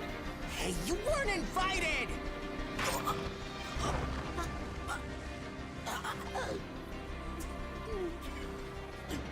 On my way here, I found several of our assistant supervisors dead. That was you, right?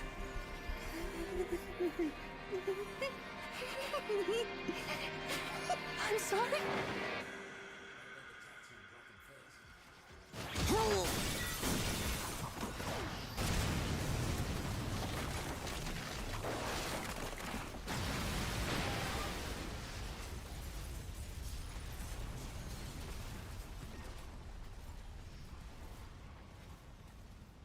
He's on another level. This is what it means to be a grade 1 sorcerer. Come on, let's make our way to Nita. Well, well, well. It's you. May, it's been too long. Quite the thing to say after sending an assassin after me, Gato. How is he alive? Did Gojo screw up last year? Unless Gojo and Gato were in on this whole commotion together. No, definitely not. Gojo could kill every person in this country all on his own if he wanted to. There'd be no need or point in setting up these tricks or getting anyone else involved. I actually held you in higher regard than Gojo, you know. That nihilistic smile of yours was always quite charming. It's a shame that I'll have to kill you now. And squash such potential. It's quite a shame. Genuinely. This Gato has got to be a fake. May, I think it's a shame too. To think I'd have to go after my former upperclassmen. Curse manipulation. Did I read this wrong? This is a special grade disease curse. Smallpox deity. I used up my stock of cursed spirits by the end of last year. But this is of good quality. Just to be safe, I want to keep the humans on the B5 level. I'll wait down this line. If you succeed here, I'll take you on next.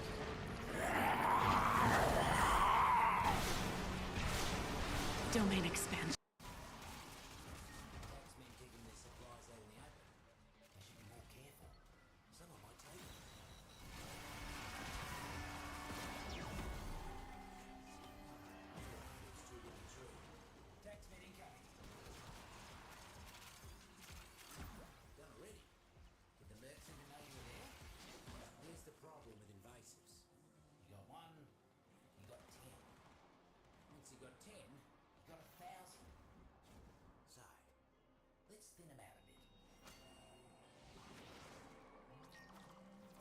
We've got a fresh batch of invasives moving in. Let's mulch them.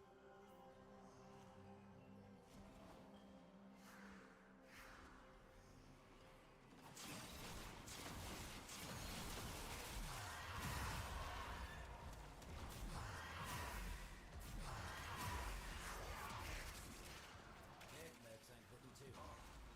Double up your body count.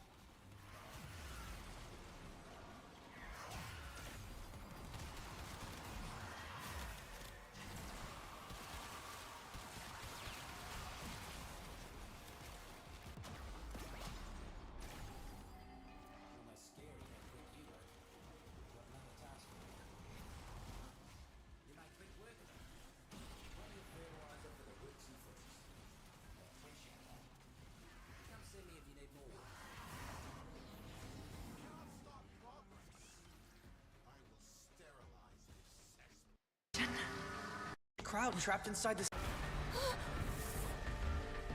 3, 2.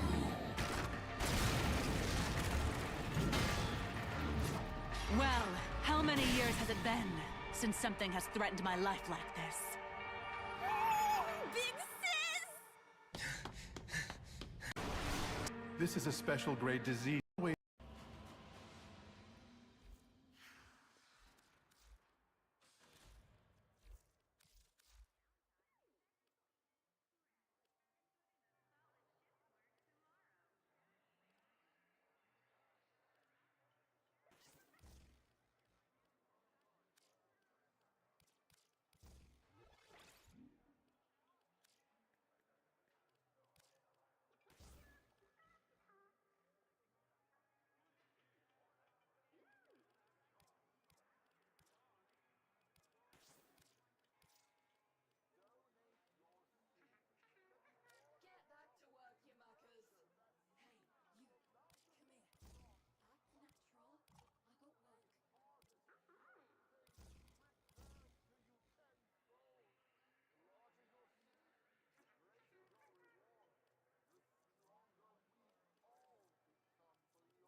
Down this line.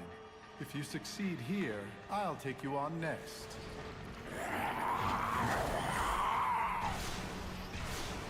Domain expansion. This is going to be a little troublesome.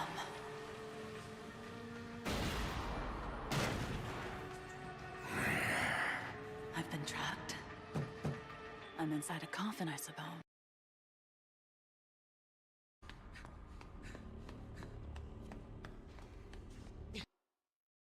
Bro, I'm still streaming. Yeah, here I am, catching on stream, just watching Jujutsu Kaisen. Jeez, man, right? I need to. It's for it. Chat.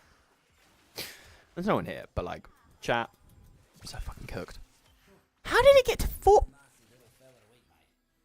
He's not looking good, bruv. He's not looking good.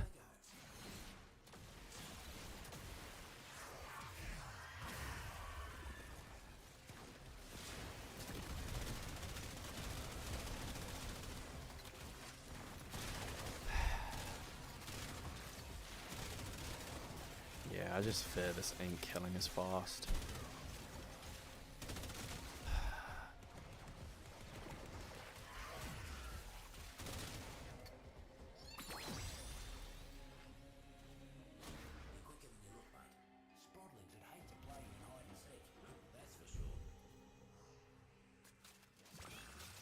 Streaking puffball will make you smell worse than a whore-ass stomach.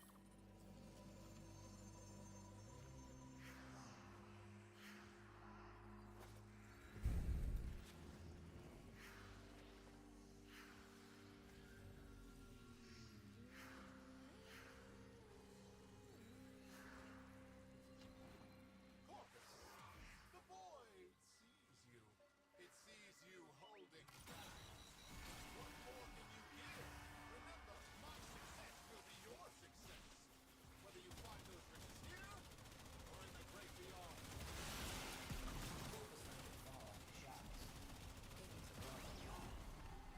Teach him to take better care of their things.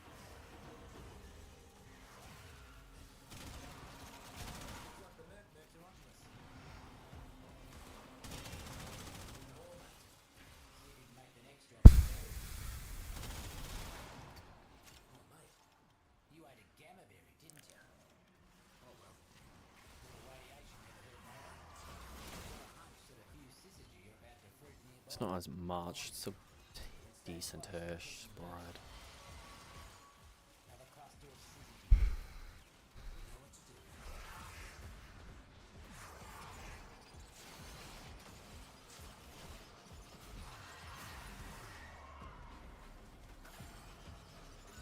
Less bloom for them.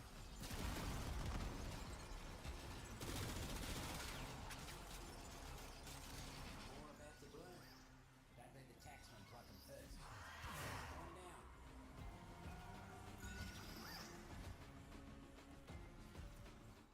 Another cluster of syzygy blooming.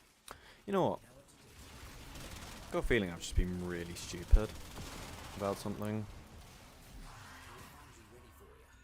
Get that energy before the mercs get you. Forage, safe and sound. Fungi ready for you. Get that energy before the mercs get you. Forage, safe and sound.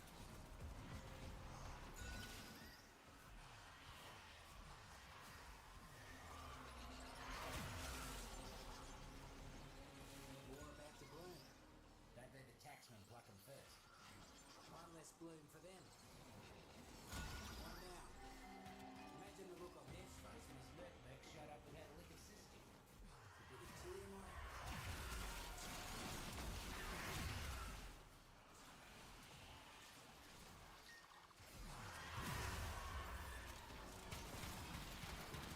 Corporate seems to have left a buzzer draining all life runs.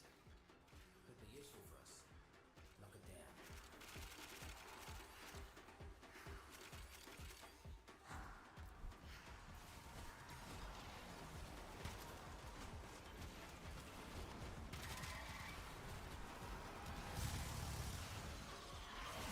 Now that the buzzer's down, those shrooms will get to work tinkering with its ticker.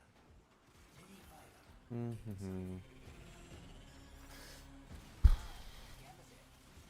Mutations should be temporary. At least I think. Should have known those muckers wouldn't let us go without a fight. Keep them off the drone.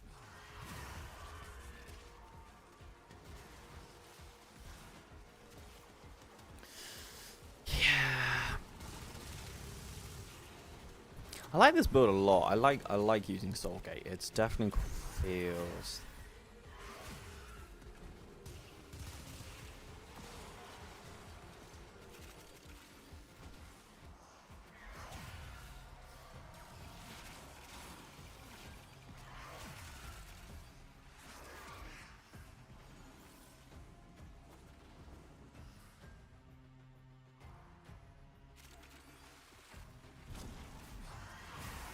Impressed, mate. Drone barely has a scratch on it. This is going to be mighty useful. Like I always say, the deep mines is a gun. Like any gun, you've got to pull the weeds. By weeds, I mean corpses. So I got the Sporelex to max. Yup. So that's at max now. Honestly, it might actually be one of my favorite primaries.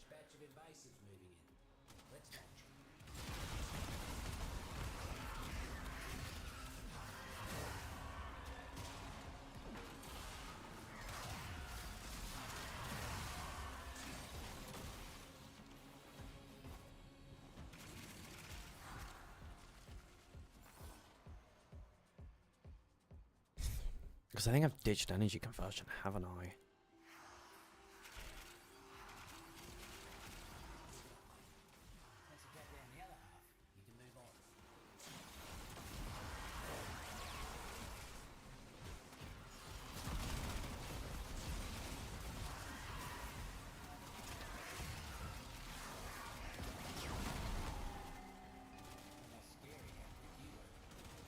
Quite faster on these missions, I do find.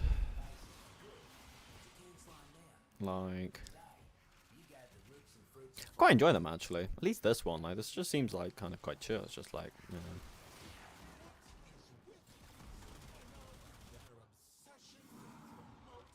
It's a bit annoying the throwback on your fourth, but.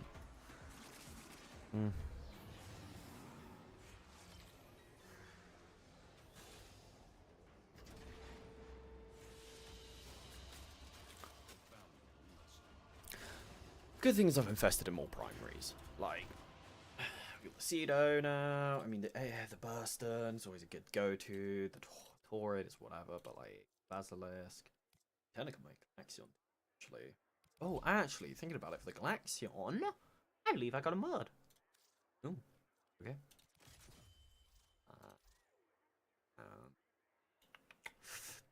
I believe I got a mod for the Tenno Galaxion. That's right. Critical damage.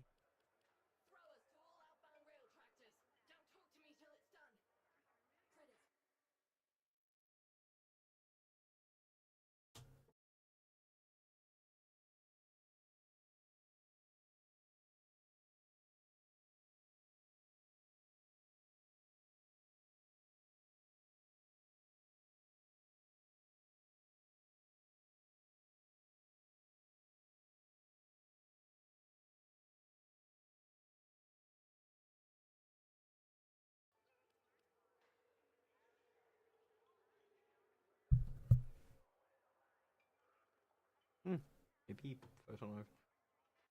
Isn't.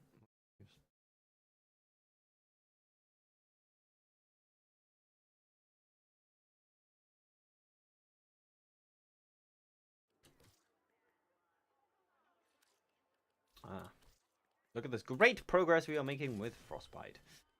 30 out of remake, I guess. You know, I don't know what fucking build I could make that could like be fun. I like them for. I don't know.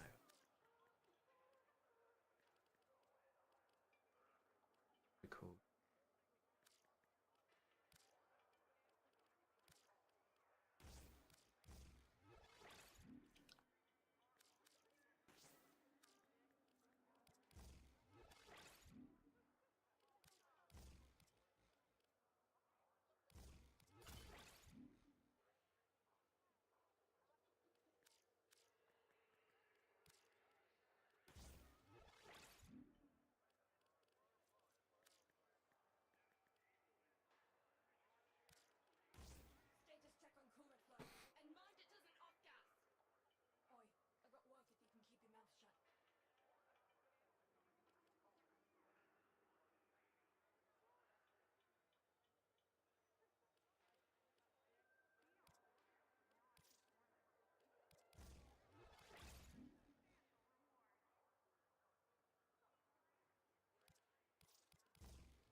Yeah, the Ignis Wrath.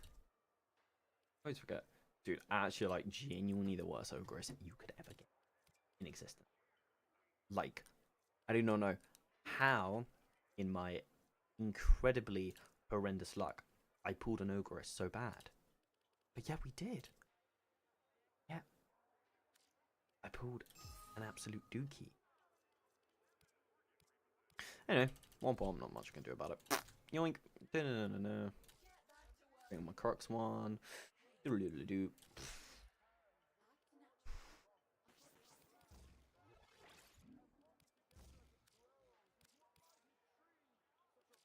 I genuinely think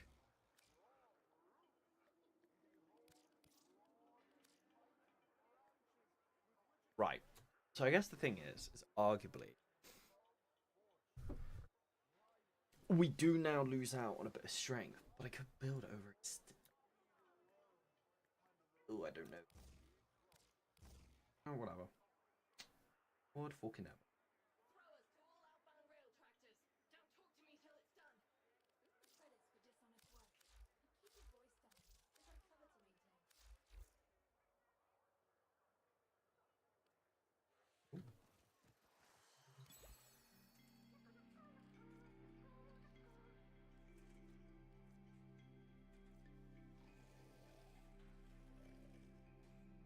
Dude, you need like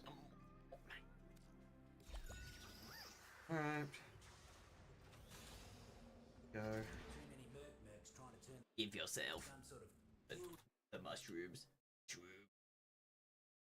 Shrooms.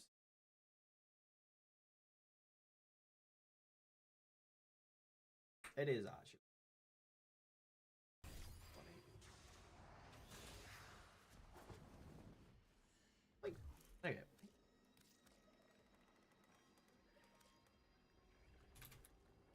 What's it like to play with?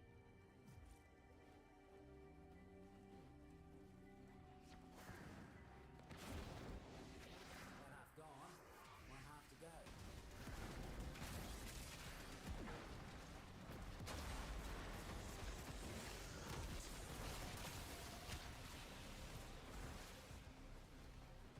Wow.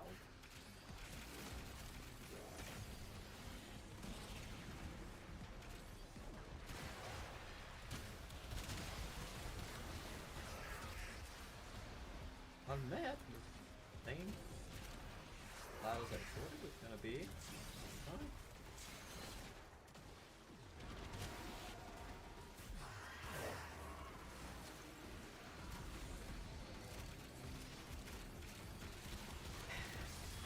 I think I just need to go play like solo, don't I? I just, you know, it's alright. I don't need to be the one doing all the killing. Yeah. I already have a solo gossip. What do you open me? I'm more and more intrigued about. Like.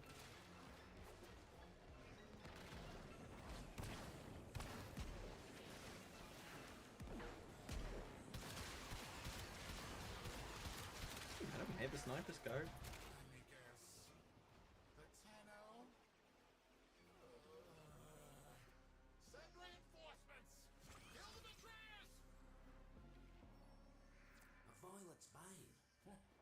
That's enough to make someone sick. Word in the garden is that a few of Noko's floodlings got into Neff's fungicide. Need you to find him and give him the jolt of life. Happy? Now get back to garden.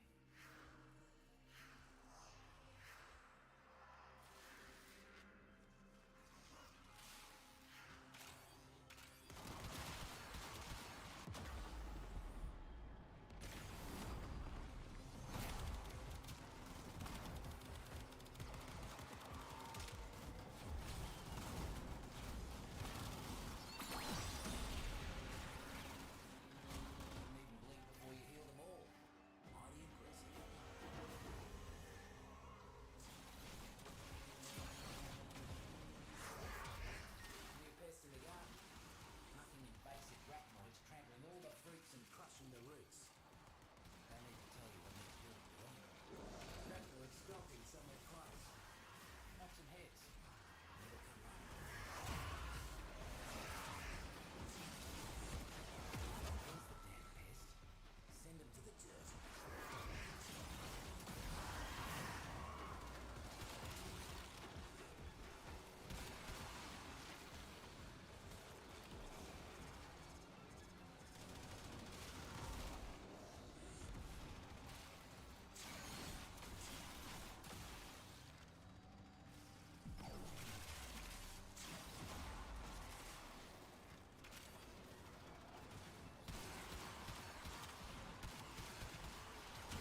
afflictions should be temporary. At least I think.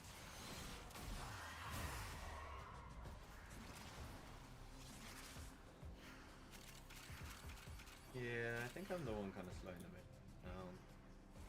Do you know your whip embrace does that?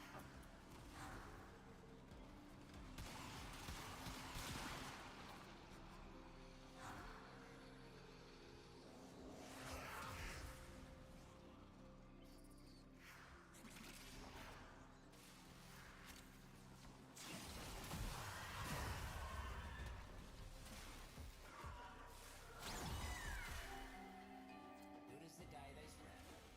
The damage is... No, it's kind of whatever. Like a kill. Once you got 10, you got 1,000. Let's thin them out a bit.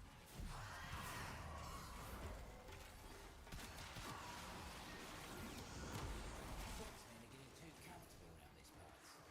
Go thin them out.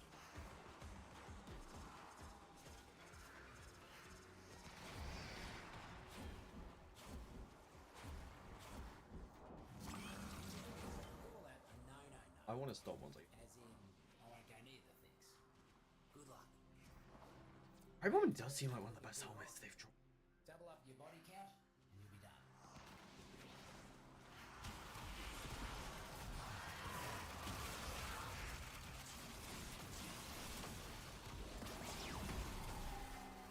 You cleared it out right quick.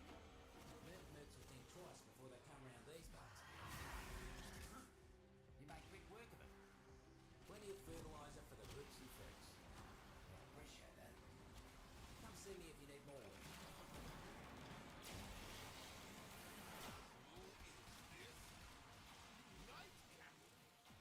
He's not on any blood tests or death ledger.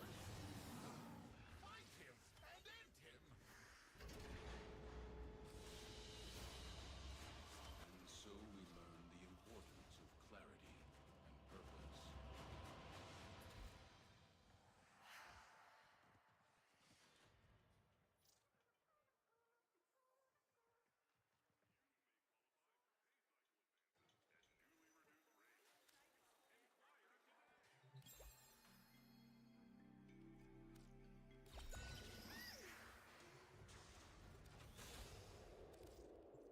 Yeah, roots and fruits miss Noko. You see, it's hard to live and grow when you've got an army of mercs trampling all over you. Need you to fight for them, like Noko used to.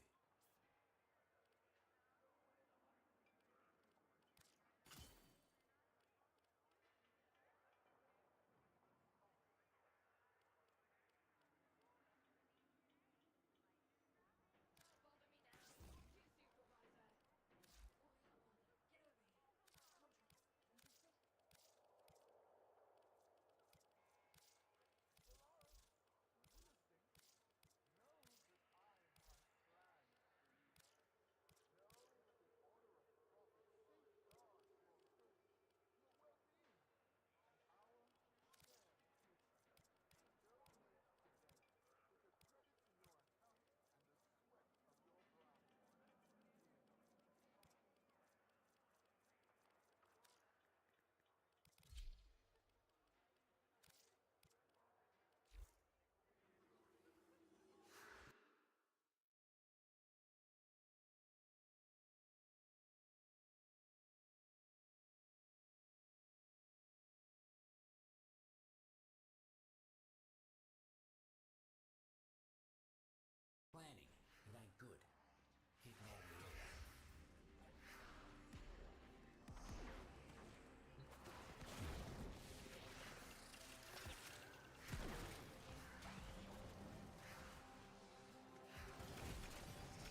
back to help. Think that one liked ya.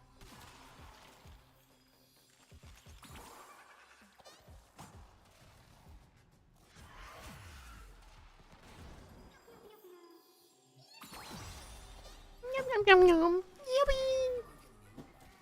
Probably could hate to play in PC, that's for sure.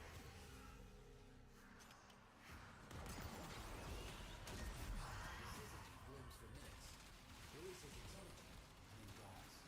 Get close to it. Yum yum yum yum. Capture their energy before the taxmen get anywhere near. Wah wah wah. Another cluster of syzygy building. You know what to do.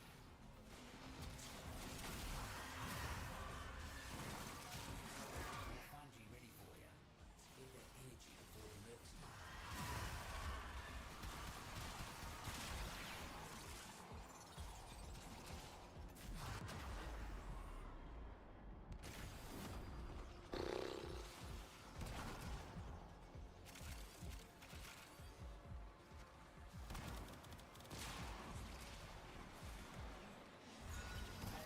Safe and secure. Another cluster of Really? syzygy blooming. You know what to do. Thanks, game.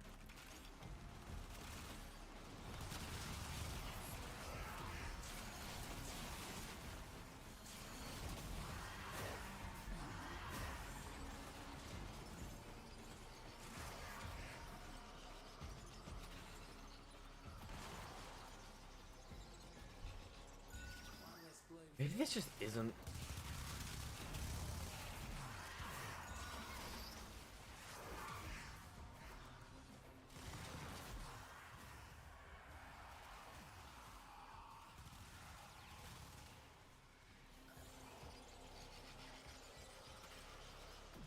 More about to bloom.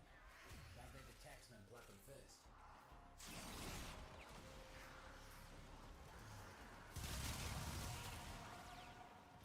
One down.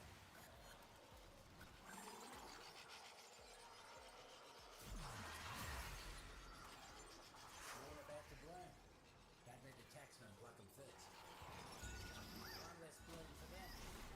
Mercs are built for hunting. But you? You're a forager through and through. They never stood a chance. To be fair, maybe more of like a gun like the sniper just doesn't complement this build that well. I don't know. Noko used to do and send them a message. Take out as many invasive corpus as you can.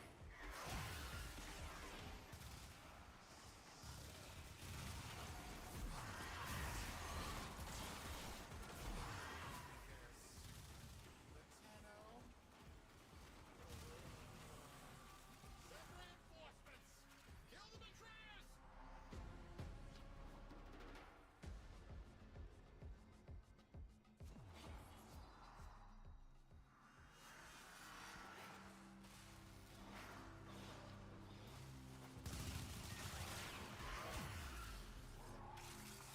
Mercs are causing havoc left and right.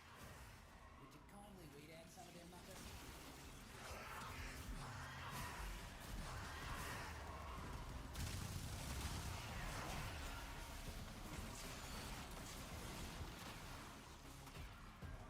We're about halfway there. Keep knocking it down.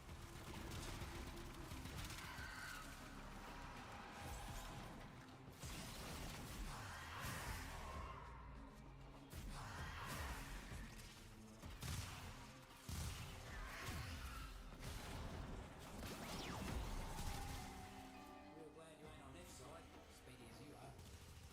Heard something interesting from one of the taxmen before that crash. Time to move. Hear that? It's almost peaceful down here. Don't rest too easy, though. Always got more work for you. Oh, it means we can now finish maxing out one Archman gun, which is kind of ridiculous.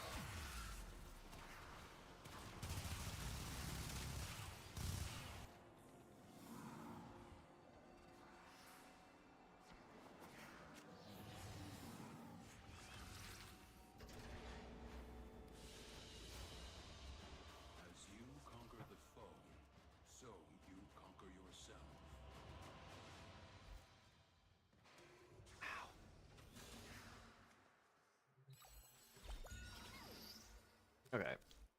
This is one version of the build. The other version is But in my estimation, Vitality they've comes got it coming. back in. Screechers, on the other hand, they don't deserve his ire. We're gonna cut him a break. Reach comes in for the rain.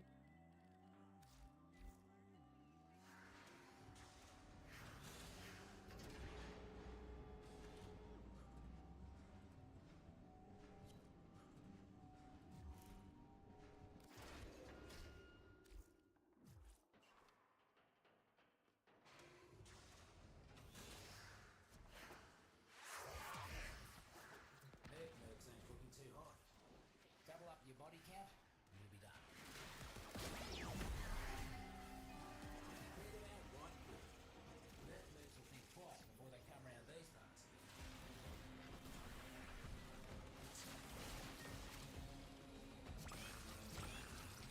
Violet's Bane. Must not like these muckers.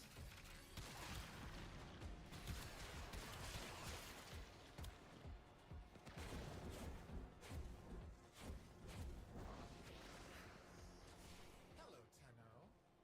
I know you can hear me. It's just one fungal colony. There are others on Venus. Why waste your time on this one? Because fuck you. Mal. Neff's got a new boss man working down here. Handpicked to wipe out the roots and fruits. And they will. Unless you get to him first. Boss man's hiding in his office. Take out some mercs. Make him pop out to see why they're not making quota. Bigwig finally decided to show their face. Take him out. Lightning quick you are. Mighty impressive. Ah, perfect. Reeking puffball will make you smell worse than a whore-ass stung. You know what, I will admit, I do kind of like how this is a bit different. Like, you know, with the fat, you know, with kind of like a landing fender, instead of it just being like, oh hey, get like a lot of XP, you know, tied to this specific fender stuff. It's kind of like, I feel like it definitely is taking longer. I mean, I guess it makes sense because you're not having it as fix. But it's kind of that thing of like,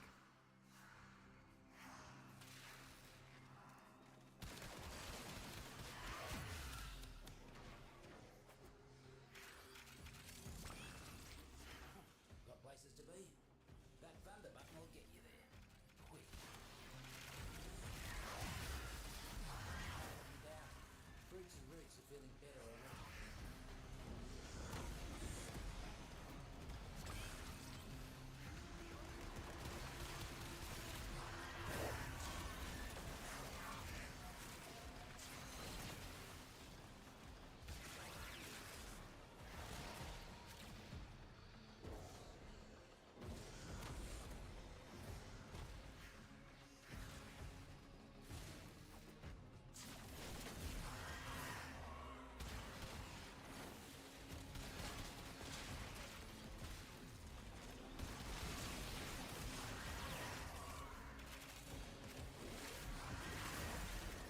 Almost there. Finish him off. That's the last of the movements. Poor muckers didn't stand a chance against you. Fungus. Get ready to attract a lot of new freaks.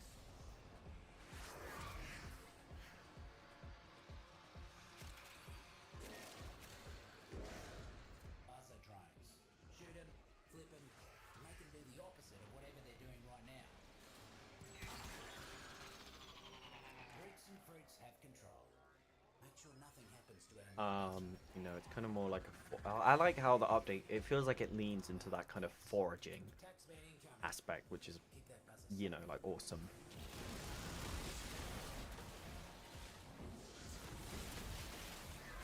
Like, I think there kind of still is a bit of a daily standing limit. It's more like kind of promotion, things dropping.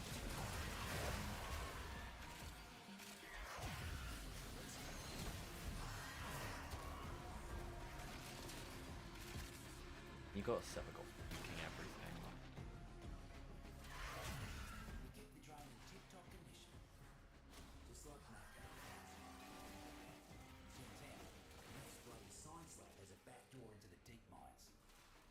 sorts of nasty experiments on the balanced animals up there. Think you could sneak in there and put a stop to all that?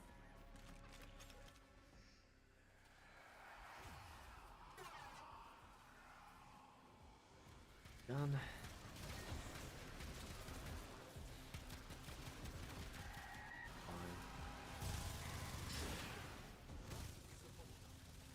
Literally why we have the dual box assist.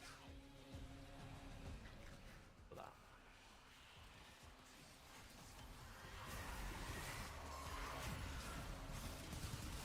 Luke's captured some balanced animals. Some nonsense about a zoo for his new palace. Get him out and escort the beasties to safety. I do love the tile set. Really pretty for this.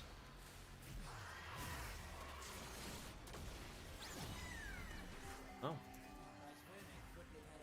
Nice. Not a scratch on it. Be free.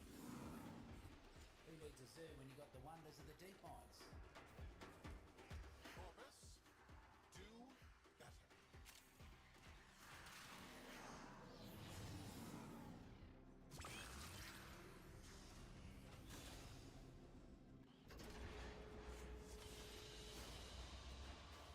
Your will was greater. This is good.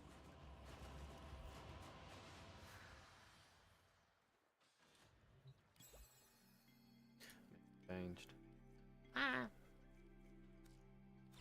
You know what? I would like to see where I am at night camp. What can I help you with there, mate? Do you like? Yeah. Doesn't get any better than that now, does it? Oh, you're making me jealous, mate. Ooh. Didn't even get a single level up. Damn. That's Only got one. sample, that is.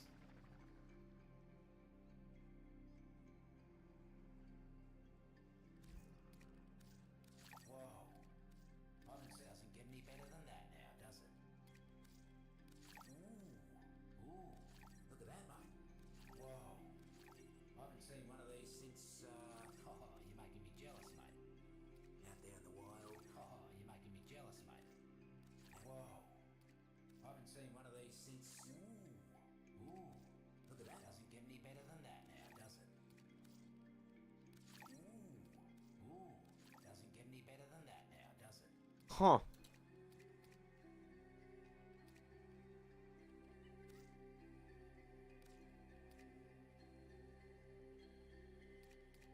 You got your fruits above ground, and your roots. So what can I get? Rank 1. Is the pretty part.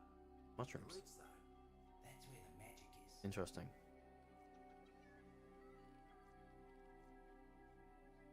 Can that sound like other?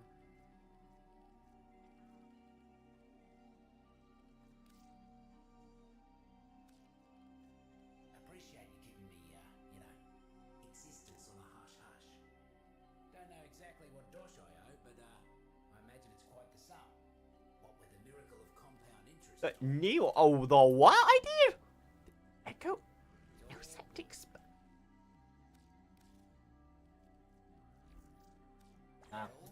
No, screw this part. It was fun. I enjoyed myself. You have an issue. I have no organ cells, which is a bit for bugger. So, another day I need to come on. Maybe like tomorrow or Sunday and basically farm a bunch of cells.